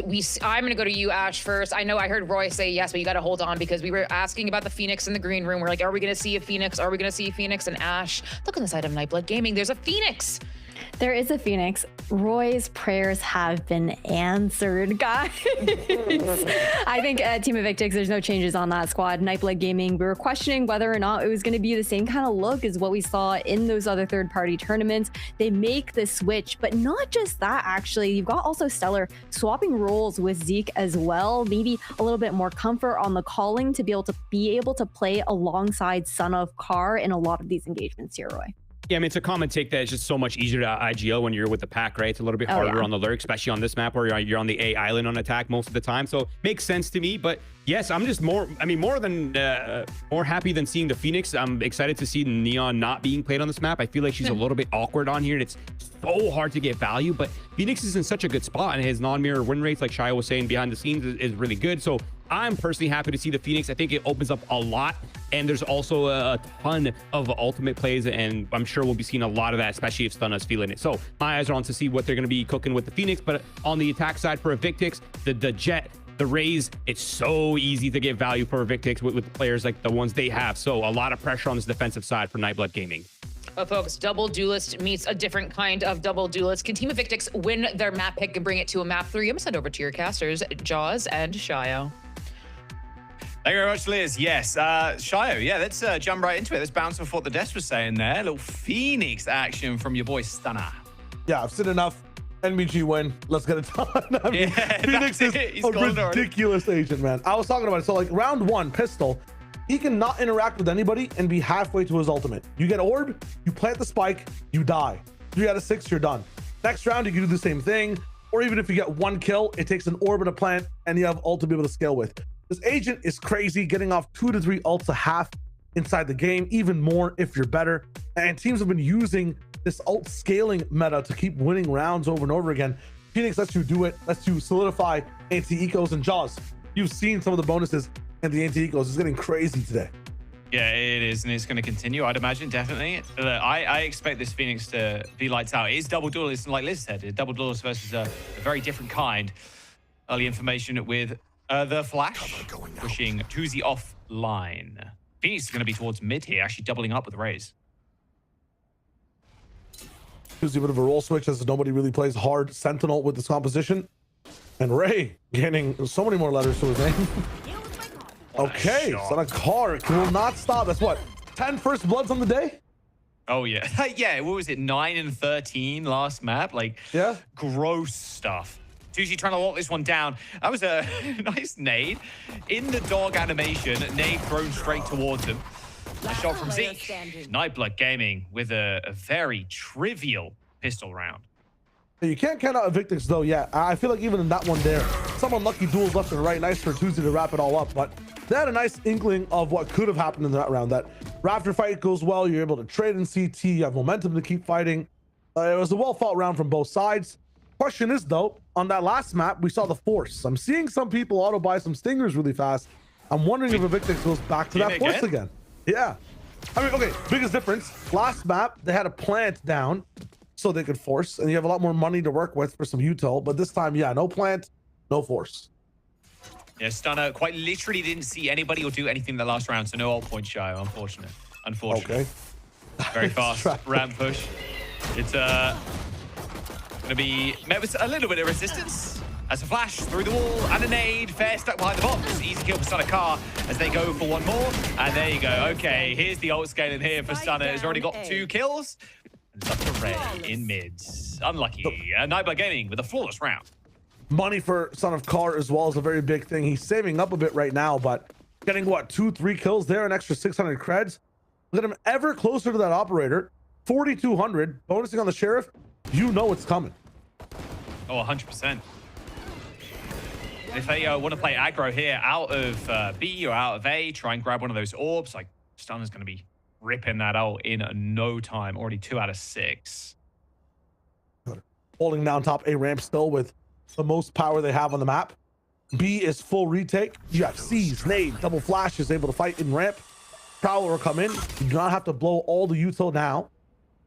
And Tuzi Solo holding all this pressure at B. A decent stall here. Still got a paranoia. Spots the dog. Ends up killing it, but there's the flash. Backside. Jet dashing in. Fair with a kill already up into the heaven player. Stunner does at least get two with the nade as well off the back. Stunner ends up going down, sure. Up to now 4 out of the 6. Ray from hell takes down Stunner. Eliminates the demon from Nightblood Gaming. Is Stella now. Oh, the rifle at his feet. Gets one. There is an available clutch here. It's a 1v1 versus Dre. Dre hasn't got the spike down, but has it in his grasp. He's going to use this Prowler to kind of reposition, go all the way towards main. Insane dodge by turning down and getting a sightline away from the long range angle. And I'm liking this from Dre. Getting into a position where there are no surprises. Long sightline though for Dre. That was so close. 25 HP. Dre's a pixel off there, and that would have been a clutch round. Yeah, Dad, yeah. You go to split. Let me know what Spectre he bought. I want one for myself because mine doesn't work that way. Don't worry, guys. My parents are on it. They're going to see if we can find those Spectres for the community. That genuinely, the movement and the shooting there is bonkers. Nice. How's that allowed? All right, there's the ult. Knew it was coming. Oh, outlaw for now because he understands that the majority of the players here, yeah. Region armor leaves you at 25. The only person I can stand to hit right now, I believe, is 299. And he's picked the right site. Gonna let the pressure come to him first. Look at that son of car right now, who's gonna be the difference maker in this round. Sees will slow down just one agent. Yeah, 299 in beneath hell. And son of car gets the second nade kill. Last round he got one as well. Third, then he got one on pistol too. Oh my god, bro, he's just too good. I don't know what to tell you. And the control he has now, the Phoenix is on the line as well. Stunner had a chance to flash, but he goes down. Zeke with the trade. Yeah, nice trade though, and Zeke's gonna be able to hold this ramp real nice, but the spike is down. Only Raccoon right now on the site. He can elbow here. A double swing, but Stunner through the smoke ends up killing one, and Zeke from heaven shuts down the elbow player. Now Ray in heaven, trying to try and force this fight onto Zeke, trying to force these 1v1s, but the spike's already been tapped. Ray needs to get a move on, and Zeke is gonna play spoiler. Shot in the back of the head, 3 kills for Zeke. And the defuse as well. Thank you. Every single player on the side of NBG is putting down pressure. It lets Zeke peek. It lets the rest of the team come in from certain angles. Even though Stunner went down, the position that Son of Car held let him get into a spot to fight so early. And this fast pressure just makes Evictix crumble. They're used to, a lot of teams after they plant get a little bit of a chance to breathe. Son of Car does not let that happen. And the C's nade too ends up getting some value. Immediate timeout for Evictix because even though they have one round on the board, they're not getting a chance to play their game. Just under half his kills have been nades, by the way. Sonikar is sitting on a clean 7. He's got 3 nade kills. Your boy's popping off. He's got the showstopper too now.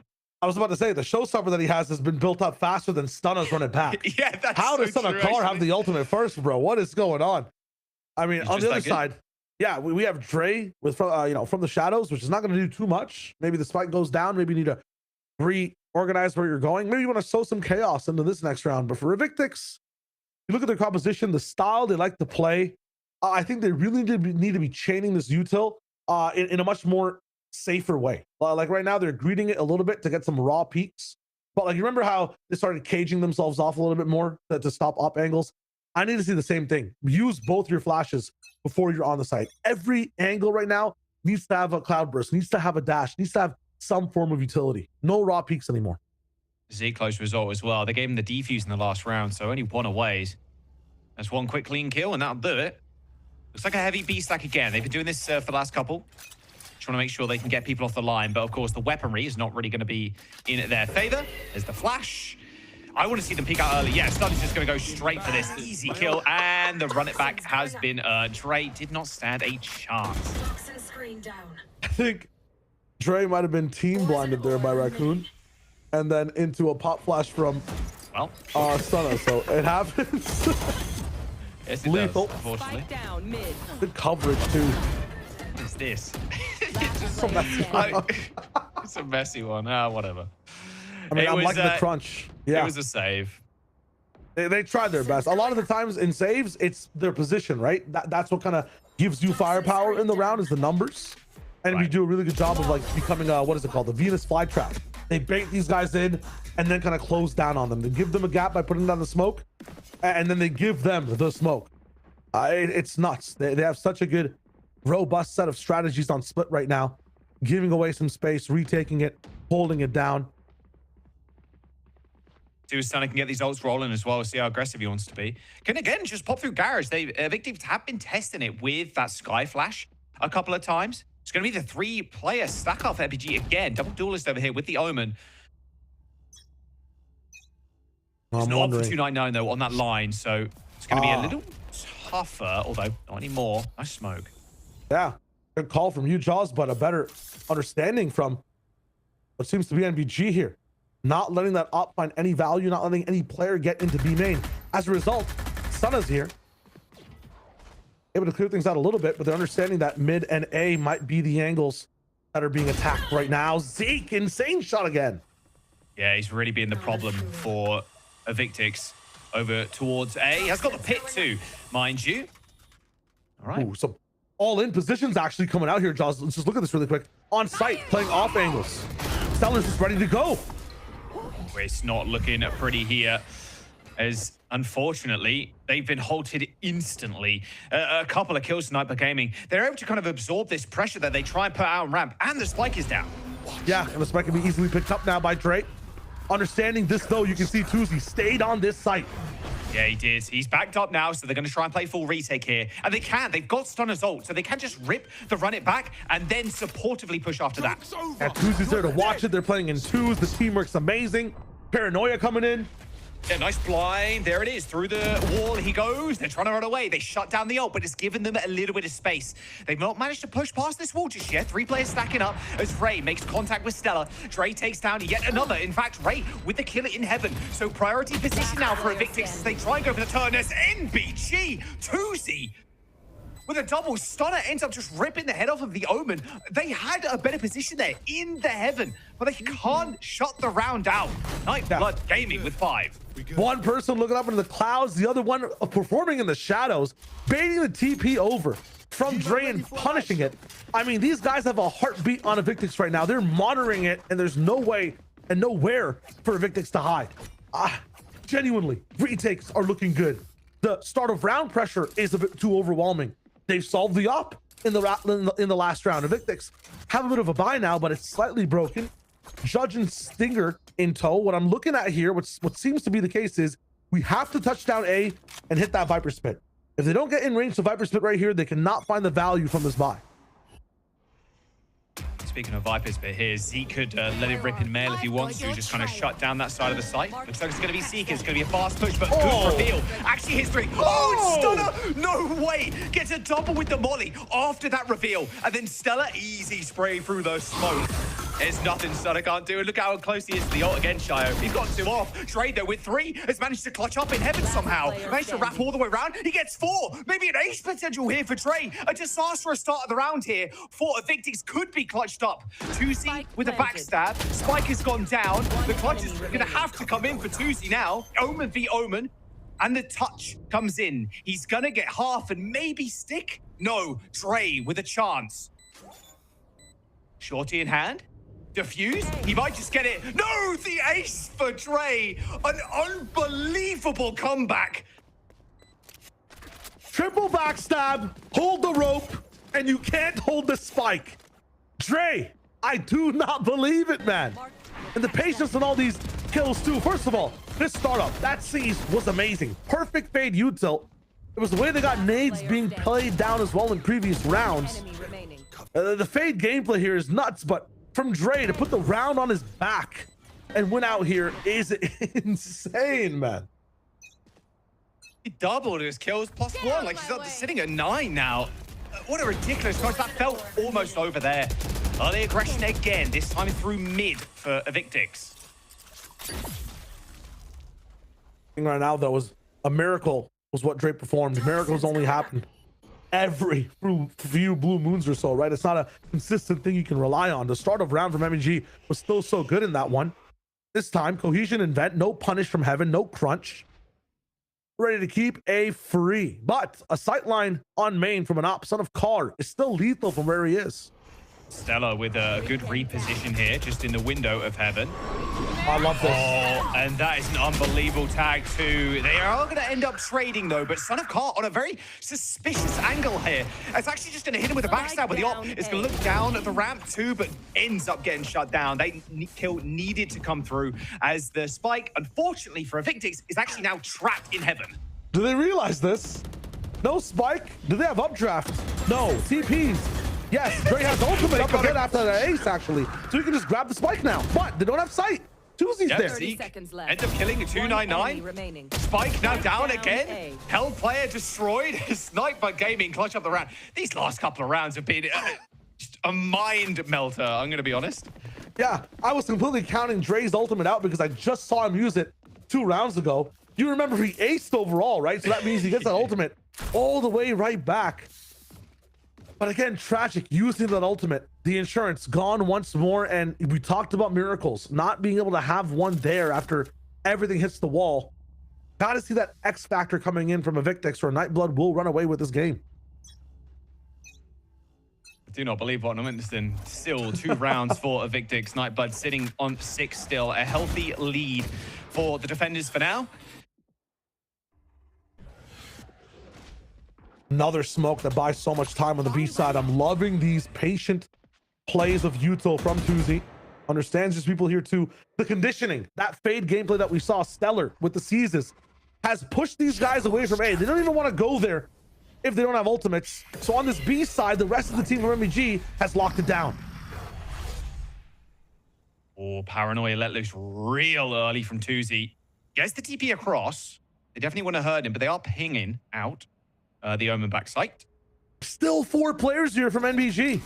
They understand that this is the site. They don't even have a sight line on A anymore. They're just believing that there's no way those guys go back. Just jiggle peek, and they're going to make the right read here. Another smoke. Tuzi here's the nade. The smoke comes in. Is going to connect with the ground. 299 does not check this angle, by the way. They still need to check backside. Nice little classic right click there. Does end life, but unfortunately, Sanakar is still in the mix. He is on site now with a scope, and he's got a shorty as well, but it's actually Ray that descends from heaven to hell and picks up Son of Car. So it's 2 players versus 3 with guns acquired here by Raccoon. Spike planted. The pick comes down, makes Dre even more lethal with a bandit close range. That being said, when it comes to scan and spam, Stellar could save this round. Has to solve for Dre. Nice check, okay. Has got the scan though, like you said. Oh, and the spray onto Raccoon. Okay, now it's Ray in a 2v1. Has got a rifle though. It's going to be a Phantom and a Van on the other side of things too as the spike ticks down. Both players now moving in unison together, pushing into this. No Yuto left. It's just their guns, but there's time on the clock, and it's good. Spray, okay. Nice swing around the corner. NBG, they get their 7th. Although those heroics from Dre, and like you aptly put it, Shio, those miracles only come around once in a blue moon, and they're going to have to, they're going to require a couple more of them in the next half, because this one is looking pretty chalked. Yeah, you look at the ledger, and I'm, impressed again by some of these Evictix rounds. It's so far few. Some of them they're still losing. It's 7-2 now. The gap is widening here, even with the mistake from Tuesday. A nice punish, a Thrifty that's ramping up. This play from Stellar. To be able to collect both players with the spam as well, I mean, that is just so unlucky. They have miracles of their own on Nightblood Gaming. Still, Zeke has got pits. He's had this for quite a few rounds at this point. Well, the big combo is here again. They'll go fast. That Seize is usually here in a good time. And Son of Car has the nade. Immediately, though. To a Molly challenge. They've they've succeeded in that endeavor. And now they test Stunner. Has still got 2 flashes in his back pocket, though. Hits one, hits the next, but still 299, willing to kind of assault his position. Molly, nade, trade it out. Dre still lurking in mid. The Viper's Orb, though, is going to create cover for the players that want to go rope. A nice kill onto Dre, however, from Tuzi. Catches him, actually, on the rotation. And now Stella's in a spot to play a little bit upset. Ray, although he's looking to... Where is he looking at? He's looking to the high ground there, as he ends up getting picked up. The spike goes down. Tuzi in a 1v3. Spike planted. The round should be locked down by Evictix now. They've played with patience very well. You're talking about, where is brother looking? He's pressured.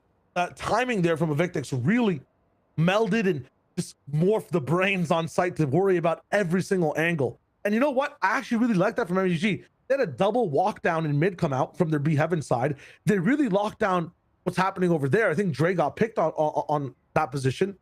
But on A, the way that Evictix just played it so patient, waited till the very last second to peer out of every single smoke. It made it really tough for NBG to really hold on. They're trying to play the entire map. Evictix, they're really focusing on just one site. So that's the difference in that round and how they won so definitively. These fast hits are working on A. This time, though, it was Dre that got shut down on the lurk in mid, but you reckon they're going to do the same thing? I mean, I got to put my dukes up with you against that one. I got a 1v1 you, Jaws. They're working on A. Do you remember the Caesars, the Mollies, the names? Yeah, didn't come out last round. MBG just not expecting that. Timeout for MBG as well here after losing that last round. Yeah, saying, actually, guys, there's Molly and sees the choke again. That worked out pretty well. Apart from when Dre aced us. That was not... They tried for it, but this time, yeah, Evictix did not play for it. They went straight for A Heaven, which usually is guarded by an op. It's usually guarded by Stunna, but he's starting over on the B side now sometimes. He's helping out in middle. They had a better idea of like, hey, we'll give up A Heaven, but we can crunch it, guys. It's totally fine. They just end up finding the weak link. I think it was Stellar on site, but they completely just bunked down. Now in this round, I think they're leaning towards the A side again. I can see on the minimap of Evictix. Realizing if it's not broken, we can hopefully keep it working until we get 5 rounds. If somehow Evictix get 5 in this one, Jaws, I'll be so impressed. I feel like NBG have been so far ahead of the game in this and haven't been really letting it go. Again, we've said it's sticking miracles. That would be a phenomenal job. Yeah, they got the cash, they got the guns, and maybe even a pair of Seekers as well from Raccoon. We'll see. He ends up picking up the orb. Zeke still with the pit, man. Holding on. I will be their nightmare. I got that Leviathan round. Maybe draw towards B and back up in mid and then finish with a split. Season here's the boom bot. Gotta check that corner just in case that teleport did go a little awry. It's so nice from Tuesday. Always waiting till the very last moment when they're right up on the smoke to toss it and buy so much time. A good flash there. Ends up blinding Tuesday a little bit. The teleport. Oh, it's just too easy for him. Lines that up with Dre. Seekers end up getting popped by Raccoon here, but hell is controlled by Fair. A 3K for the raise, putting Stella in an odd spot. You cannot let Fair get away with that. It was a good pop and it was a good defense. And look, Tuesday held on for as long as he possibly could, but it is Fair that ends the round with 4 kills. That 5th round, Shio, looking doable. Yeah, Fair, it's really not when he's playing those angles against NBG. How is this guy getting into hell like that? Where is he finding 3 from? He skills all the way towards the right He side. just used his feet. He just used his feet. He just walked to hell and then just dominated them all. They didn't think to check Shio. They didn't think he could be so quick. It's wild, especially with the paranoia. You would assume that they had the control of that space. Suddenly on 7-4, with the economy running out the door for NBG, they are struggling to find a way to keep this lead dominant. All right, they're going to re-hit this A site now. Welcome to my world. And there's the pit. Okay, ends up coming out in mid.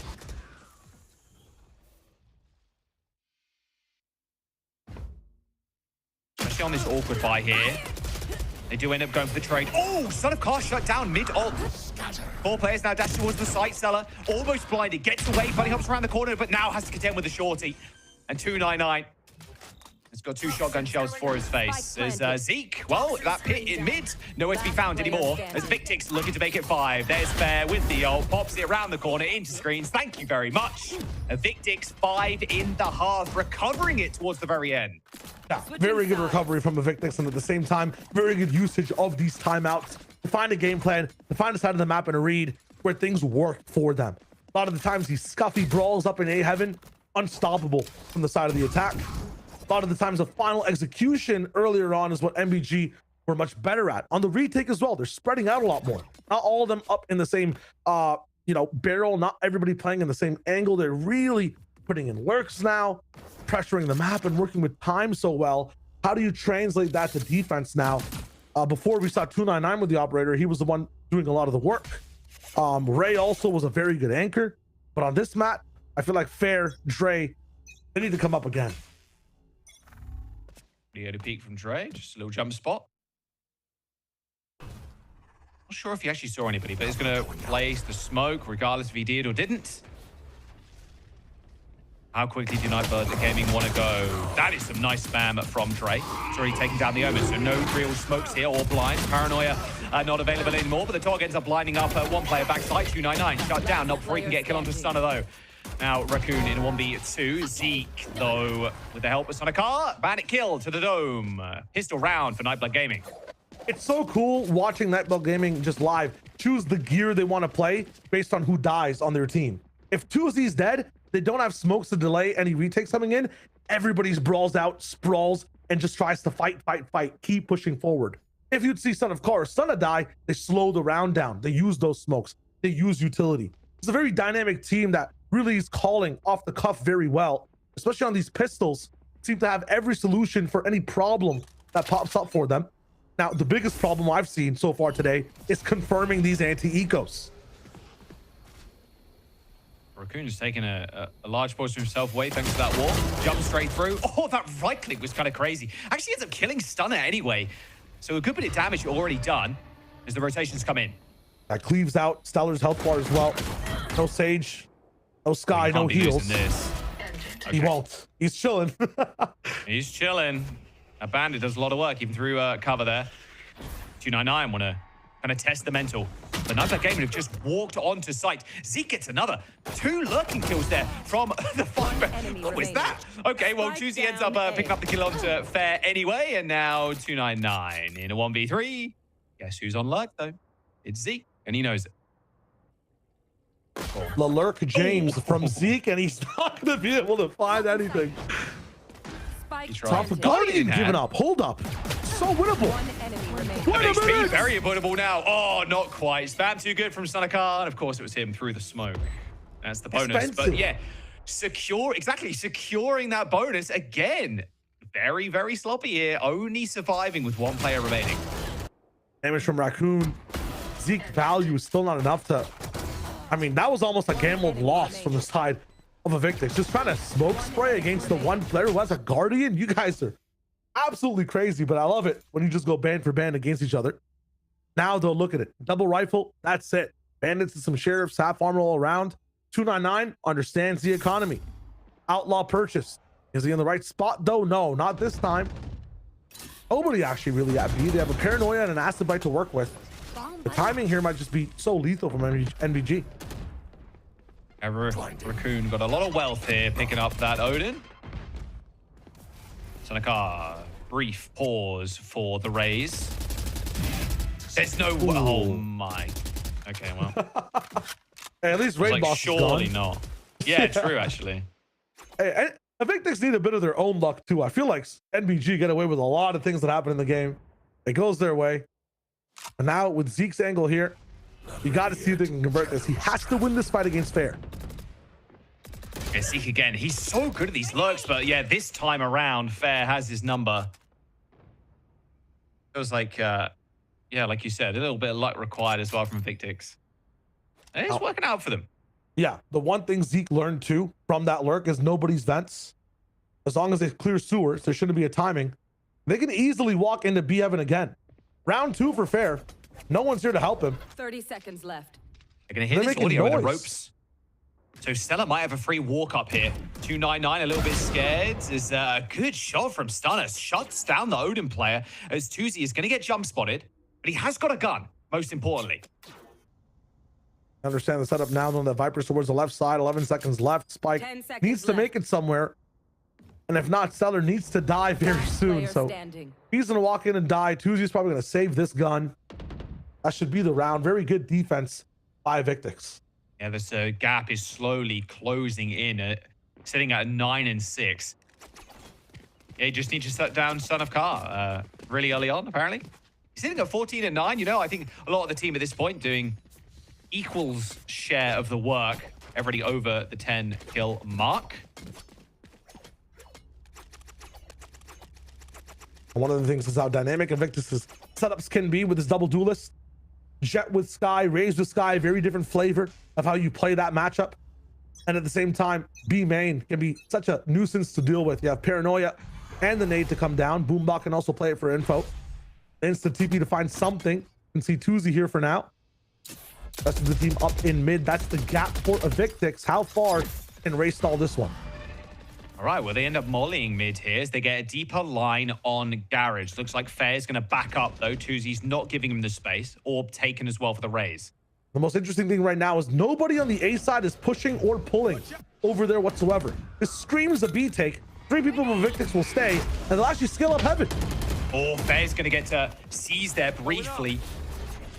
Give me the wall for Stunner, just to heal up a little bit. And now the re-rotation through ropes onto A with a lurk in mid. Yeah, but Zeke has not cleared much, so they have to be very careful here. Time will tick down, and 299 will have this angle. What a timing. With a kill. Yeah. Yeah. Insane amount of assists as well there for the Evictix player as Raccoon just spams away, takes another, again, buying time as the players need to make a move on. 40 seconds to go, Spike on the floor, 299 with another and will not be stopped. A nice little swing there from Tuzi, does shut down the Jet eventually, but now 1v3, Spike in his hand, has to go for the tap with 30 seconds remaining. Miracles happen when you least expect them. Can Tuzi make this one work? Has every piece of util available in the book. Has been given sidelines to fight as well, but has not found much yet. Double up on ramp, up top on Heaven, and he's looking to God as well, asking for anything. He's begging for these 1v1s, man, but he's not gonna get him, not even Fry's. 7-leaf Clover can save him from that one, and that'll be a Victix with another round. Again, a gap closing in. They're up to 7, Shio. It feels like Nightblood Gaming, they need a timeout to figure out what's going on. Now, the sauce is kind of being lost from NBG. I feel like they were so aggressive, so decisive, and never really missed. Some of these, you know, desperate peaks coming in from the Victix, some of the timing was usually red, but 299 in this round, 3 separate times. He finds that angle. It's so beautiful to watch.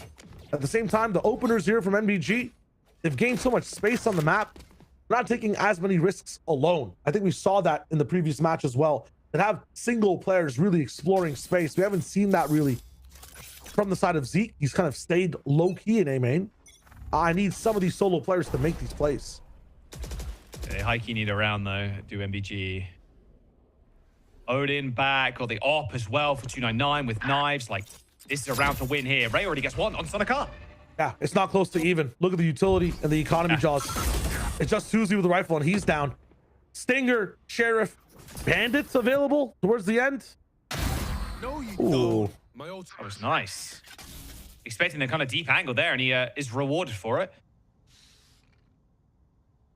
A lot of presence from Zeke, though. Look, he hasn't made his way up this ramp at all, so they're probably going to have to clear that. Dog for Raccoon. Okay, now they know there's no one on ramp. Not only that, they understand how deep this guy's playing. That dog ran out at a very specific time. They know exactly where to look. Stunner is so smart. Okay, can 299 actually clutch this one up? He's going to have to dash across, give Stunner some time. Molly in screens, Spike planted. Still stuck with the curse of low eco, though. No upgrades from this side. Backed up in the site with a Sheriff and a Stinger. He's got ult, though. Like, the run it back could be huge here for another pick, but it's going to be such an awkward spot to use it in. They could flood and then kill the body as they respawn. 3 bullets, 3 lives, all in on Stunner. Will try to find one. Gets paranoid and gets locked down. It was close. It was a nice try. But this time again, NBG does not find it. An expected round to lose. They did not have the economy, and the Victix keep catching up. I saw that in a different universe, bro, that he gets the headshot on the player jumping out of screens, but yeah, unfortunate stuff there for Nightblood Gaming. I shot some Stunner, though, keeping the confidence high for the team. That's an illegal shot from 299. I swear to God he was moving. There's got to be something different about the ping and where he is, man. I could never hit those. It's still, yeah, you talk about that timeout. There was only 1 left from NBG. They're locking it in right now. 3 rounds away from match point. 1 round away from getting tied by Evictix. And the thing that Evictix are doing right now is just honestly really winning their 1v1s and really being more confident in exploring space than NBG. Zeke has had that solo lurk that went into B Heaven. Fair. Killed him there easily. In the last one, I like the confidence from Stunner. He was able to get that pick off in Heaven, but I'm not seeing it in the rifle rounds. They're 1-3-1ing, and the ones are statues right now. I need something to wake up on one of the sides, or maybe we switch to a 1-2-2. The setup needs to change for NBG. Yeah, sitting on 9 as well. I mean, the economy for Evictix looking good. So Nightblood Gaming, if they want to go for like an aggressive push with an ult dump maybe, getting Stunner in a position where he can be setting his team up for kills with a running back, Evictix can afford to lose a round. They're very rich right now. Yeah. Thing is, I honestly don't think they can afford to lose a round on the board. getting these guys to double digits. I don't think the enemy team wants to see that. They don't want to respond that way. So they're going to be all inning in this one. 3 people up in mid against 2 showstoppers available as well from the side of Evictix. And we've seen how loose Fair is with that trigger on using it. He'll catch a whiff of a body and send that rocket. Fair's playing a little loosey-goosey in mid, actually straight up walking down it, and a dog coming through from Stella. Really nice kind of patience here from Nightblood Gaming. They know Fair is going to be in mid, still lurking around, but he ends up backing off after that boom bot is being used.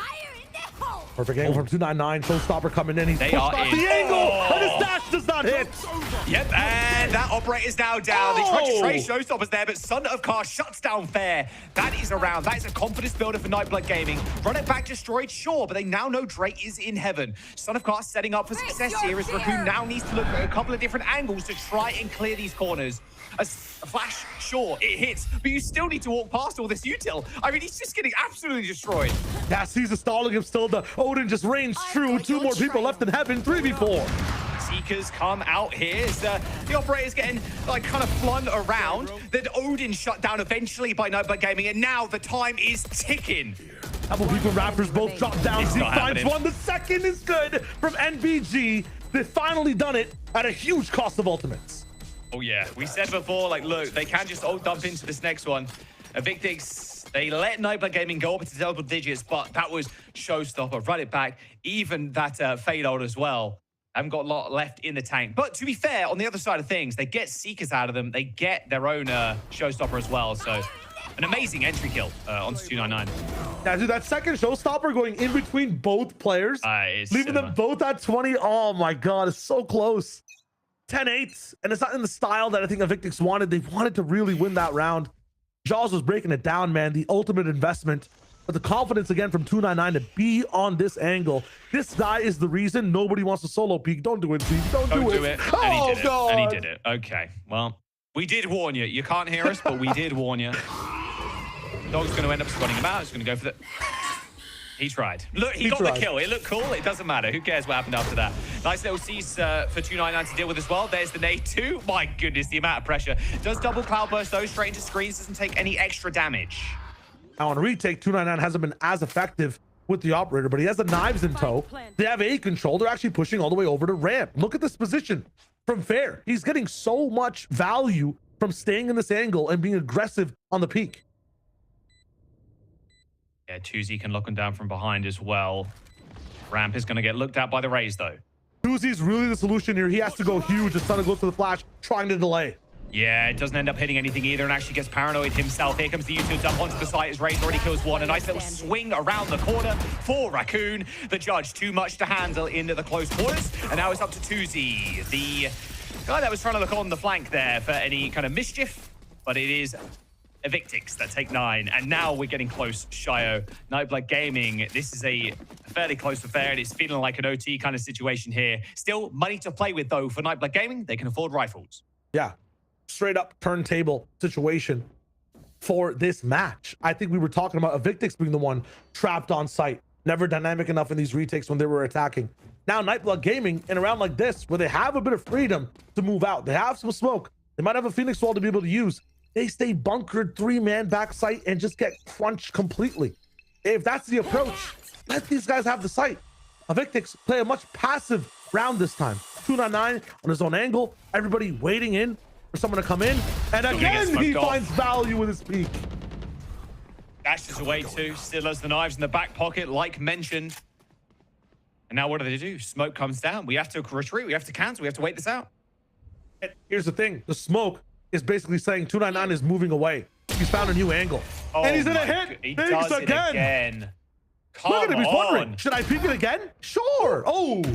Okay, Son of Car, eventually a bit of comeuppance now for the Jet as they try and execute here. Still not checking hell though, apparently, as Rays just picks up a double on Nightblood Gaming. Still a bit of a disaster class there as the push from heaven not working out. 10 and 10 of Evictix, giving Nightblood Gaming the runaround. Ray said, Fair, I kind of like the way you made that play on attack when we hit B. I want to do the same thing. Yeah, actually. Little copy Let me hit the same angle. Type beat. Yeah. And now look at it split. It feels like the gas in the tank, the passion in the engine right now from NBG is running out. Some of the X factors, some of the complications are being a bit too much for them to handle.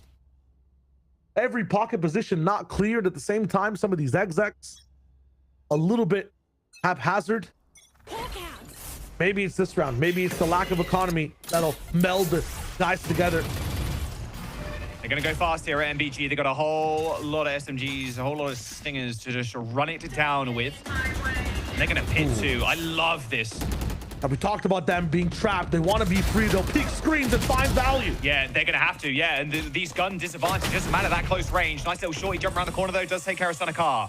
3-on-3, but still fighting into the pit. Dangerous against stingers. And even the classic, to be fair, if they find him.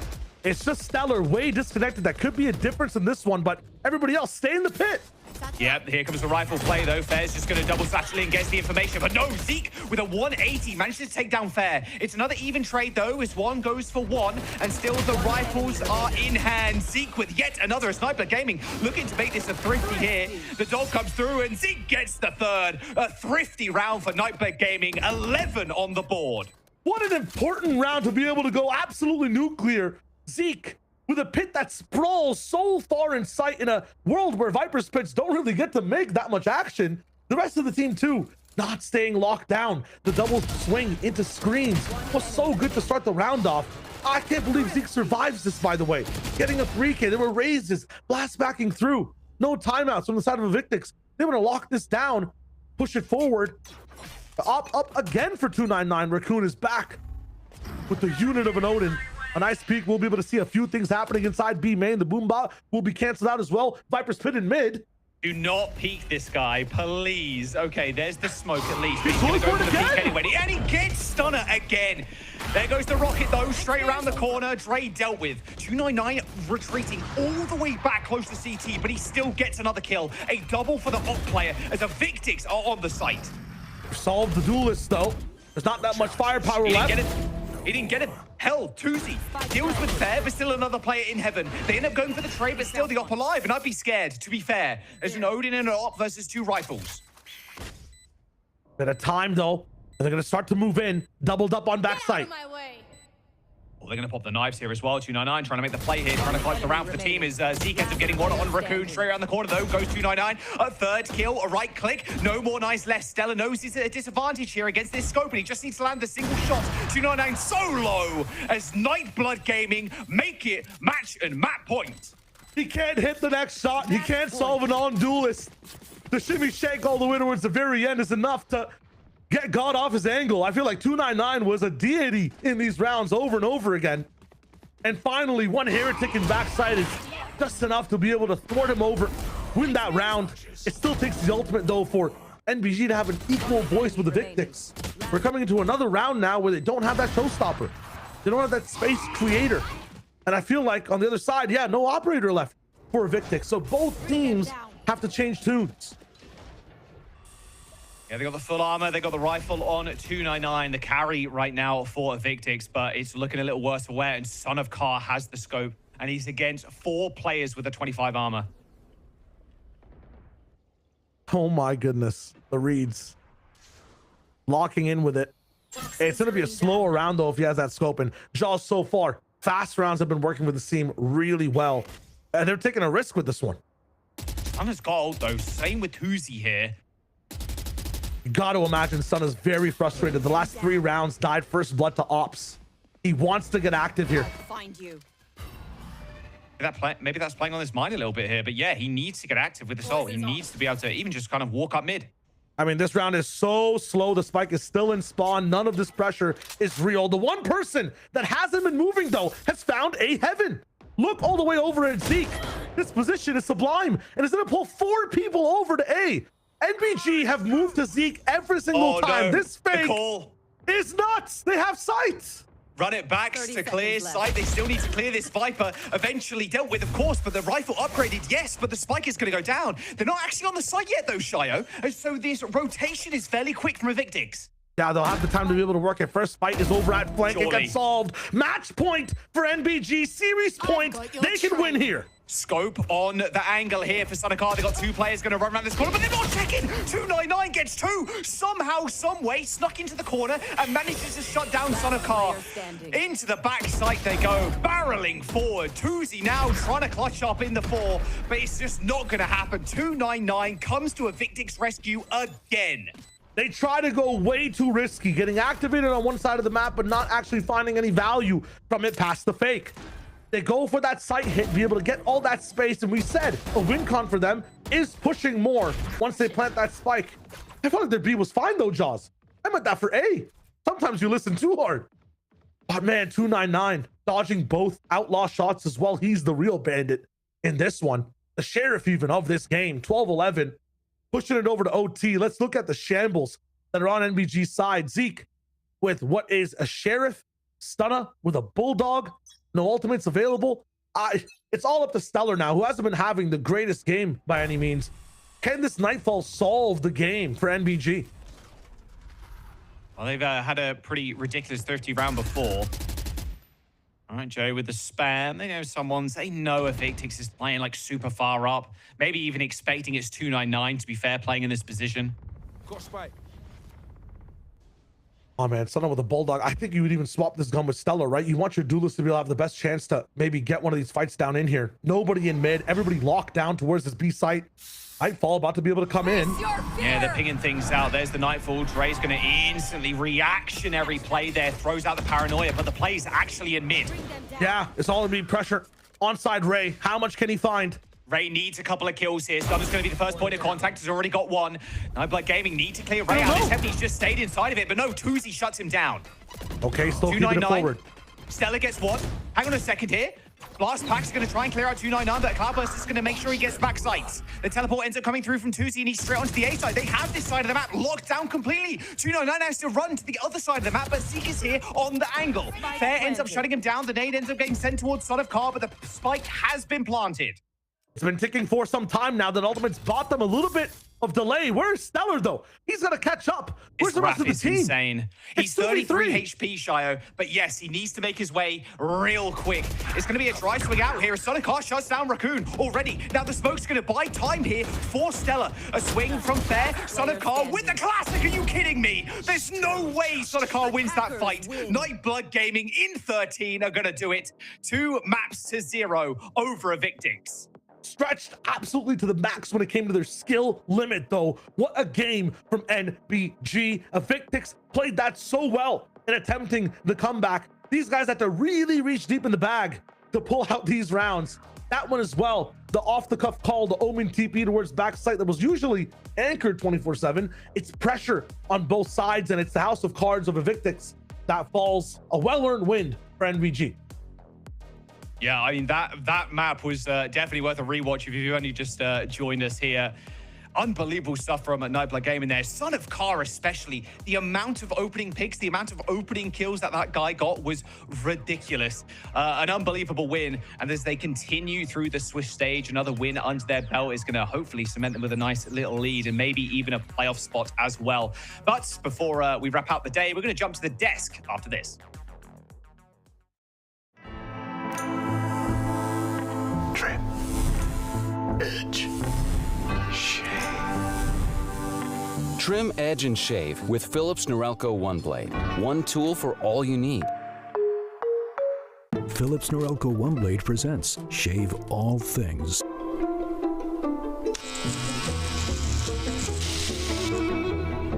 Your style made simple with Philips Norelco One Blade 360.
My cat just meowed at me to let me know that it was Nightblood Gaming that took down Team Evictix 2-0, taking their own map pick and then stealing Team Evictix's for the final time. Welcome back to Valorant Challengers League North America. I'm your host Elizabeth, joined with Roy and Ash on the desk. And Roy, this could have been a map 3.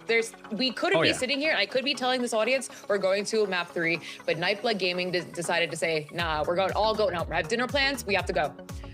Yeah, and I feel like I was like on so many different parts of the fence during this match. Like at one point I was like, okay, yeah, NBG's got this in the bag. This is gonna be an easy dub. Some of Car's feeling it, and then it's like, oh, Evictix is coming back now, and now it's like, oh, Evictix is really coming back now. Everything's looking great. Boom, thrifty.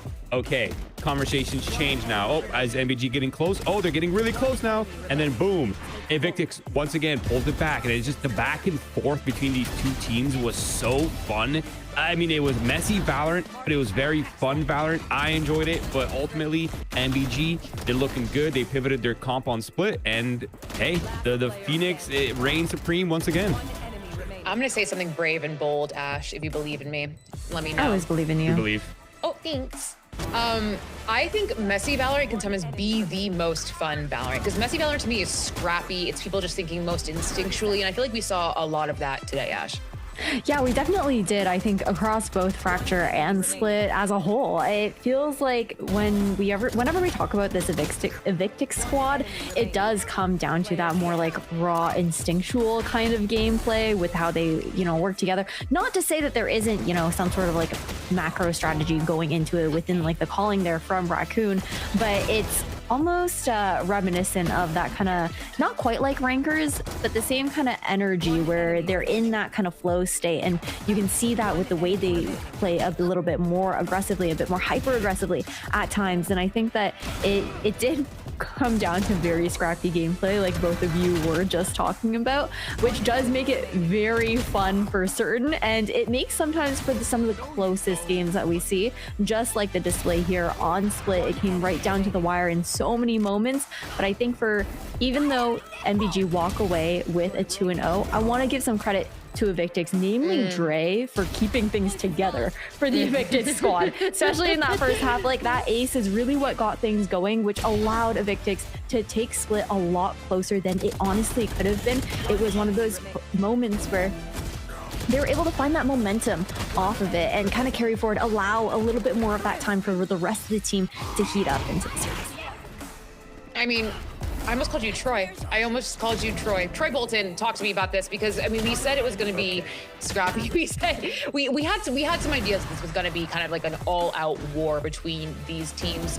Did you because you said we were going on both sides of the fence, was there at any point did you think we were going to a map 3, and where was it? Oh, no. Yeah, there was definitely a point in time where I was like, yeah, we're going map 3. And it was towards the end of that Split where it's like, oh, the back and forth, all these rounds coming down to the wire. I didn't know who was going to win some of these rounds, even though like the economy was bad. Like I'm thinking, okay, Evictix got this in the bag. And like you look at the first kills, you kind of see it as well, right? Like it's Evictix leaning. You look at the stats, there's nothing overwhelmingly pointing to an NBG win. But it's really the thrifties that were like, it's that one thrifty on 11 to 10, or it was 10-10 technically, but it led up to 11-10 for NBG. That was the nail in the coffin. That was the tide turner.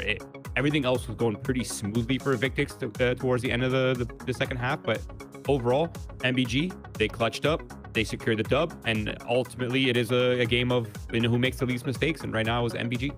Game of inches. I mean, looking at this timeline, Ash, you can see that Evictix did struggle in the first half, right? They were able to bring it to an 8-4, if I'm an 8-4. But you look at the second half, that's where we kind of see the struggle flip a little.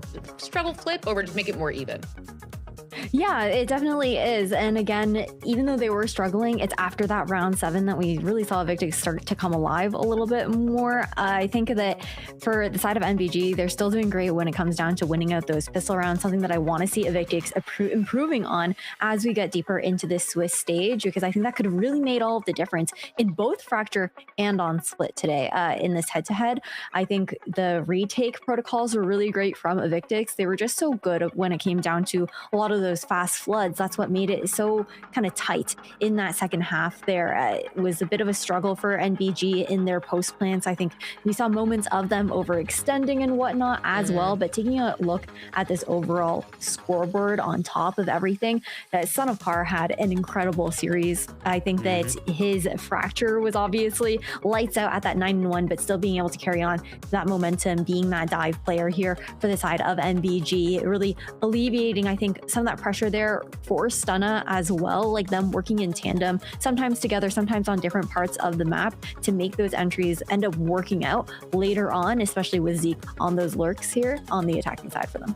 I mean, looking at the scoreboard on our end, we will see that Son of Car had 4 first bloods and Stunna had 3. So kind of, sharing the load there. I mean, we can talk about Carson Roy until we are blue in the face. He is someone that is consistent. He is someone that is never not aiming. He's someone that's never not a problem for the other team. And this was this exemplified it today.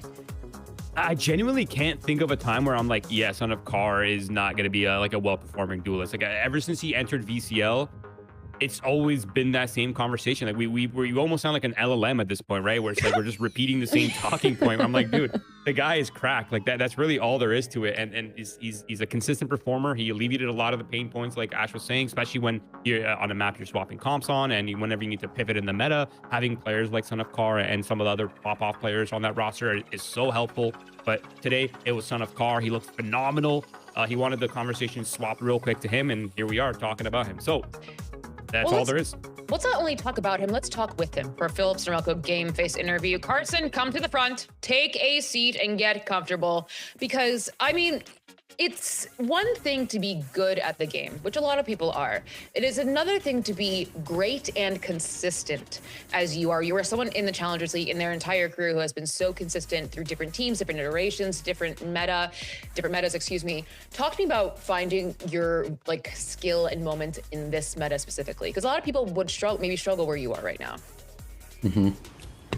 I think Jet and Erase have always been strong characters of mine, and recently I've gotten good at every other duelist. So going back to the old characters doesn't really matter much. It's kind of like a comfort place for me. And especially Ascent and Breeze, I didn't used to play those with other teams, but being able to play them again, super fun. I love those maps.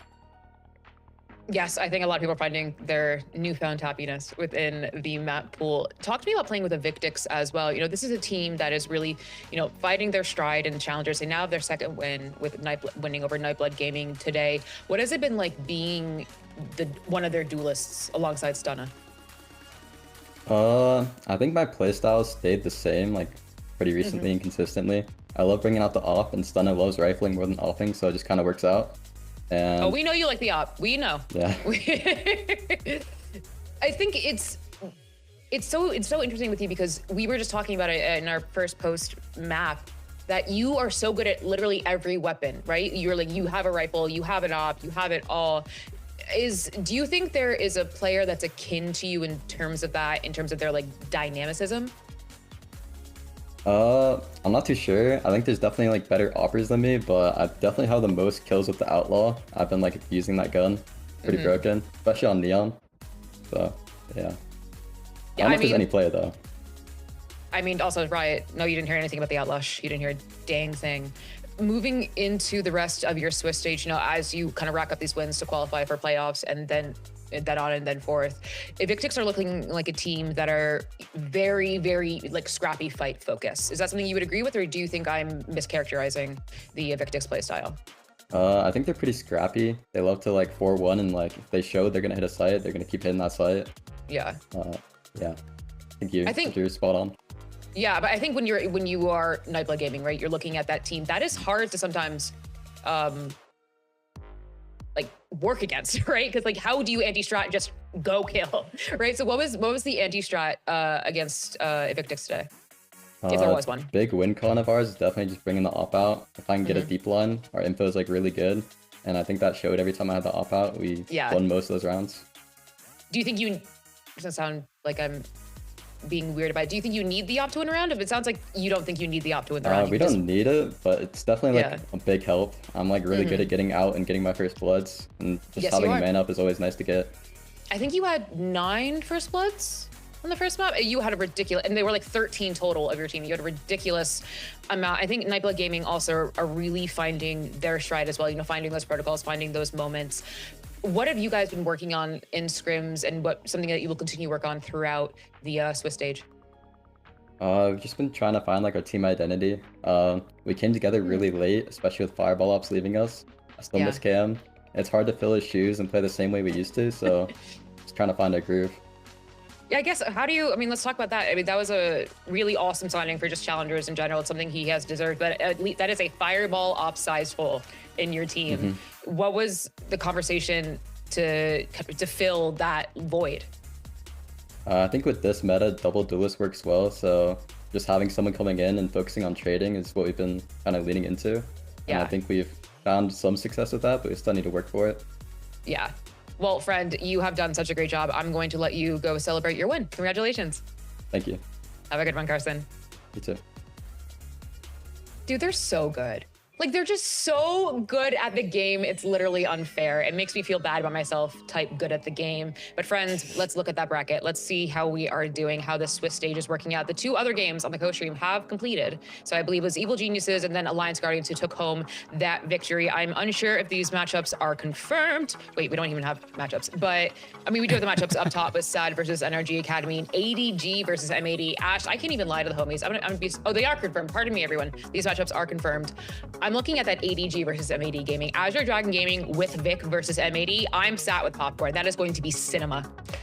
Yeah, it really is. I think that just tomorrow's games as a whole, you can't go wrong with any of the streams that you're going to be catching. Like, tomorrow's going to be a banger day of Swiss stage Valorant here for VCL. I think that for me, I don't know which one I could even say I'm most excited for. I think the SAD NRG Academy one is definitely near the top of my list, but honestly, I'm looking forward to seeing Core heading up against FlyQuest as well. That was tough though. I'm a big Core and Fly fan, so I'm hoping that one's not on stream so I don't have to do a prediction, guys. I mean, Roy, we also, I mean, you might, for those in the audience who haven't seen the news, you might be noticing not YFP, but YFT coming in here, a nice little 100 Thieves partnership with the YFP boys, which is something that I think, you know, 100 Thieves saying, yes, we'll partner with you. We want you to become like our thieves in general. It's a really huge boon to have. Oh, absolutely. I mean, it's more eyes on PCL, it's more eyes for the org. It's also a trusted partner for the 100 Thieves roster to have practice against, and all vice versa as well, where YFP kind of gets their high level practice as well. So there's a lot of internal experimentation and practice that's going to happen. So really good overall for the development of everyone involved. Happy to see it. Cool players, cool org, cool everything. W.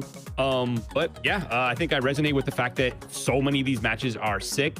And you know, this is split 3. It's not the beginning of the year anymore. So every single match from here on out matters a lot. And we're starting to see which teams are going to be informed to, you know, close out the points, whether it's going to be M80 or SRG, or who's going to potentially come in last minute and swoop this split 3 win and actually steal the spot. So yeah, it's getting exciting. We're getting close to kind of the punch-in for the results. I'm excited. As always, VCL delivers.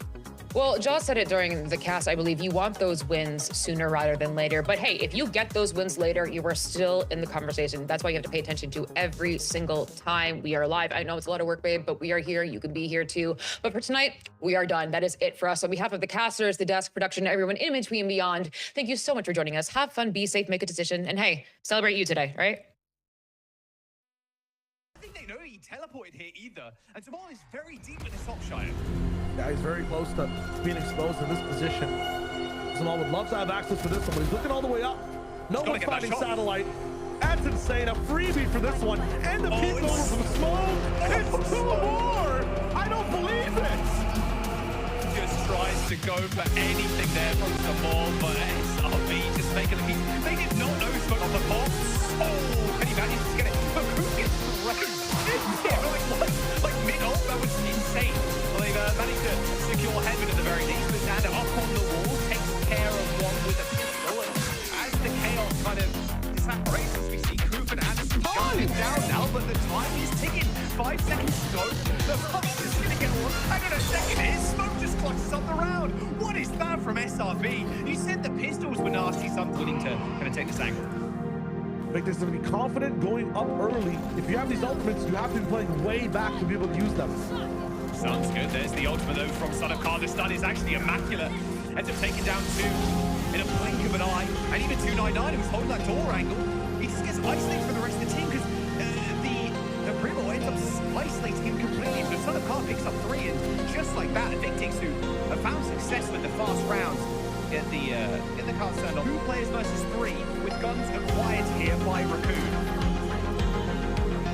Pick comes down, makes Dre even more lethal with a band at close range. That being said, when it comes to scan and spam, Stellar couldn't save this round. Has to solve for Dre. Nice check, okay. Has got the scan though, like he said. Oh, and this straight onto Raccoon. Okay, now it's Ray, a 2v1. Has got a right to blow. Give me a pass to the fan on the other side. Different things to do as the fight kicks down. Both players now moving in unison together. Pushing into this. No Yuko left. It's just their guns, but there's time on the clock. And nice. Ray, okay. Like swing around the corner. NBG. They get their 7. They don't even teleport